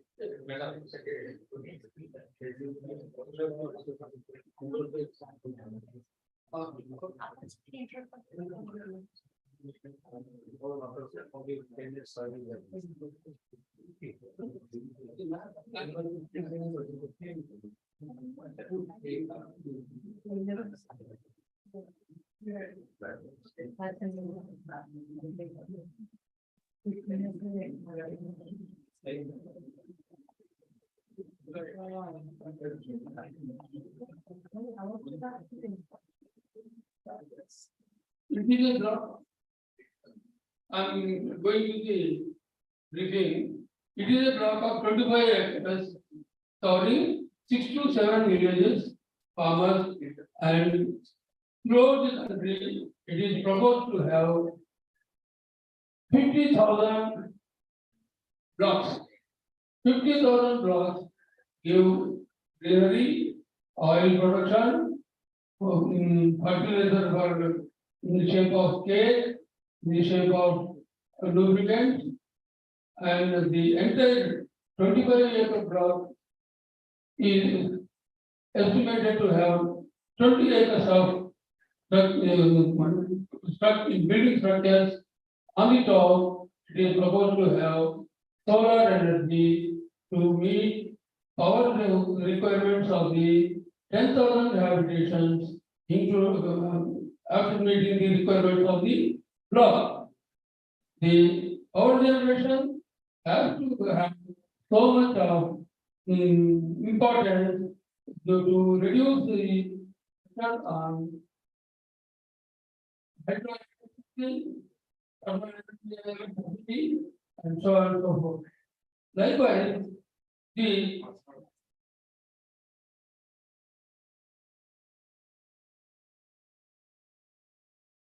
Sir, can we take some questions as well?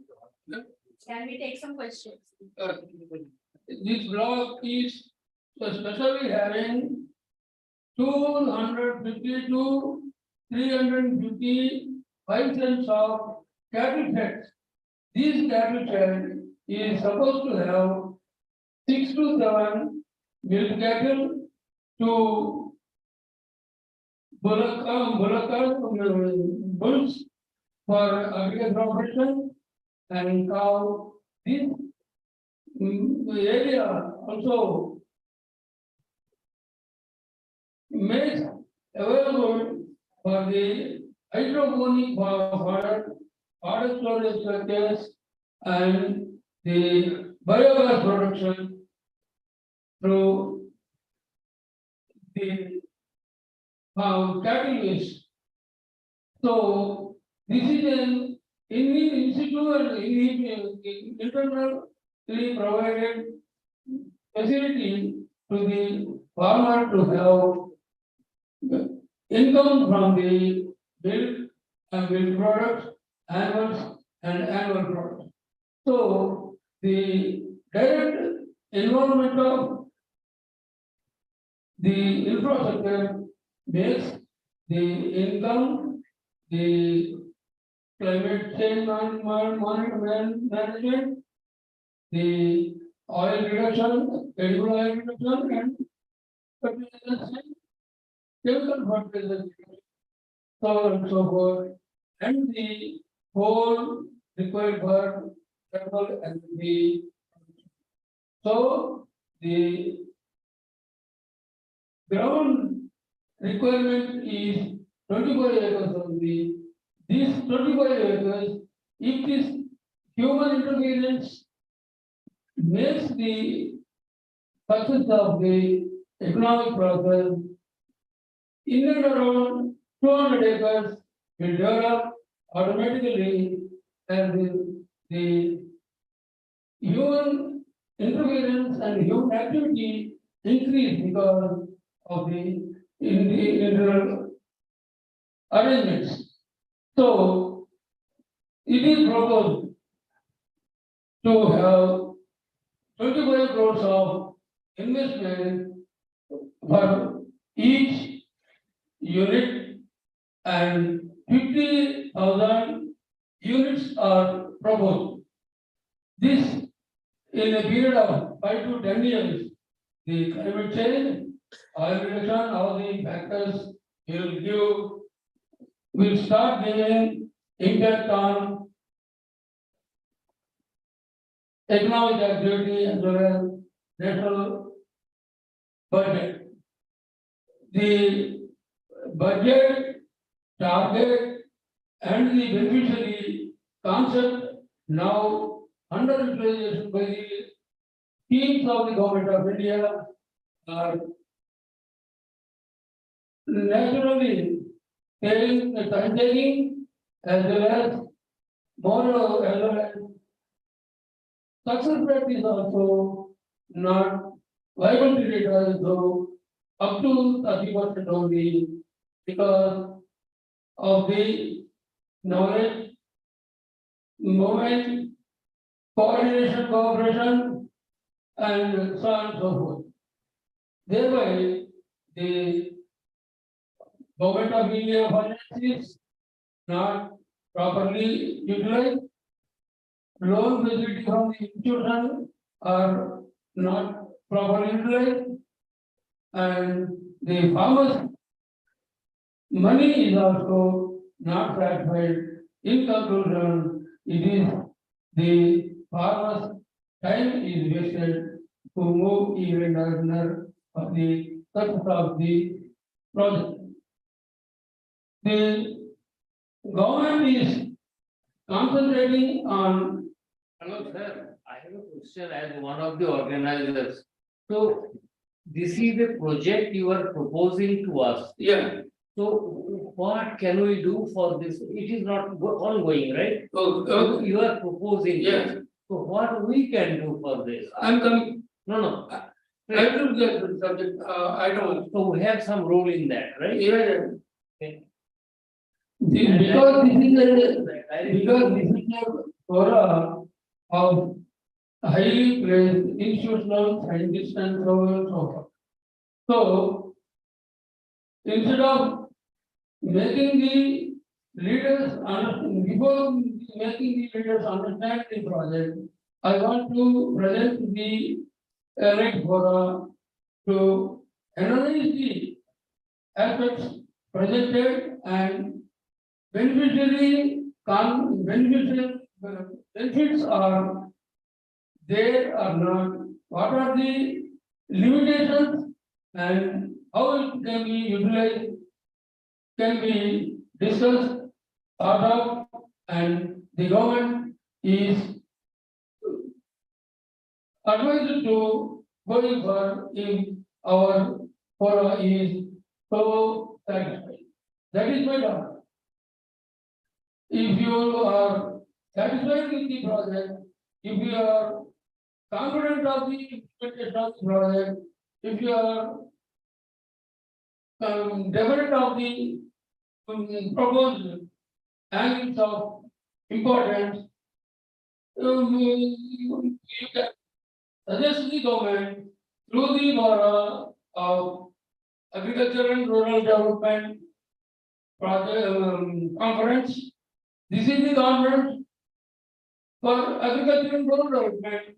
So in that sense, I have taken this opportunity to bring it to the government of India, to the body, to the further action from the government of India. This is my motto.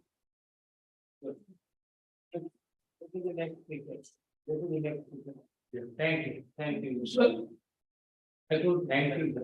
Thank you so much, sir. That was a great proposal on how uncultivated lands can be used. A round of applause for Subbarao. How it is necessary and how it is useful is to be the. Moving on to the next presentation, we have Dr. Surajit Ghosh from Malviya National Institute of Technology, Jaipur, India, and he is presenting on synthesis of silica nanoparticle from paddy straw using hydrolysis process. Let's welcome him. Ma'am, my screen is visible. Can you please confirm? Surajit Ghosh. Am I audible, ma'am? Yes, yes, you are audible, sir. We welcome you. Please share. The slide is visible. Please go ahead. Okay. So first of all, thank you to the AgriVision team that giving me the opportunity to share some of my work on it. First of all, let me introduce myself. Myself, Dr. Surajit Ghosh from MNIT Jaipur. I'm from Chemical Engineering Department. So actually, I'm not very much acquainted with many of the agricultural scientists over here, but that is my sole purpose so that I can get a connection with you. So briefly, let me give you a very brief idea about MNIT. MNIT is actually a National Institute of Technology in Jaipur, and which is mostly an engineering institute. We have several departments like chemical, civil, mechanical, and other computer science and others. We don't have any bio departments. So what I feel is strongly depends that we should have a very good collaboration with different agricultural institutes as well. So far we get, so far I understand there are so many good scientists over here. They are discussing about their wonderful work. So possibly it could be a good opportunity to connect with you. So coming to the point of our discussion. So here my topic is on silica nanoparticle. So silica nanoparticle is one of the very interesting nanoparticle in the sense it can provide different types of application it can be used in. For water purification, even drug deliveries and bioimaging, biosensing, even for gene peptide deliveries, right? Now, zinc oxide silica nanoparticles, if I talk about, mostly it is very much convenient once we can make it in a very mesoporous scale, like thousands of pores inside, providing a huge amount of surface area. And several type of functional materials can be grafted in certain kind of materials, and then they can be further utilized. Okay, so if we see that silica nanoparticle have good functionalities, like it is very much of biocompatible. It has very good bioactivity when it is being dosed with functional materials, and it provides high functional surface area if suppose it can be prepared in a mesoporous level. And it also have very good luminescent properties as well. We try to discover some of that we have derived in this work. So silica nanoparticles can be derived from many sources apart from other inorganic sources, if I can mention about some of the industrial waste, suppose baggage after the sugar industry, or different plants or agricultural waste like straws and stubbles, even some clay minerals, from clay minerals, different other biosources like algae, yeast, fungi, or other microorganism. These materials can be converted, and we can obtain some amount of certain amount of silica nanoparticles, which can be mesoporous in structure. It can not maybe mesoporous in structure. So what is the basic idea about this work is like all of you are very much aware about the stubble burning. So like many northern parts of India, they used to burn the whole paddy fields after taking out the crops, and it creates a huge pollution. So one of the my target is here, if we can reutilize this product, or we can get some of the value-added products out of this material. So here we choose the rice paddy straw, and that we can utilize to synthesize the nanoparticles. So here are the basic raw materials. We have just taken rice straws after taking out the crops from it. And the only chemical that we have needed in this particular work is hydrochloric acid. Okay, and we also need a very cheap equipment like some chopping machines, like grinders to grind the particles in very small size. We need a hot air oven to dry the biomaterials. We need some filtration setup once we get the nanoparticles and their slurry. We need a muffle furnace so that we can calcinate these materials at some high temperature. And we need some ultrasonic bath so that we can create very nice distinguished nanoparticles from a chunk of particles. So these are the basic equipment that we need for this work. Now, what is the basic synthesis protocol? It's very simple. It's like you just need to chop it down. Suppose in our work, we have chopped it down to almost as a size of 4 centimeters first. Then you have dried it in a hot air oven around 50 degrees Celsius for 1 day. It removes most of the moisture from it. And then we have grinded it after making this dry cuttings.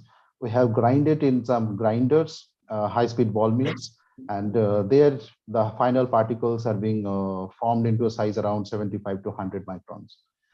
And then we have taken around 50 grams of such kind of this material, and we have added it with 250 ml of one normal hydrochloric acid, and we have stirred it in a magnetic stirrer for quite some time.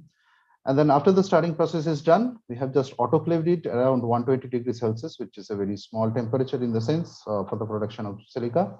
And for about 4 hours, this acid hydrolysis has been taken place. And then we have the slurry that we have got after the autoclaving process. We have just washed the acid from it by using some filtration setup.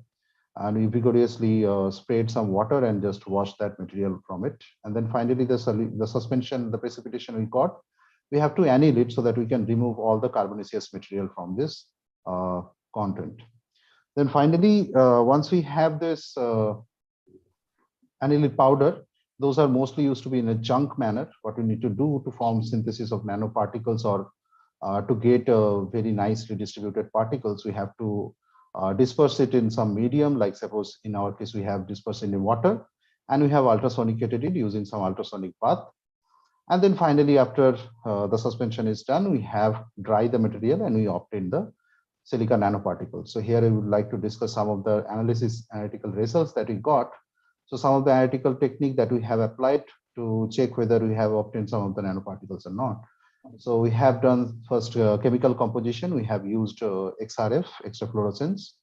Then you have used thermal analysis by using thermogravimetric analysis. Functional group analysis has been done using FTIR. Crystalline analysis, crystalline quality has been studied using X-ray diffraction. Structural analysis has been done using transmission electron microscope, and luminescent properties have been analyzed using photoluminescence, field spectroscopy. So when we have done this chemical composition analysis, we have observed that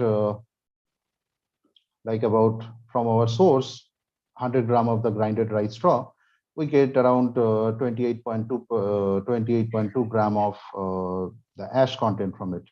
And once we have done the XRF analysis on the ash content, we see that there is about almost 92.65% of silica. So most of the content on the ash composition is around silica only. So out of the total rice straw, if you see, it is almost like 26.2% of silica is present in the rice straw. So it's a good quantity of rice straw being present over there. Next, we have done the thermal analysis. So in the thermal analysis, we have done in the range of around 50 degrees Celsius to 800 degrees Celsius. And you have observed that there are different mass losses has been taken place at different temperature range. And based on the literature, we identified that, okay, the losses can be divided into mostly three categories. In the one zone, there is a dehydration has been taken place. So dehydration means that the water loss would be there, whatever the bound moisture would be there, that will be lost within this temperature range around 30 to 110 degrees Celsius. So it can go up to 190 degrees Celsius around that temperature. There are other components like cellulose, hemicellulose, and lignin. So what you can see is that lignin decomposition takes place at much higher temperature, whereas cellulose and hemicellulose, they do degrade at a much lower temperature in the range around 190 degree to 400 degrees Celsius. Okay, so next we have done the FT analysis on the rice straw, and we have observed there are different functional groups are being present on the material. And starting from silica oxide, silica bonding, and there are carbon-carbon bonding, and there are carbon-hydrogen stretching because of the different hydrocarbons of lignin and cellulose materials. So what we have found is that the acid hydrolysis reaction we are doing, what it does is generally when we have the rice straw material do have different kind of material like lignin, cellulose, and hemicellulose. When we do acid treatment, these biomaterials get fragmented by this acid treatment. Okay, so there we get some liquid part and there we get some solid suspension. So once we get the solid suspensions out, they mostly contains the silica materials and some of the hemicellulose and lignin materials. So once we calcinate it at a higher temperature, we can remove this lignin and cellulose, hemicellulose part, and finally we can get some finely divided nanoparticles. So this is the overall scheme that why acid hydrolysis can be a very useful technique in obtaining the silica nanoparticles out of these sources. So we have done this, we have collected this powder after calcination. We have done the XRD study, X-ray diffraction, and we obtained the nanoparticles are not very crystalline. They are very amorphous in nature. We got a very broad spectrum in the XRD result, and which gives around 22 degree of 2 theta. And which refers that this is not any crystalline product is formed, it is very amorphous in nature. Okay. So when you observe these particles under a very high microscope, you can observe that the particles have formed, their size is around 10 to 30 nanometer, but they are not very much of, the grain boundaries are not very much visible. So it likes they are forming some clusters. The clusters can be made in the size around 50 to 100 nanometer in size. There are big chunks of particles. So after doing sonication, we can get some finely divided, but not exactly very distributed, or the aggregations cannot be break easily because we have calcined it at a very high temperature to remove the organic content from it. We have studied the illumination property of this material also, which shows two broad streak around 440 nanometer and 470 nanometer, which corresponded to 2.8 electron volt to around 2.65 electron volt. So this refers that this material shows some good illumination properties as well. So in conclusion, what we can derive is that using the acid hydrolysis technique, we can get the silica nanomaterial from the rice straws. Okay, so instead of burning it, we can actually get it and some value added product. And then this silica nanoparticle can be obtained around 10 to 30 nanometer and using this hydrolysis technique. But these nanoparticles are not crystalline in nature, they are amorphous in nature, but they show some good illumination characteristic. But the major challenge right now we have that what we are working right now in this particular area, so is to form mesoporous structure. So all the particles that we have observed are very solid particles. They are of very small sizes, but they do not have much pores inside, as you can see from the TM image. So next we are working on that part. Possibly we will solve this one too. Okay, so here there are some from MNIT. I just like to call there are some good collaboration opportunities from our institute. We will have a very good collaboration with Indian and global universities, very renowned universities. And right now, I'm looking for some collaborations where we can get this waste biomass like agricultural waste or maybe industrial bio waste. And if they can be converted into some value-added product, if anyone is interested, we can work on it. And agricultural wastewater treatment, this is one of our very interesting part of my research area. And the nanomaterials from bio-based sources, if we can get some. So I'm very happy. I would be very happy if any one of you would be interested to join me with it. Apart from that, we are working some of the work like synthesizing fuels from the bio-waste material as well. So here is my email ID if anyone would like to contact me in some time. So that's all. Thank you for this opportunity. So I'd be happy if you have any question regarding this. Thank you. Thank you. Thank you, Dr. Bose.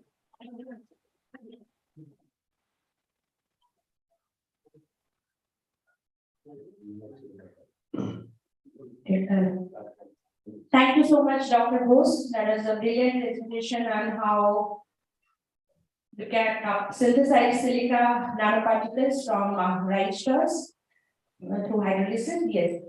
We have a question. Yeah, sure.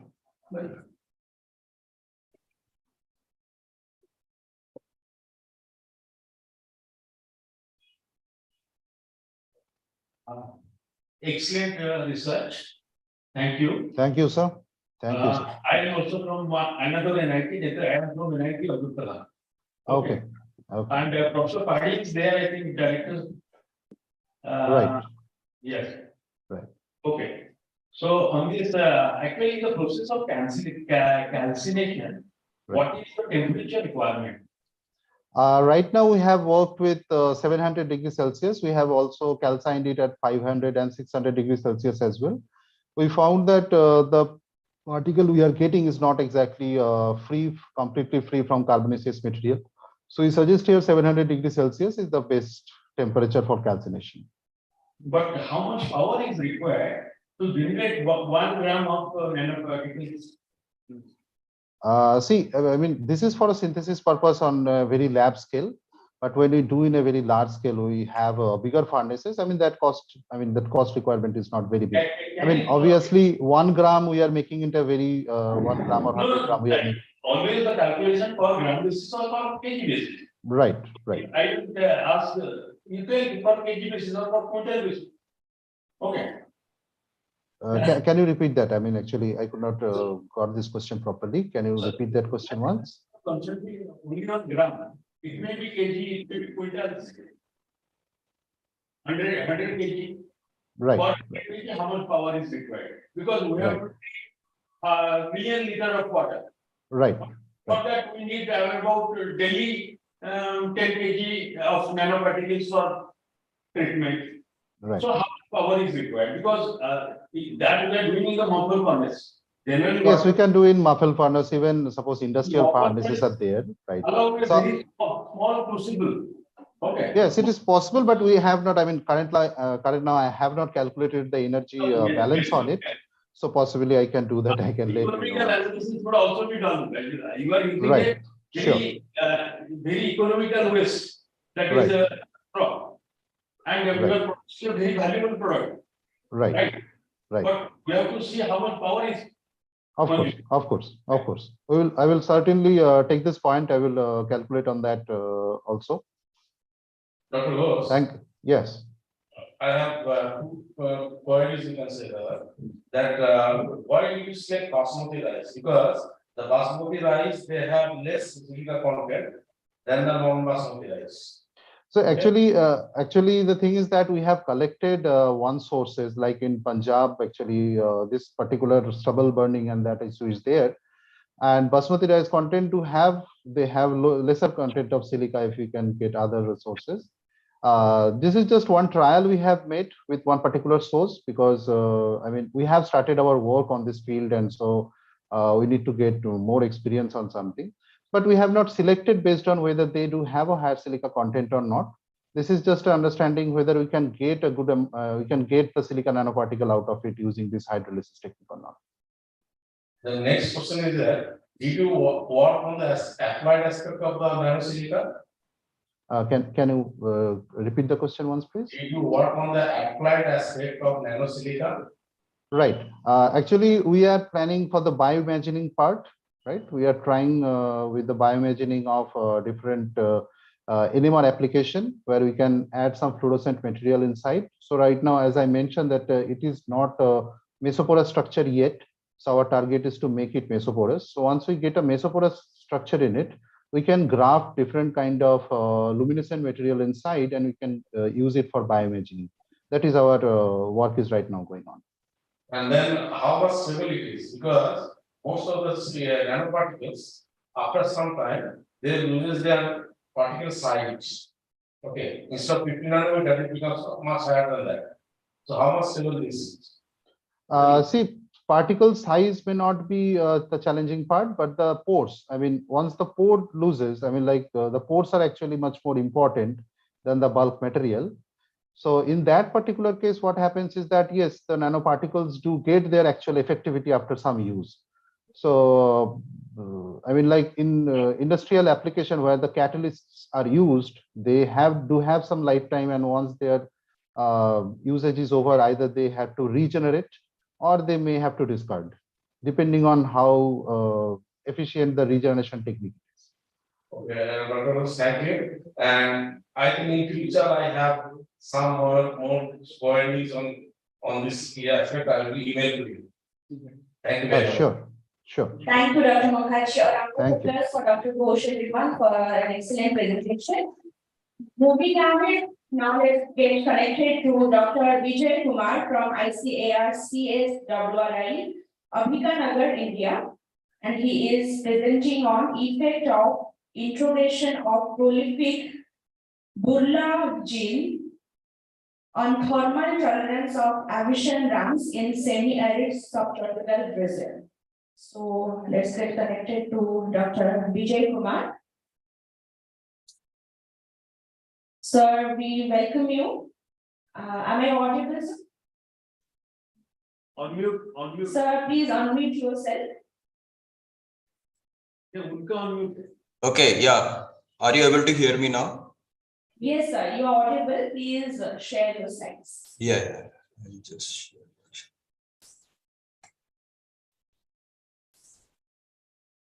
Hi, yes. Are you able to find my slides? Yes. Open the PPT, sir. 1 minute.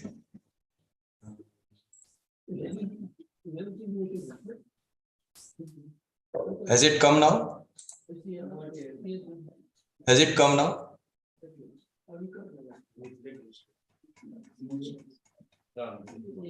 Have you got the PPT now?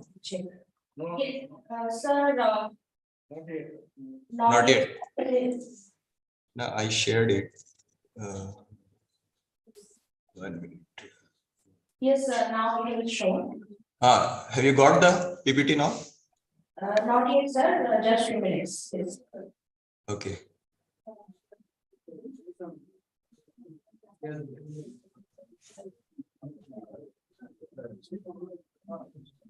Sir, please restarting. Okay. Please restarting. Okay. You want me to restart? The slide is showing, but it is blank. It's blank. Okay.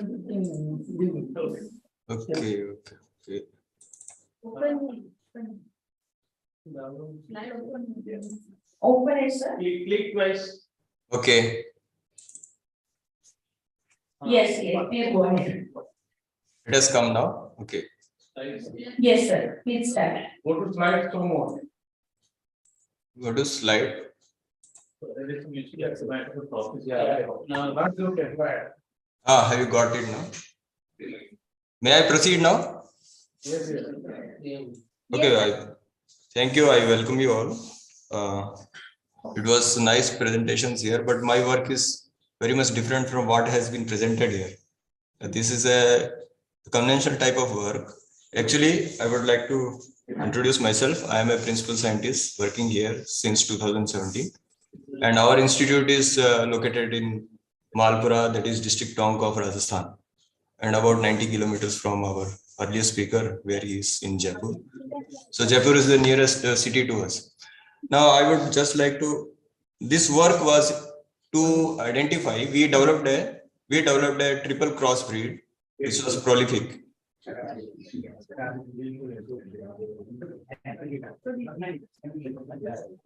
Yes, sir.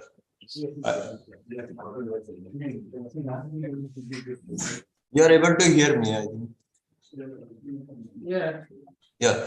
So our institute in the past, some last decade, it was involved in developing a prolific breed.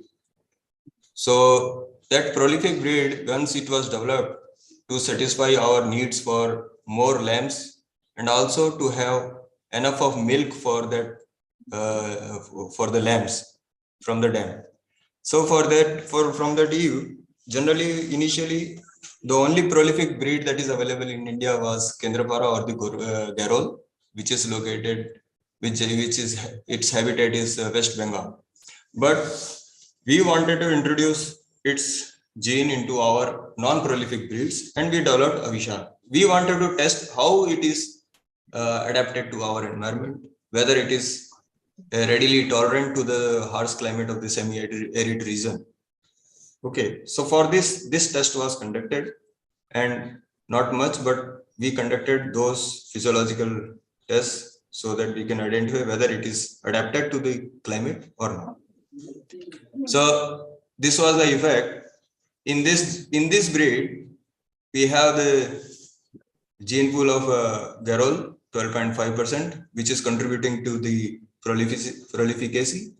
Then Patanwadi, 50% genetic makeup is of Patanwadi breed, because we wanted more milk and high body size also. And our native, most tolerant to the semi-arid climate, that is Malpura, that was having 37.5%. So these are the, you can identify, these are the photographs of our Malpura, and these are the Avishan eaves with their lambs, and this is Avishan ram, and these are the Garol, and the Garol is very small, short size sheep breed, and Patanwadi is the large size sheep breed. So that was how we wanted to develop this one. That was developed, but we carried out one small experiment. That is, in 2 seasons, we carried out prolific rams and compared with the control Malpura rams, and we wanted to know whether it is tolerant to the climate or not. Every 4 hours, we collected the data on physiological responses, climatic variables, and some of the biochemical enzymes we studied to see if there was any change that was occurring, so that we can use as a ready test. Right, sir? So what we got was, yeah, so the climate that was prevailing in our region, we can see very well that the climate varied from somewhere around 11 degrees in winter to 28.5 degrees, or say in summer to 37.5 degrees. So the climate was very harsh in the summer. But this is the temperature humidity index that is generally derived in the European nations or temperate conditions. And it says that any THI value above 25 or so, that is in a very severe stress, extreme heat stress. But here in the winter season itself, according to that, what is available all over the world for sheep, this is the temperature humidity index. And this itself is 25 in our winter season in the afternoon. So we have to look on this also, that whether these THIs standards that have been made all over the world, whether they are applicable to our specific climates and our specific breeds or not. Generally, I don't feel these are applicable. We have to make other standards also. So this was one thing, and these are the rhythmicity tests. We have time series Cosine analysis also done when we are doing every sampling at every repeated regular intervals. So every 4-hour intervals for 24 hours and 2 times in a season, total 4 readings were there in all these animals, 12 and 13, 25 animals. So this is how the climate was changing. You can see here, this is during the summer, the dry bulb and the wet bulb, This is during the winter, the tribal and the wet bulb temperature of the ambient climate in the microclimate of the animals. This is a Cosinor analysis to see whether there was any rhythmicity.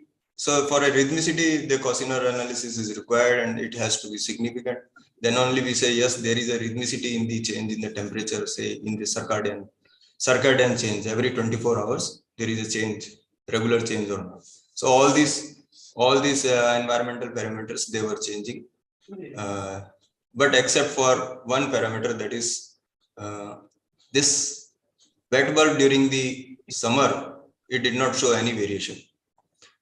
But it is not so important because tribal was highly significant and varying rhythmically. And then we found what were the changes that we observed to identify whether they are tolerant or not, say physiologically observed conditions. So morning, we know that the respiration rates were very low. But if you see the pulse rate and this one, there is not much difference, although there is a significant difference. I have stated in other slides.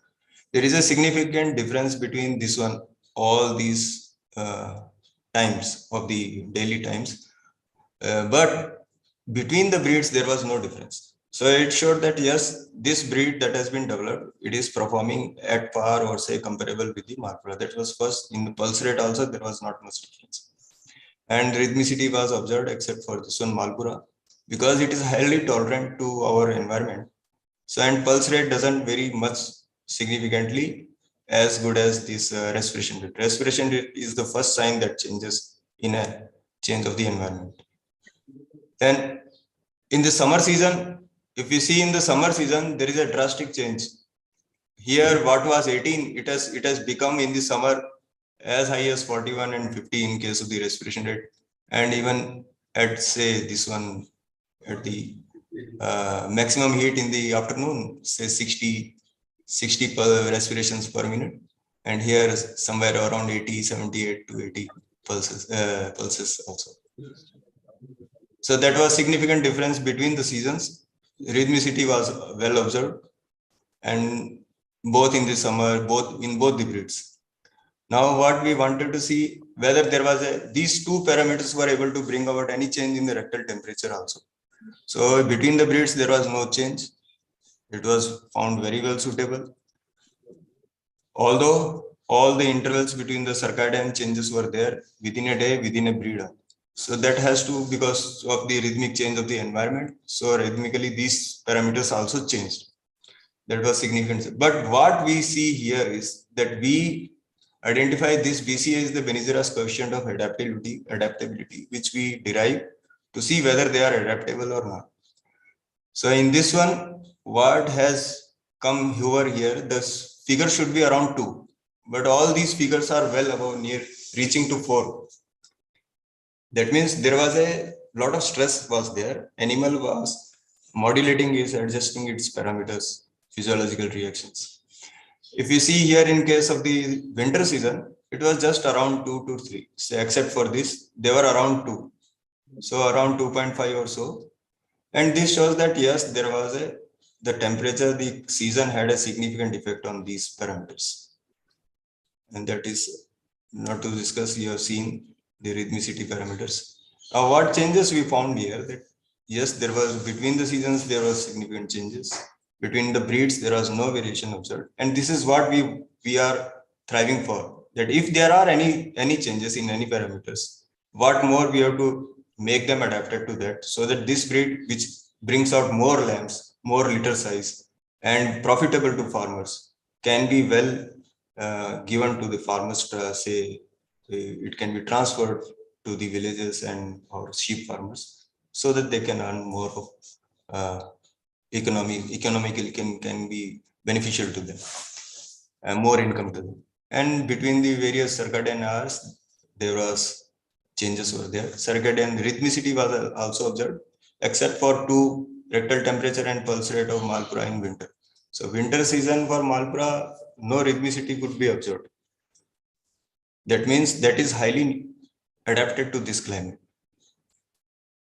Some parameters we took on, but further parameters we have analyzed, I have not shown here.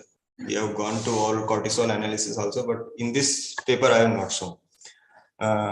So these are the simple general parameters we see if they are easily can be estimated and can be tested if there is any change or so. Most of the papers, they are doing all these parameters to show, yes, there was a stress either on the liver function or say kidney function or say any other skeletal muscular system. In these are the enzymes that are mainly implicated. But we could find only changes in 4 enzymes. One is the creatine kinase. There was a seasonal change, and somewhere there were say diurnal change also, diurnal change in the 6 morning to afternoon. But these changes were very highly variable, and nothing highly conclusive can be ascertained. Next is the gamma GT, because it is implicated in redox reactions. We wanted to see whether it plays any role. Yes, there was a high increase during summer season. There was a very high increase in both the fields of this enzyme. And similarly, we could find that LDH enzyme, lactate dehydrogenase, it was also very highly expressed in the activity was highly observed in the circulatory blood plasma in the summer season. And there was creatinine level also, but so not so very conclusive. In the afternoon it is decreasing, morning hours it is increasing. So it has to do something with the what it is drinking and what is the excretion that is occurring over the day or so. So further tests have to be carried out, but we have carried out tests on cortisol, T3 hormone, T4 hormone, and now on the heat shock gene expression, but those results are now in the other experiment. There we have found that yes, cortisol was one such hormone that was expressed, highly expressed during the diurnal change, circadian change was occurring. And there was a high specific breed difference in Avishan and this one. So now that we are carrying out that work further now, because that's so much where very big difference was seen in Avishan and the Malpura breed. So this is what was our experiment done. And these are some of these billion, I have already told all these things earlier. So general point was that when we introgress this FECB gene from an animal, very short statured animal like Garol, this is native of West Bengal, brought to the semi-arid condition of say Malpura, Rajasthan. And then what we want to see, it is now 1.9 liter size is already occurring. That means in a flock of 100, we are getting 90 animals. They are already giving 2 or more lambs. Now such a condition is occurring, whether they are adapted, not adapted, and how to make them more adapted to this climate so that they can be more productive in this climate and more effectively utilized by our farmers to generate their or say improve their income. So thank you, sir. This is what my presentation is. Thank you. That's all from my side. Thank you. Thank you so much, sir, for the excellent presentation. Any questions? All right, thank you for connecting, sir. Thank you very much. Moving on now, Okay, sir. Thank you. Session for all of you. As we are promoting sustainability and entrepreneurship, please welcome Ms. Durga Priyadarshini, founder Govaya Agro Private Limited, a very reputed women entrepreneur. Let's welcome her with a round of applause. Please give it up for Ms. Durga Priyadarshini. Thank you.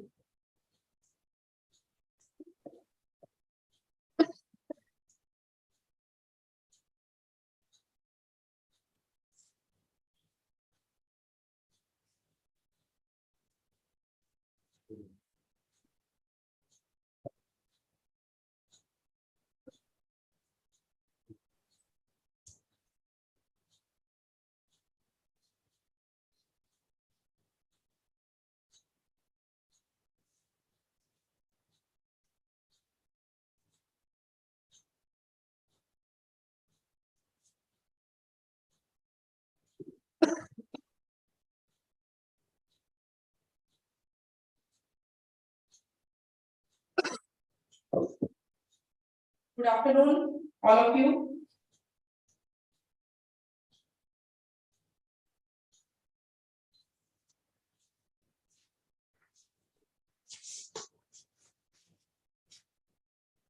First of all, I would like to thank for Agriculture, Research and Management for giving this opportunity to share this with all. Thank you. Gomaya Agro Private Limited. My name is Durga Priyadarshini. Just हम शुरू करेंगे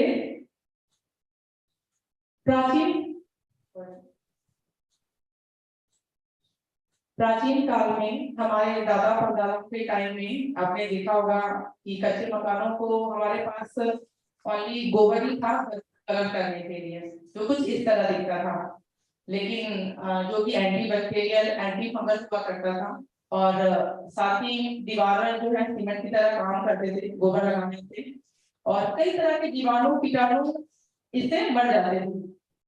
and आज के दिन में हमारे पास technically हम बहुत आगे आ गए हैं, हमारे पास पक्के मकान हैं, बट हम अपने चारों तरफ अपने आप को केमिकल से घेर लिए हैं, कीटनाशक और पेंट जो हमारे चारों तरफ रहता है उससे।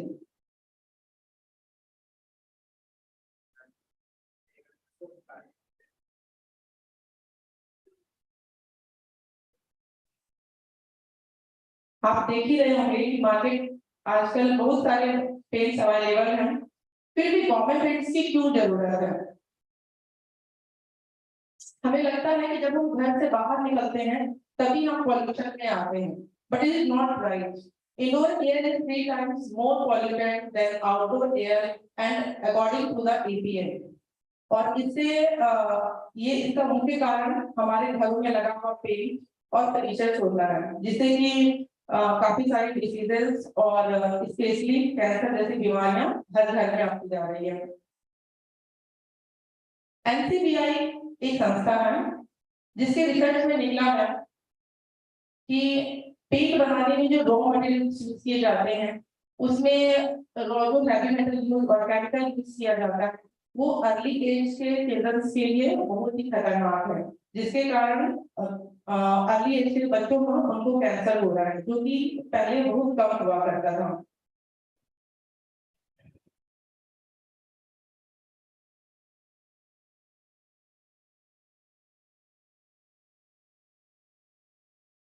गवर्नमेंट पेंट्स हम इस एड्रेस को दूर करने का कोशिश कर रहे हैं, ताकि हमारी कंपनी का विजन है और मिशन है कि create rural employment, provide an eco-friendly, non-toxic products to the society, save cow from going to the slaughterhouse.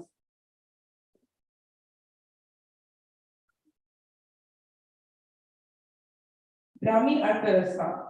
ग्रामीण अर्थ किसी भी देश, हमारे देश की, इंडिया की 70% जनता गांव में रहती है, और जब तक कि गांव का विकास नहीं होगा और गांव के लोगों का विकास नहीं होगा तब तक देश का विकास नहीं हो सकता है। तो इसी को एड्रेस करने के लिए गवर्नमेंट जो हमारे पेंट का मुख्य घटक है उसको हम 5 रुपया पर केजी में खरीदते हैं, और इससे किसानों का विकास करने की हम कोशिश कर रहे हैं और साथ ही साथ रोजगार पैदा कर रहे हैं। गोबर का पेंट, ये सुनते ही आप लोगों को लगता है कैसा दिखता होगा, बट मार्केट में अवेलेबल किसी भी पेंट से हमारा पेंट किसी भी मामले में कम नहीं है। जैसा कि आप देख सकते हैं 1000 से ज्यादा कलर्स में इसको प्रोवाइड करा रहे हैं और हर तरह की रेंज भी ला रहे हैं। अब इस वीडियो के जरिए मैं आपको दिखाऊंगी कि ये पेंट बनता कैसे है और इसके क्या बेनिफिट्स है।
निज उद्यम आरंभ कर प्राय 1000 प्रकार नग प्रशिक्षण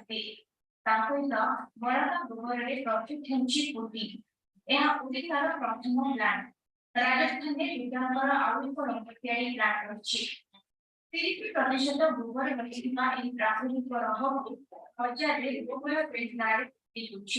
अधिक केमिकल मुक्त पेंट अपेक्षा संस्था और स्वास्थ्य प्रति क्षतिकार एंटीबैक्टेरियल गुण अच्छी रेडिएशन रक्षा करिबा उभय घर भीतर एवं बाहर पार्श्व व्यवहार प्राय 5 वर्ष जाए खराब होगा।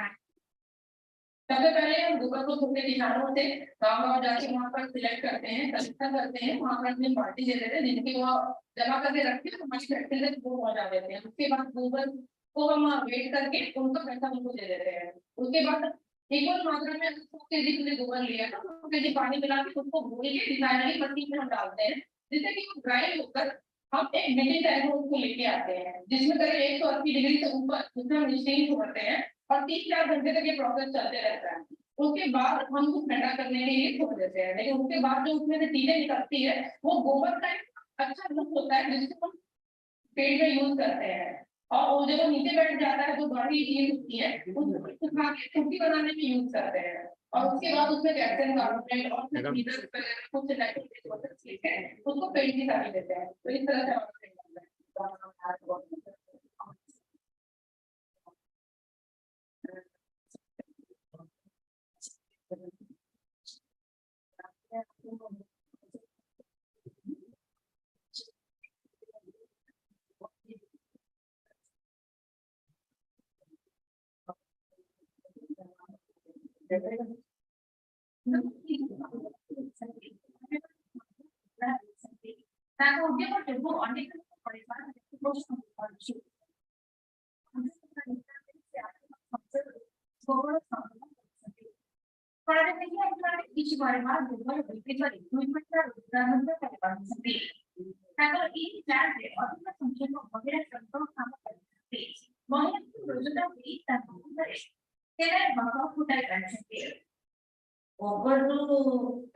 प्रकृति बहुत सुंदर न्याय उद्यम है आज जिते बड़े जिनसा महिला तुम निश्चय धन्यवाद देवी उद्यम की से भाभी पारे आसिक बरबर रमाकानी बाइसे बहुत सुंदर उद्यम बहुत लोग इतने चाकरी भी पाए जन गोबर के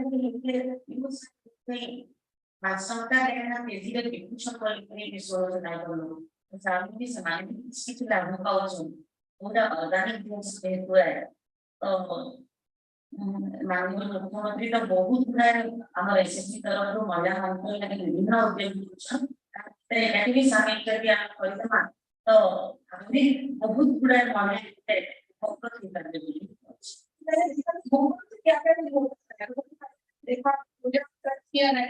तो देखा कि गोबर गैस जैविक खेती खाद दिया जा रहा है पेंट इंडस्ट्री में बिल्कुल काम नहीं दिया जाता सिर्फ ऑर्गेनिक क्योंकि हम 24 घंटे और कॉलेज स्कूल तक ऑफिसर नहीं पढ़ते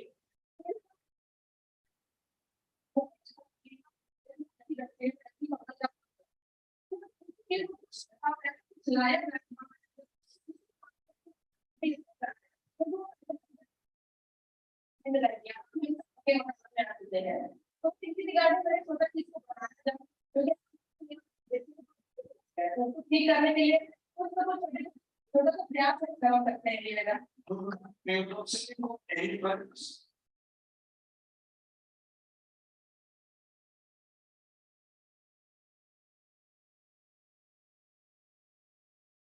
जैसे कि आपने वीडियो में देखा ये किस तरह बनाया जाता है, लेकिन जब हम इसको बनाए थे स्टार्टिंग में तो हमारे पास एक पेड़ था जो अंदर और बाहर दोनों के लिए हम इसको यूज करते थे, बट काफी काफी कस्टमर एक प्रोडक्ट के साथ हम मार्केट में सर्वाइव नहीं कर सकते हैं। देन कस्टमर के रिक्वायरमेंट के अकॉर्डिंग किन्हीं को फिनिश चाहिए था, किसी को मैट फिनिशमेंट चाहिए, किसी को टाइमिंग चाहिए, तो उनके रिक्वायरमेंट को देखते हुए हमने इसमें R&D की और इसके कई सारे रेंज लेके आए। जैसे कि इंटीरियर में हम देखें, इंटीरियर इमल्सन में हमारे पास आज की डेट में 5 रेंज है, एक्सटीरियर में हमारे पास 4 रेंज है, रिस्टैम्पर और प्राइमर में भी हमारे पास 2 रेंज है। अब मैं कंक्लूजन में आऊंगी मेरे 1 साल की जर्नी में कि मैंने क्या सीखा। जब मैंने इस काम को शुरू किया पिछले 1 साल पहले, तो next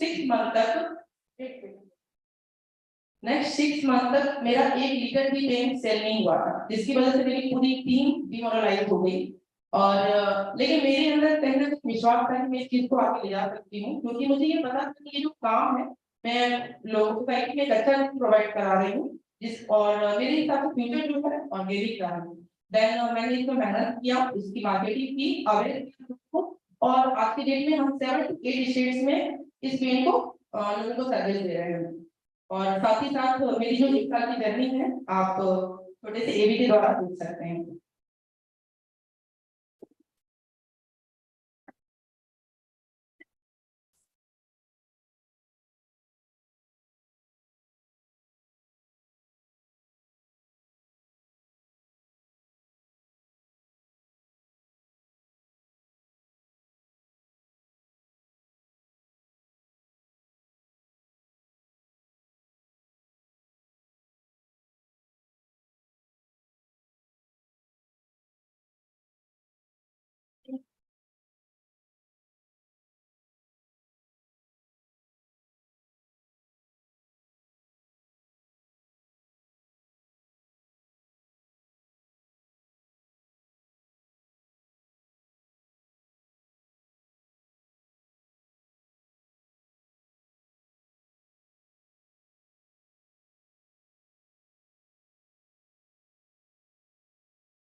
thanks for watching.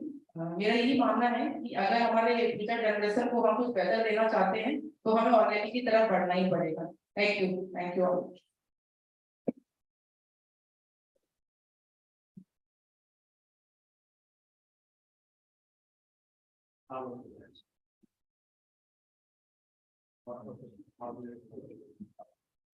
Thank you, ma'am, for the wonderful presentation. We wish you luck and success.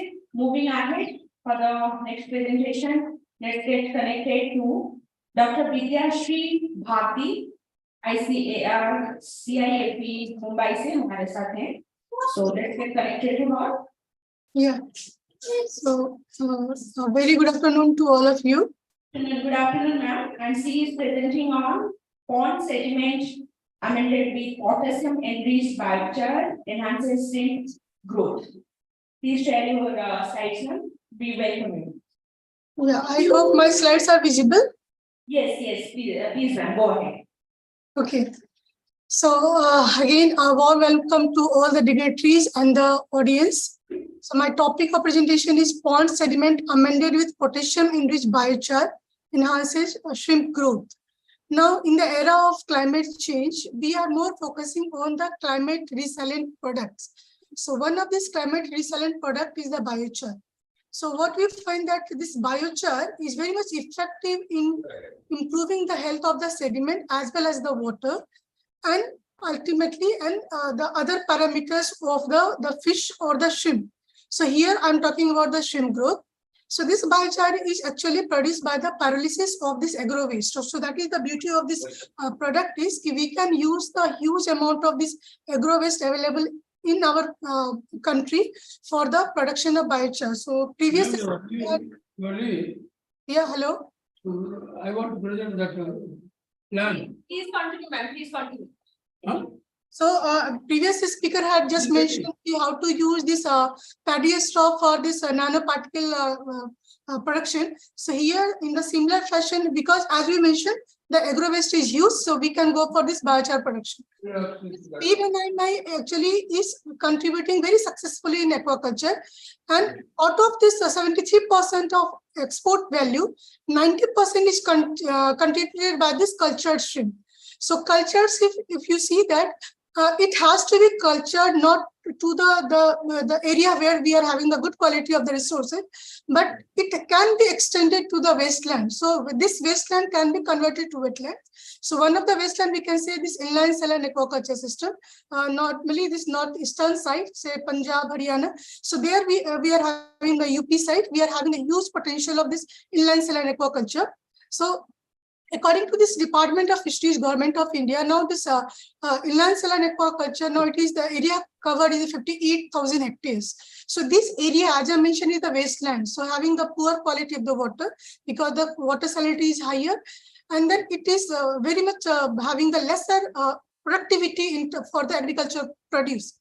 So this biochar, as I mentioned, this is the recalcitrant organic carbon compound which is pyrolyzed between the temperature of 300 to 1000 degrees Celsius under the limited oxygen supply. Now this biochar, as I mentioned, can be produced by the different types of the waste material, starting from the kitchen waste, the seaweed, the algae, the forest residue, sewage sludge, animal litter, agriculture waste, whatnot. So there is vast potential to use this waste material for this biochar production. And people had noticed that even now this biochar is used as a feed additive for the animal growth as well as for the fish health. So this biochar, as I mentioned, it activates the fish survivability and the immunity. It has the potential because this product I'm saying it is having the efficiency to remove the ammonia. It is enhancing the fish growth. It can improve the sediment quality and the water quality. And at the same time, as it is having the higher pH, it can be the product for use in the acidic condition. So the methodology, what we had used is, because most of the time we produce this biochar or even the pyrolysis, the previous speaker had mentioned, in the muffle furnace. But in that small quantities, we can never thought about the field application or the pond application. So we had fabricated the furnace, and then we are producing the biochar for the large application to the pond condition. And then, as I mentioned, this is the biochar is having the good functional group and the surface area. And along with the activation, say if I'm using for this potassium deficiency system, we can just activate with the potassium with a low, say 1 to 2%, and then can supply the potassium to the potassium deficient inland saline system for the aquaculture production. So at the field scale, as I mentioned, we can have the large amount of the sugarcane bagasse or the paddy straw or the banana peduncle. We are producing this biochar and then going for the application in the tank condition as well as the pond condition. So one of the kiln we had fabricated. So biochar we are producing, then just grinding it and then application part. So here for the fish growth, I had taken the different parameters. I am here focusing on mainly the fish growth parameters because it is already this sediment and the water quality, as I mentioned. So many workers had worked in the agriculture under this NICRA project. So here, as I'm focusing more on the fish growth, so I'm giving the more data relevant to the fish growth parameters. So as I mentioned, this biochar is influencing the microbial community status, as well as it is improving the gut microbiota of the fish, and in that way, it can be translated in the terms of good fish growth. Here we had seen this histology of the gills or the hepatopancreas. So there we can see that there is good structure of the tissue there. So it leads to the good growth of the organism. This biochar has proven that it enhanced the dissolved oxygen content because as we see in the studying this functional group, by this FTR analysis, there is a large number of functional groups which is having the oxygen. So this returns into the enhancing the dissolved oxygen content in the aquaculture system. As well as I mentioned, this biochar is having the good source of carbon, around say 45 to 52% of the carbon is there. So it provides the framework and then control the toxic effect of this nitrogenous compound. As we know that CN ratio is very much crucial for maintaining the sustainable health of the ecosystem.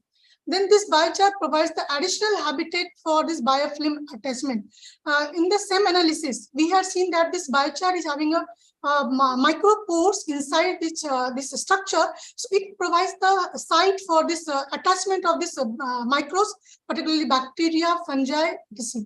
So this overall properties, the surface area, the functional group, the pore size, it all leads to the enhancement in the fish growth.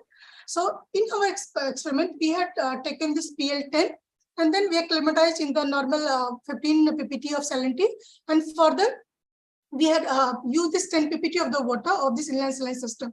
We know this P1MA can be used cultured in the saline water also, as well as the even at the 1 ppt also it can be cultured. So taking that species for the culture purpose, we had done the experiment in the tank condition as well as the pond condition. So application rate, it varies from 2 ton to 9 ton per hectare. So, but the benefit of this thing is it is taking care of the sediment health as well as the water health and leading to the more growth of the organism in the culture system. So if you see that the sediment, say as I mentioned, is the wasteland. So wasteland is having the very less of this water holding capacity because most of this sand content is very high in the system, and then the potassium, particularly this nutrient content, is very, very less in the system. Coming to this water parameter also, because that water is the inland saline water. So the as compared to the brackish water or the sea water, we can say that the potassium content is very, very less, as well as this calcium magnesium ratio, which is very much particular for the cell growth in the shrimp. This ratio is very less in case of the water. So taking these parameters or taking this background into the view, we had prepared this biochar. So here we can see that this water holding capacity of this biochar is very high. It is ranging from say 130 to say 246%. So that means as we have seen, it is simply 38% in case of the normal sediment. But this biochar is having the higher water holding capacity. That means it can hold the water at the very high rate. Then we see that this potassium content. So potassium content is also very, very high in case of this biochar as compared to the normal sediment or the water in the inland saline system. So as I mentioned, this FTRI peak, so this biochar is having the number of functional group which provide to the system for enhancing the cation exchange capacity, and this we know that this cation exchange capacity is playing very crucial role in supplying the nutrient to the system. So we can see this hydroxyl group or the carboxylic group or the carbonate group or the amine group. So different groups are there which is there in the biochar, which supply the functional group to the system, and it also provides for the site of retention of the nutrient to the surface. So whenever we are applying the fertilizer particularly to the system, it will be there for the longer duration in the pond condition.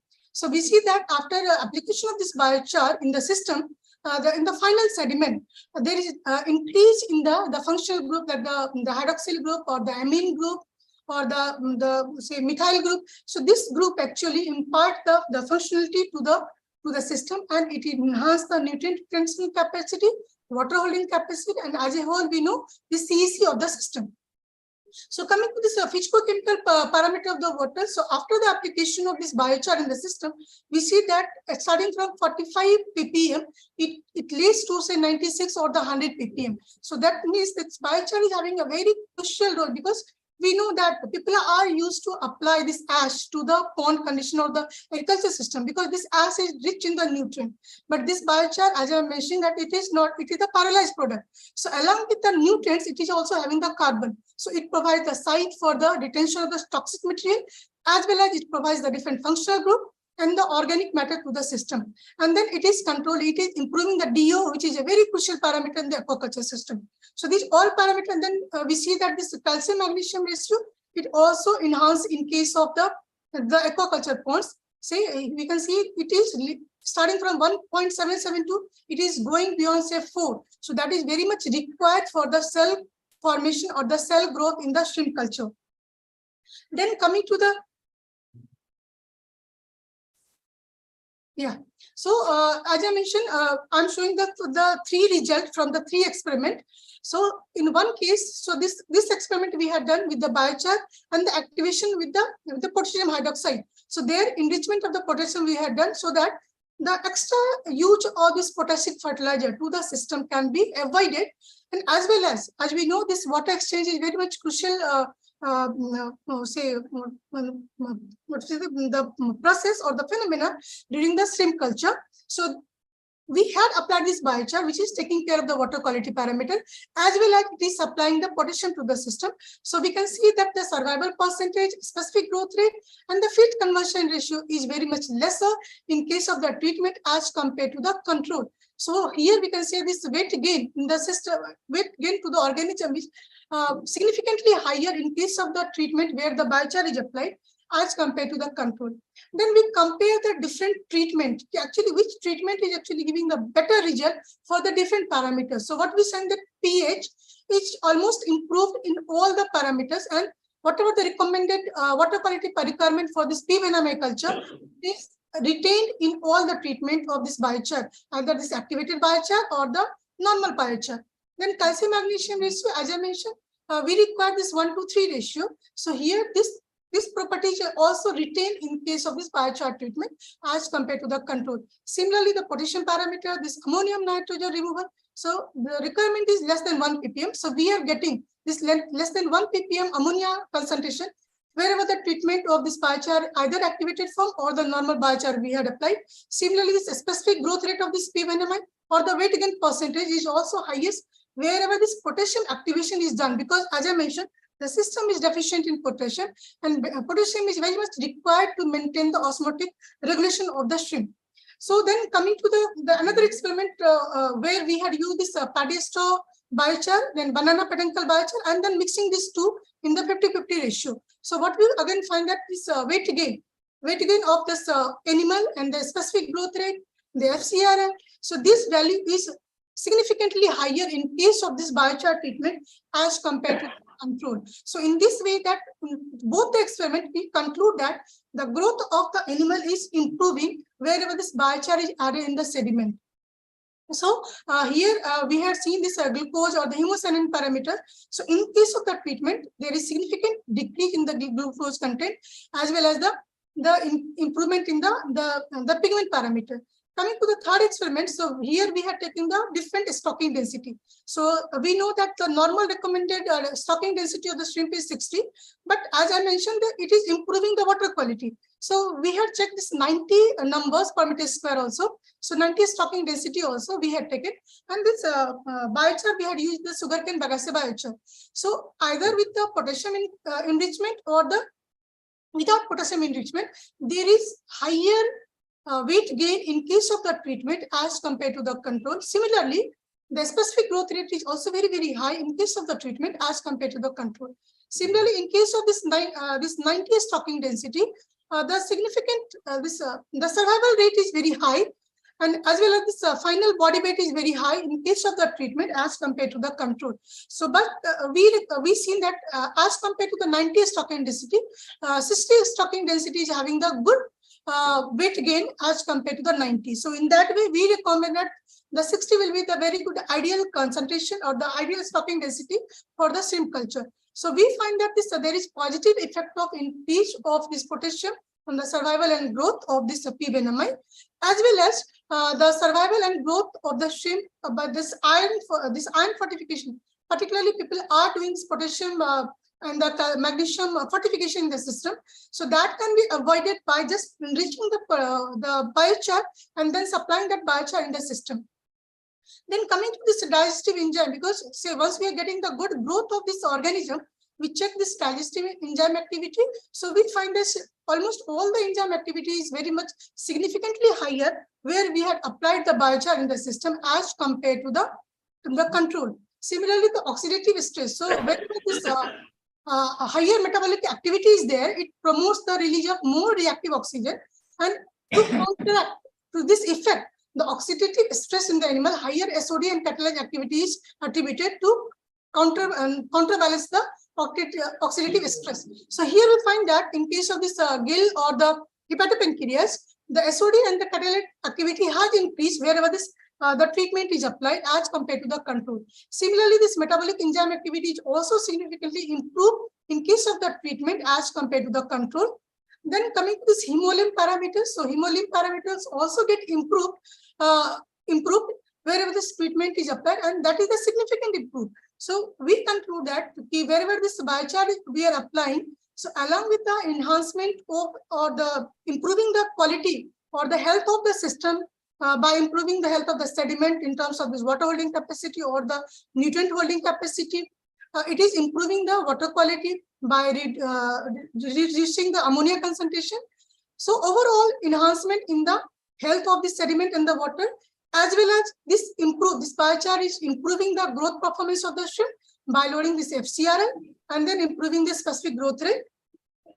Then we conclude this, as I mentioned, the different experiment we have conducted, and from all the experiment, what we conclude that this biochar is actually improving the serum potassium, this protease, the weight gain, and the solubility, as well as it is reducing the FCRI.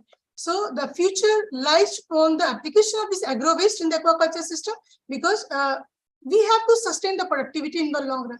And for the sustainability, any technology which is coming from the low cost technology and then the preparation part or the say any much advancement in the technology is not required. So biochar is one of the technology where the agro waste is utilized for the biochar production, as well as the production is very much easier. The farmers can produce the biochar at the farm level and then get the better benefits of this biochar at the farm level to sustain the productivity in the long run. So that is from my presentation.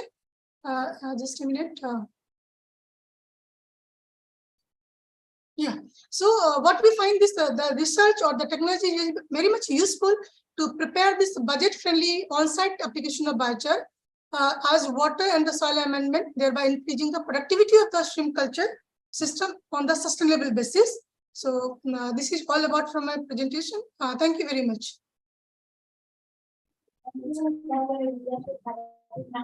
For presenting to enhance the shrimp growth, and I will request to Dr. Rakhi Kumari for presenting from ICAR Sikkim.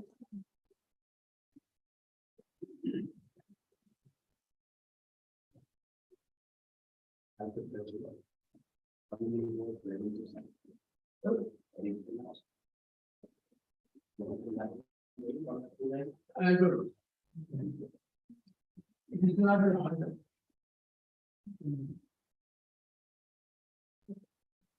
Some more.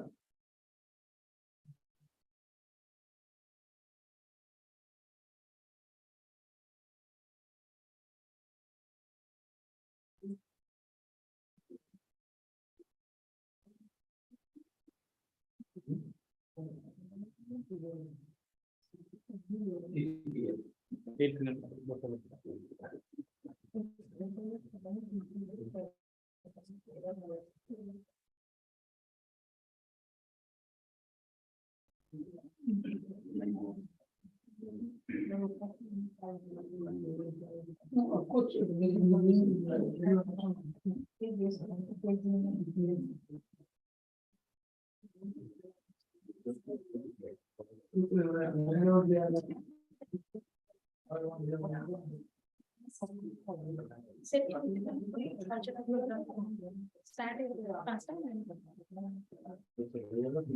Good evening, everyone. I am Rakhi, working as a scientist in ICAR Organizer, and I am here to present my research work on expression and activity of pepsin, trypsin, and amitripsin, which is main proteolytic enzymes during the development of steroid and Chennai steroid. First, I introduce this exercise. Why I have chosen this exercise? Because in Chennai steroid, this is very promising aquaculture candidate exercise, and it has very high demand in northern part of the India, like Punjab, Haryana, Bihar, Rajasthan, and it faces very high market prices. Like in Hyderabad, if you go, then in Tamil Nadu, it will get 600 to 700 rupees per kg. Then it is comparatively hardy species also, which thrives well in low dissolved oxygen. Then it has got excellent nutritional profile and medicinal value also. But problem is why we have taken this topic.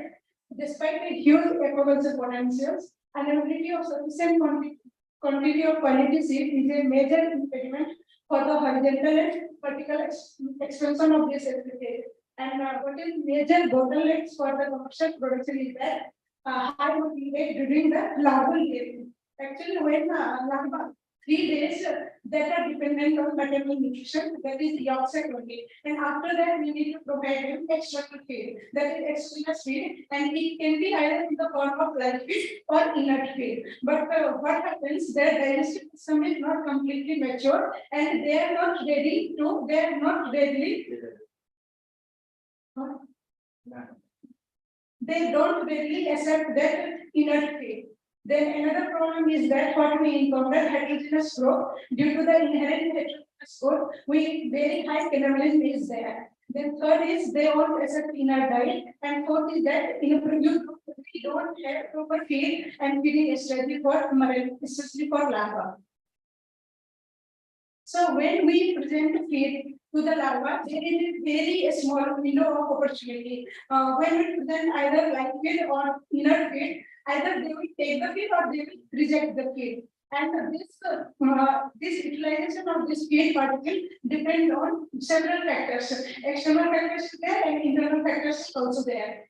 So in physical factor, chemical factor, shape, size, movement, then shape, moisture content of the dye, and then physical factor include the physical factor, shape, size, movement is coming. Chemical factor is leaching, that all three stimuli will be there, then they will be attracted to the feed. Then digestive system is biological factor. When the larva is small, we have an animal 3 days post hatch or 5 days post hatch. The digestive system want to be mature, enough enzyme secretions want to be there, and all the organs want to be mature enough. So aesthetic suggests that there are several literatures. They say digestive enzymes are the key indicators for larvae to survive on fermented feeds, and the maturation of digestive tract is closely related to the readiness sector in the stage. So what is the way out? We have to provide the proper feed for this larva. And this right feed can be formulated developed based on the digestive enzyme profile, and enzymatic ontology is associated. What goes for or catfish diet on go for roles, it will be associated.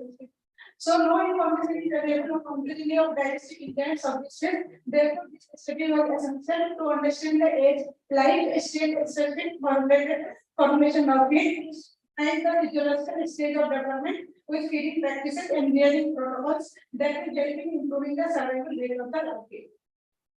So with this background, objective of my study was to study the functionality of the digestive tract by determining the temporal mRNA expression profile and biochemical activity of the 3 main proteolytic enzymes, that is trypsin, chymotrypsin, and pepsin, during different larval stages of CH pattern.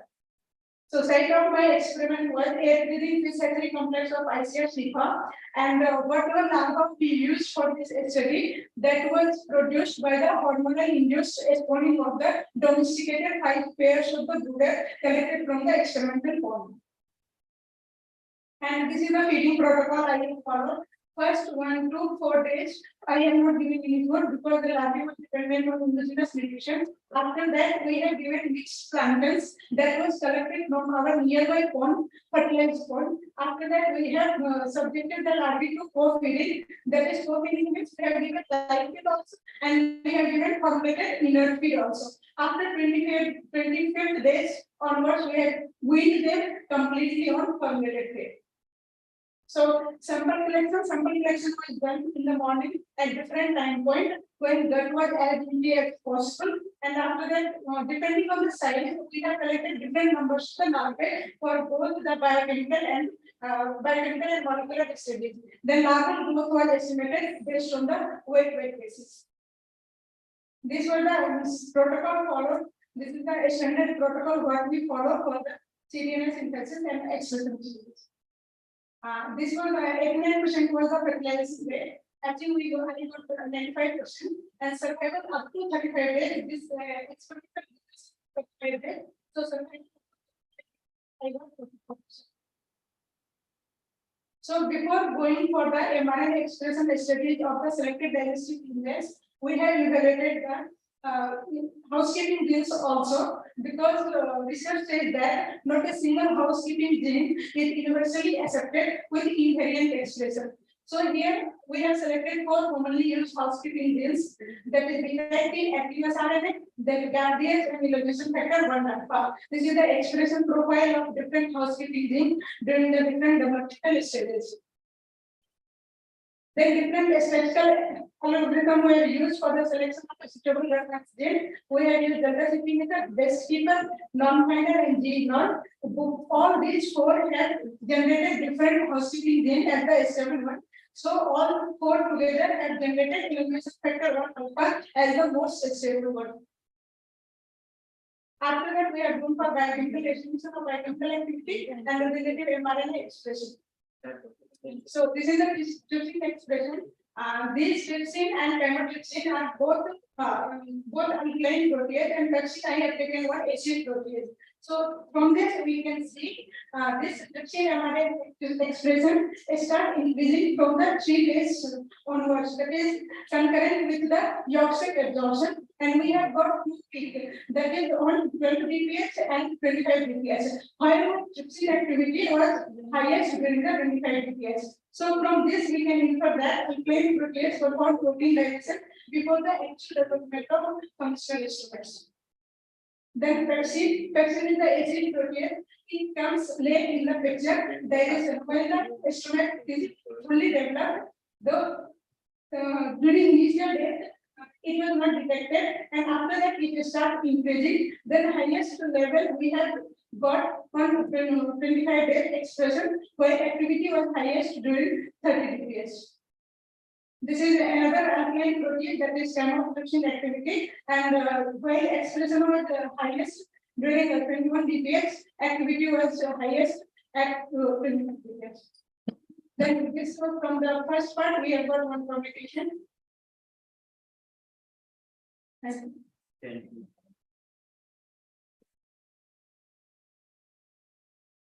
Any question I will have to answer? Any question anyone have? Thank you, madam.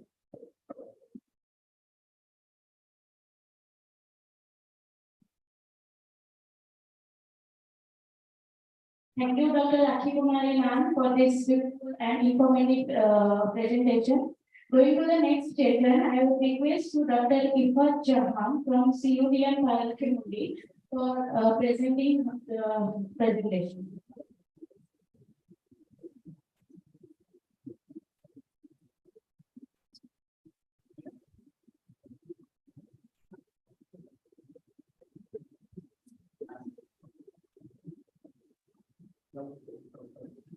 Yeah, good evening to all.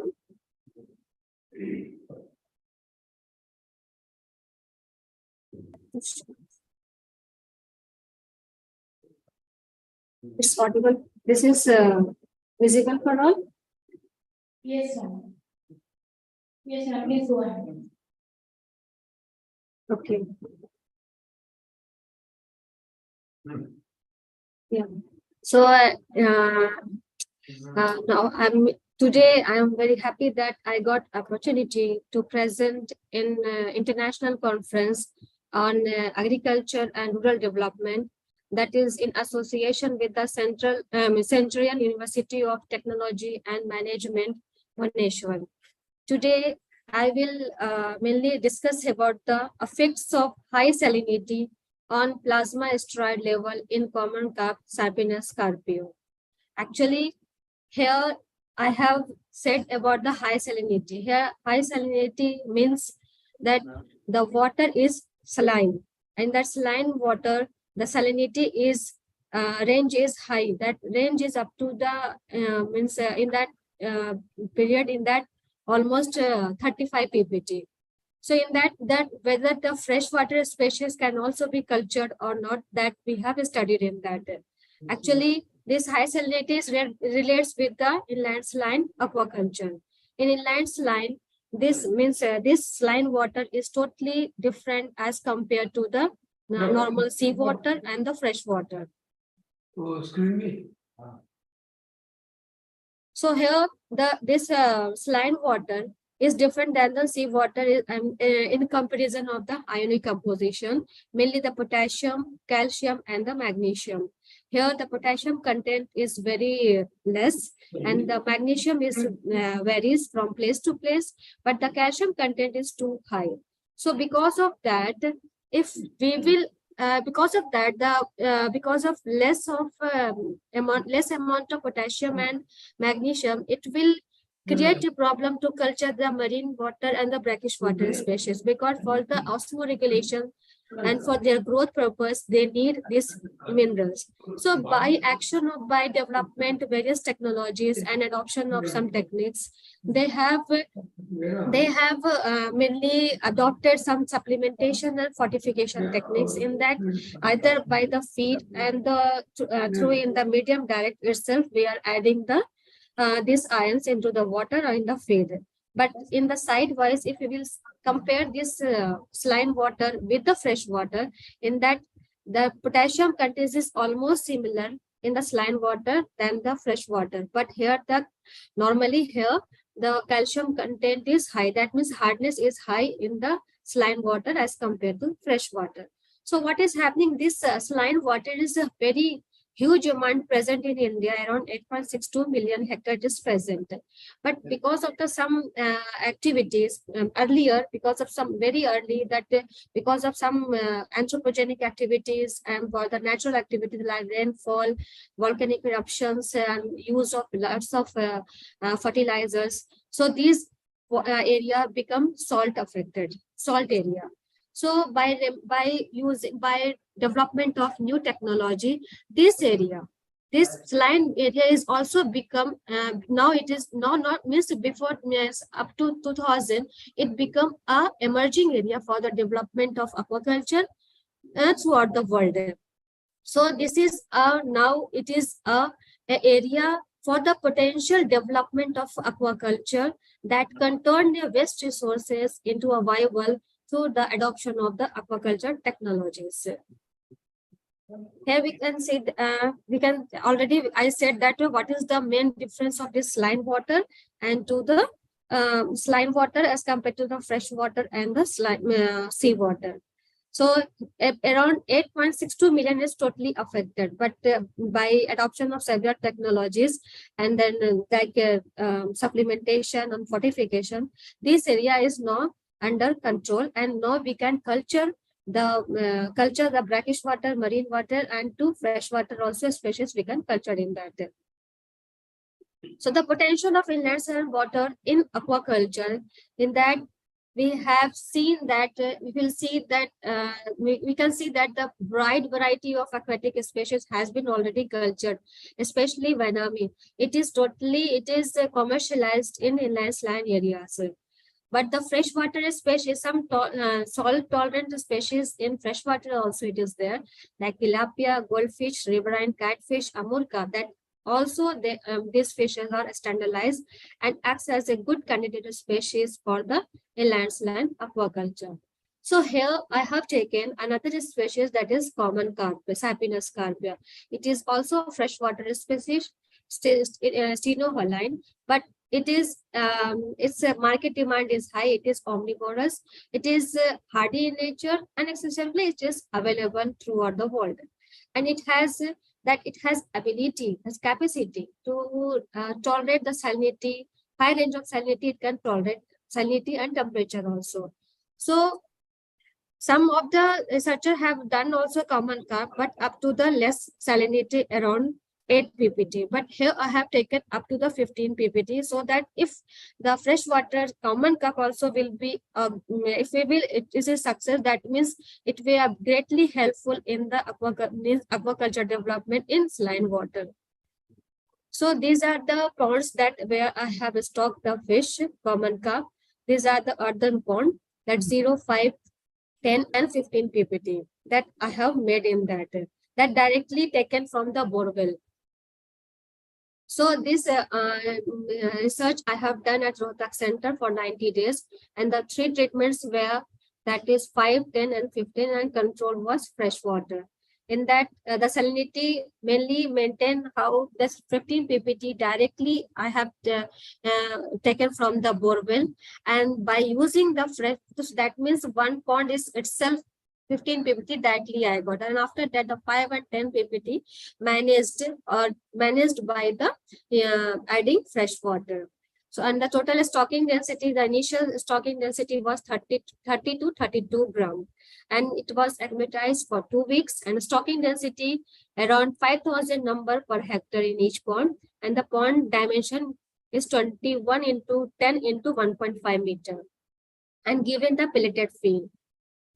Actually, in that I have done lots of research on that, like the growth, histology, breeding, larval, and the others also, and including with the hormones. Here I will discuss about what are the hormonal effects in the salinity ranges. So 0, 5, 10, and 15 ppt, and what effect in regular time interval, 5, 10, 5, 30 days, 45 days, 60 days, 75, and after 90, that means 90 days, that means during the spawning period, what are the effects happened in that particular hormones. The hormones is 17 beta estradiol, progesterone, 17 alpha 20 beta DHP, and the testosterone, and 11 keto testosterone hormones.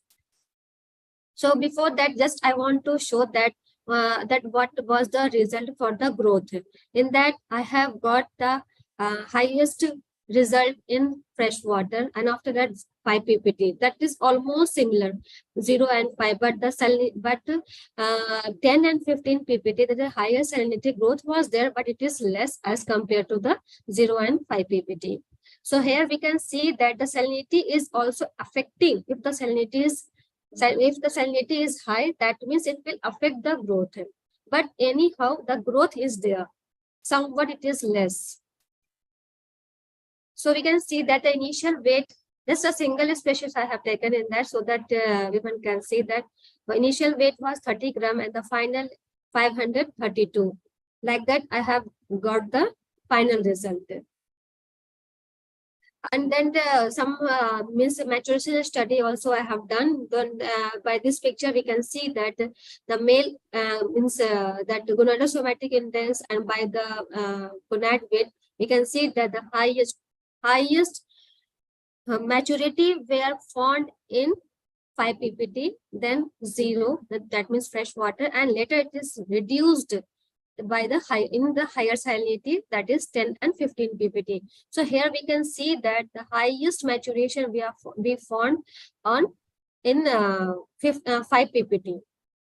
Similarly, if we are going for the female also, the same thing I have got that the 5 ppt is the best one for the maturation purpose as compared to the higher salinity 10 and 15. This is happening mainly because of this means happening because that to maintaining the osmoregulation in this condition, they are spending more energy to maintain the osmoregulation. So because of that, the higher salinity organism or the common carp getting less growth or maturation because of the taking or expending more energy to maintain the osmoregulation. So we can see the osmolarity, so that as the salinity is high, the osmolarity capacity is also increased, that showing the stress condition of fish at the higher salinity. So salinity means osmolarity is directly affecting by the salinity only, not by the any fortification and other things. So we can see that the Sapinus carpio. So in that we have seen that the best result we are finding in 5 and 0, and that means fresh water as compared to the higher salinity. So we can say that the Sapinus carpio has capability of maintenance the mechanism of osmotic and ionic concentration to balance the homeostasis of the osmotic and ionic level of the species. That is mainly attributed to the increased energy expenditure because of maintaining the osmoregulation. So now we come to the point that the steroid hormone, mainly the cortisol. The cortisol is a steroid hormone that indicates the stress condition either in the salinity, temperature, reproduction, whatever. So in that we can see that as the salinity increased the high value of the cortisol, that means stress condition mainly found in the 15 ppt. We can see that as the last day, that is the spawning period or ovulation period, you can see that the highest, that means the fish, it was totally under stress, and that we can see that the 10 and 15 ppt having the high concentration of the cortisol. So next we can see, similarly we can see that the DHPA, that is also a final stage hormone. That means it is mainly active during the final means spermiation or ovulation time. So we can see that the concentration is increased as during the ripen stage or the ovulation stage. And here also we can see that this hormone concentration high at means 10 and 15 ppt. No, 0 and 5 ppt. Similarly, we can go for the progesterone, testosterone, and mainly in female it is the estradiol. Here, estradiol is nothing, just it is a maturation, oocyte maturation hormone. This is mainly active during the oocyte, means initial stage, oocyte maturation stage. We can see that this concentration is highest at the 5 ppt, then freshwater, and later it is reduced. And the concentration is totally low during the ovulation period. Similarly, we can go for, I have gone for the male also, so that we can see the both condition, male and female condition, both I have checked at the regular interval of the 15 days. So I have found that all the hormones that indicates that 5 ppt is the best one, and then 0 is almost, means it is 100% correct only, but the highest found at the 5 ppt as compared to the higher salinity, that is 10 and 15 ppt. So in that conclusion, we can say that the Sapinus carpio can be adapted well in the inland saline water, and fish can be get mature at higher at the 5 ppt, followed by the 0, 10, and 15. So we can say that inland saline water of 5 ppt is the best for the maturation of Sapinus carpio. So we can optimize the salinity in inland saline water is at 5 ppt.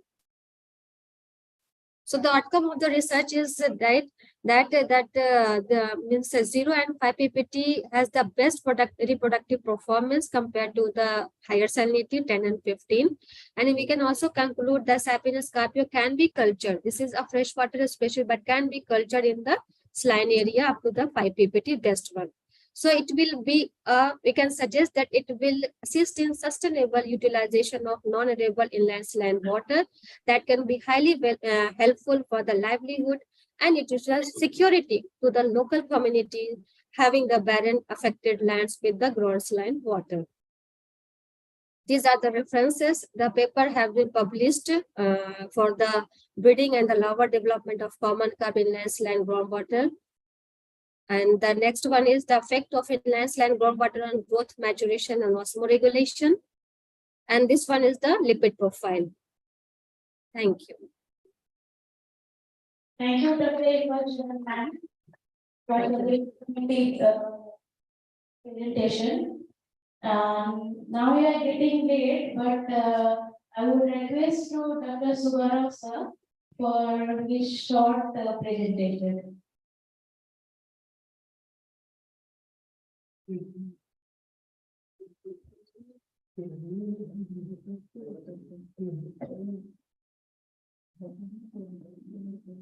Sorry, I did not conclude my.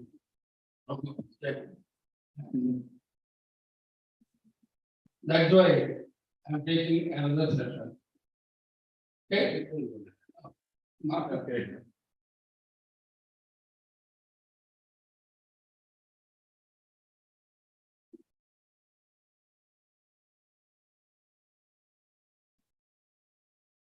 The plan for 25-acre block.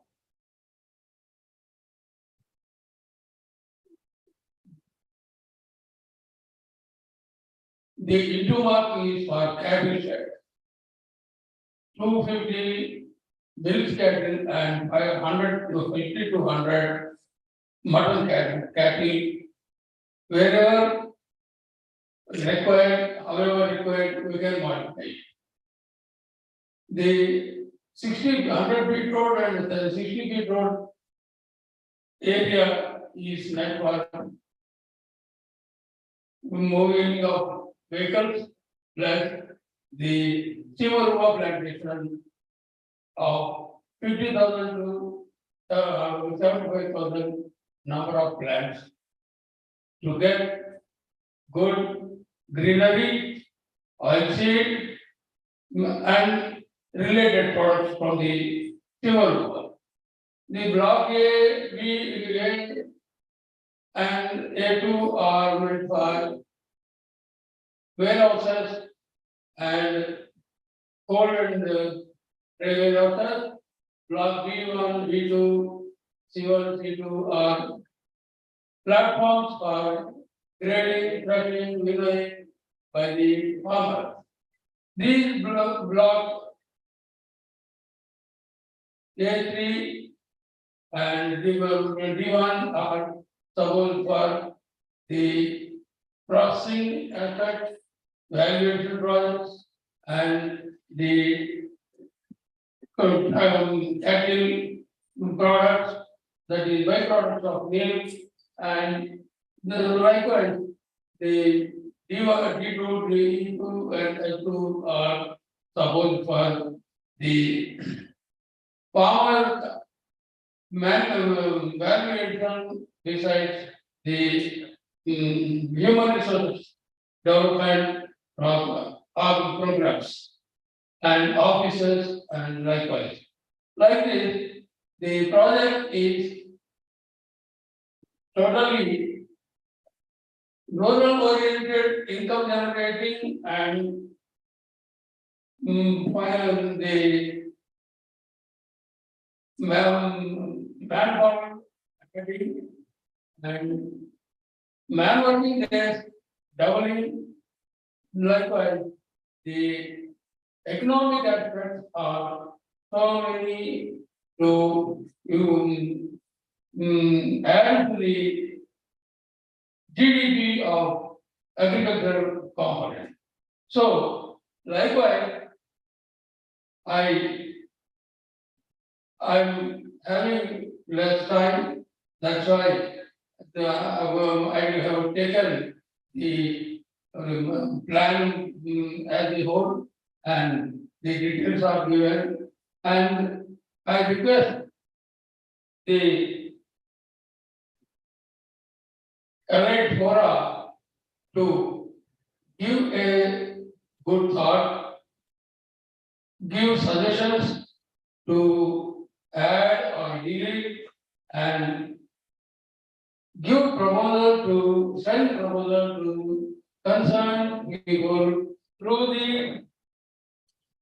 the organization, SAO, SRM, and this ICR units, and finally to the government for adoption. This will make immediate grounding of the project, because the selection of the land is very much easy with satellite imagery. Satellite imagery utilization from to the land use mapping and identification of blocks, convenience roads and all the things will not take much more time. If the budget is provided for total 50,000 units, immediately within 1 year that will come into existence. If I propose for 5-year program, 5-year program is, it is a 50,000 units, each costing 25 crores. So the budget requirement is to payable to the government, and I propose the project to be taken up by the central government itself on the lines of the railways, highways, airports, seaports, as well as other institutions like FAO, the grain purchase units and all those units. Likewise, the problem, the post harvest damages to because of the heavy rains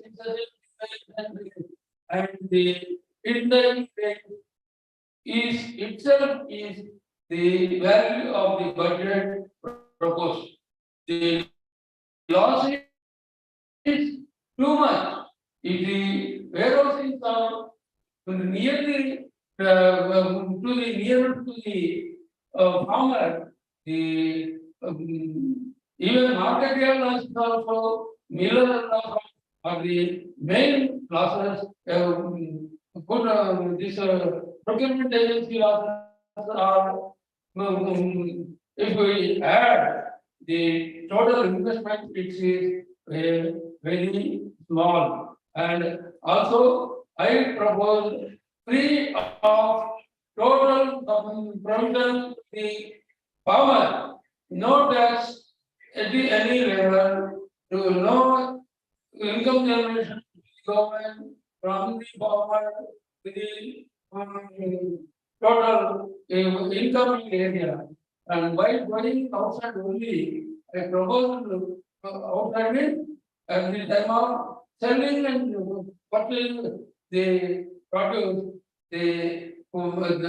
at the outgate starting only I propose any 10 paisa per kg of salad. It eliminates so many problems like misappropriation and all these things, and the facility gives the farmer coverage and reduces the drudgery. Like that, it is very important, generative, and I think the institution, the Bora makes good of it, and the government is convinced properly, and the budget, right in the budget itself, a token of the announcement of budget release is made because of the advantage, immediate returns, immediate benefits to the farmer is seen. So this is very much important to consider. Taking the import expenditures and all other factors, the investment is very less. The government can easily be convened to take this process. So I conclude with this, and I request the organization, the organizers, and the president, the vice chancellor, respected vice chancellor, the president, respected president, all those people to make necessary further steps to take to the government. I will through ICR and take further action accordingly to meet the economic doubling of the income as calculated by the Honorable Prime Minister, and it is a savings in the natural land or irrigation or coal or anything is utilized by the have-nots. When we sell the something, it can be put to use by the have-nots, and that thereby we service the world as a whole in this project, And I thank you all, and I thank once again for the opportunity. Thank you. Thank you so much, sir. For this informative plan. Sir, this is to be presented into the Niti Aayog. So there is a call for, there was a call. Niti Aayog, NITI, Niti Aayog. Niti Aayog, yes sir. Niti Aayog. They have got a call for proposal to improve the lifestyle of the people. Yeah. In that, actually, in that, even time is there, I think 31st January is there. Okay. I will give you a contact. So you give a 2-page concept note. Oh. Okay. Sure. And we have given a similar type of proposal also. Simultaneously, that is somewhat solar plus rainwater harvesting in every building. Okay. Similar type of concept we have given, and proper utilization of waste, etc. The combination integrated that is given. So you just they don't need more pages. Of You have course. to make it limit your pages 1 or 2 pages. Yes, that is true. Individual. No, we are not funding. They are that proposal. They are not funding. They will accept or reject because Niti Aayog is the controlling authority for giving to the policy maker like ministers and they are also controlled by Niti Aayog. That is true. That's okay. Oh, so I can give you contact. Sure. Proceed. I request all to attend the cultural program. So there is no sessions now. Okay, over. Yes. The every sessions are over. I request and thank everyone for attending the session. And Very much thank you to you also. thank you so much, sir. Please attend the cultural program and enjoy it. Thank you.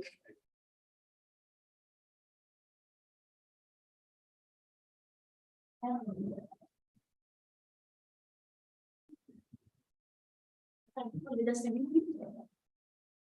you.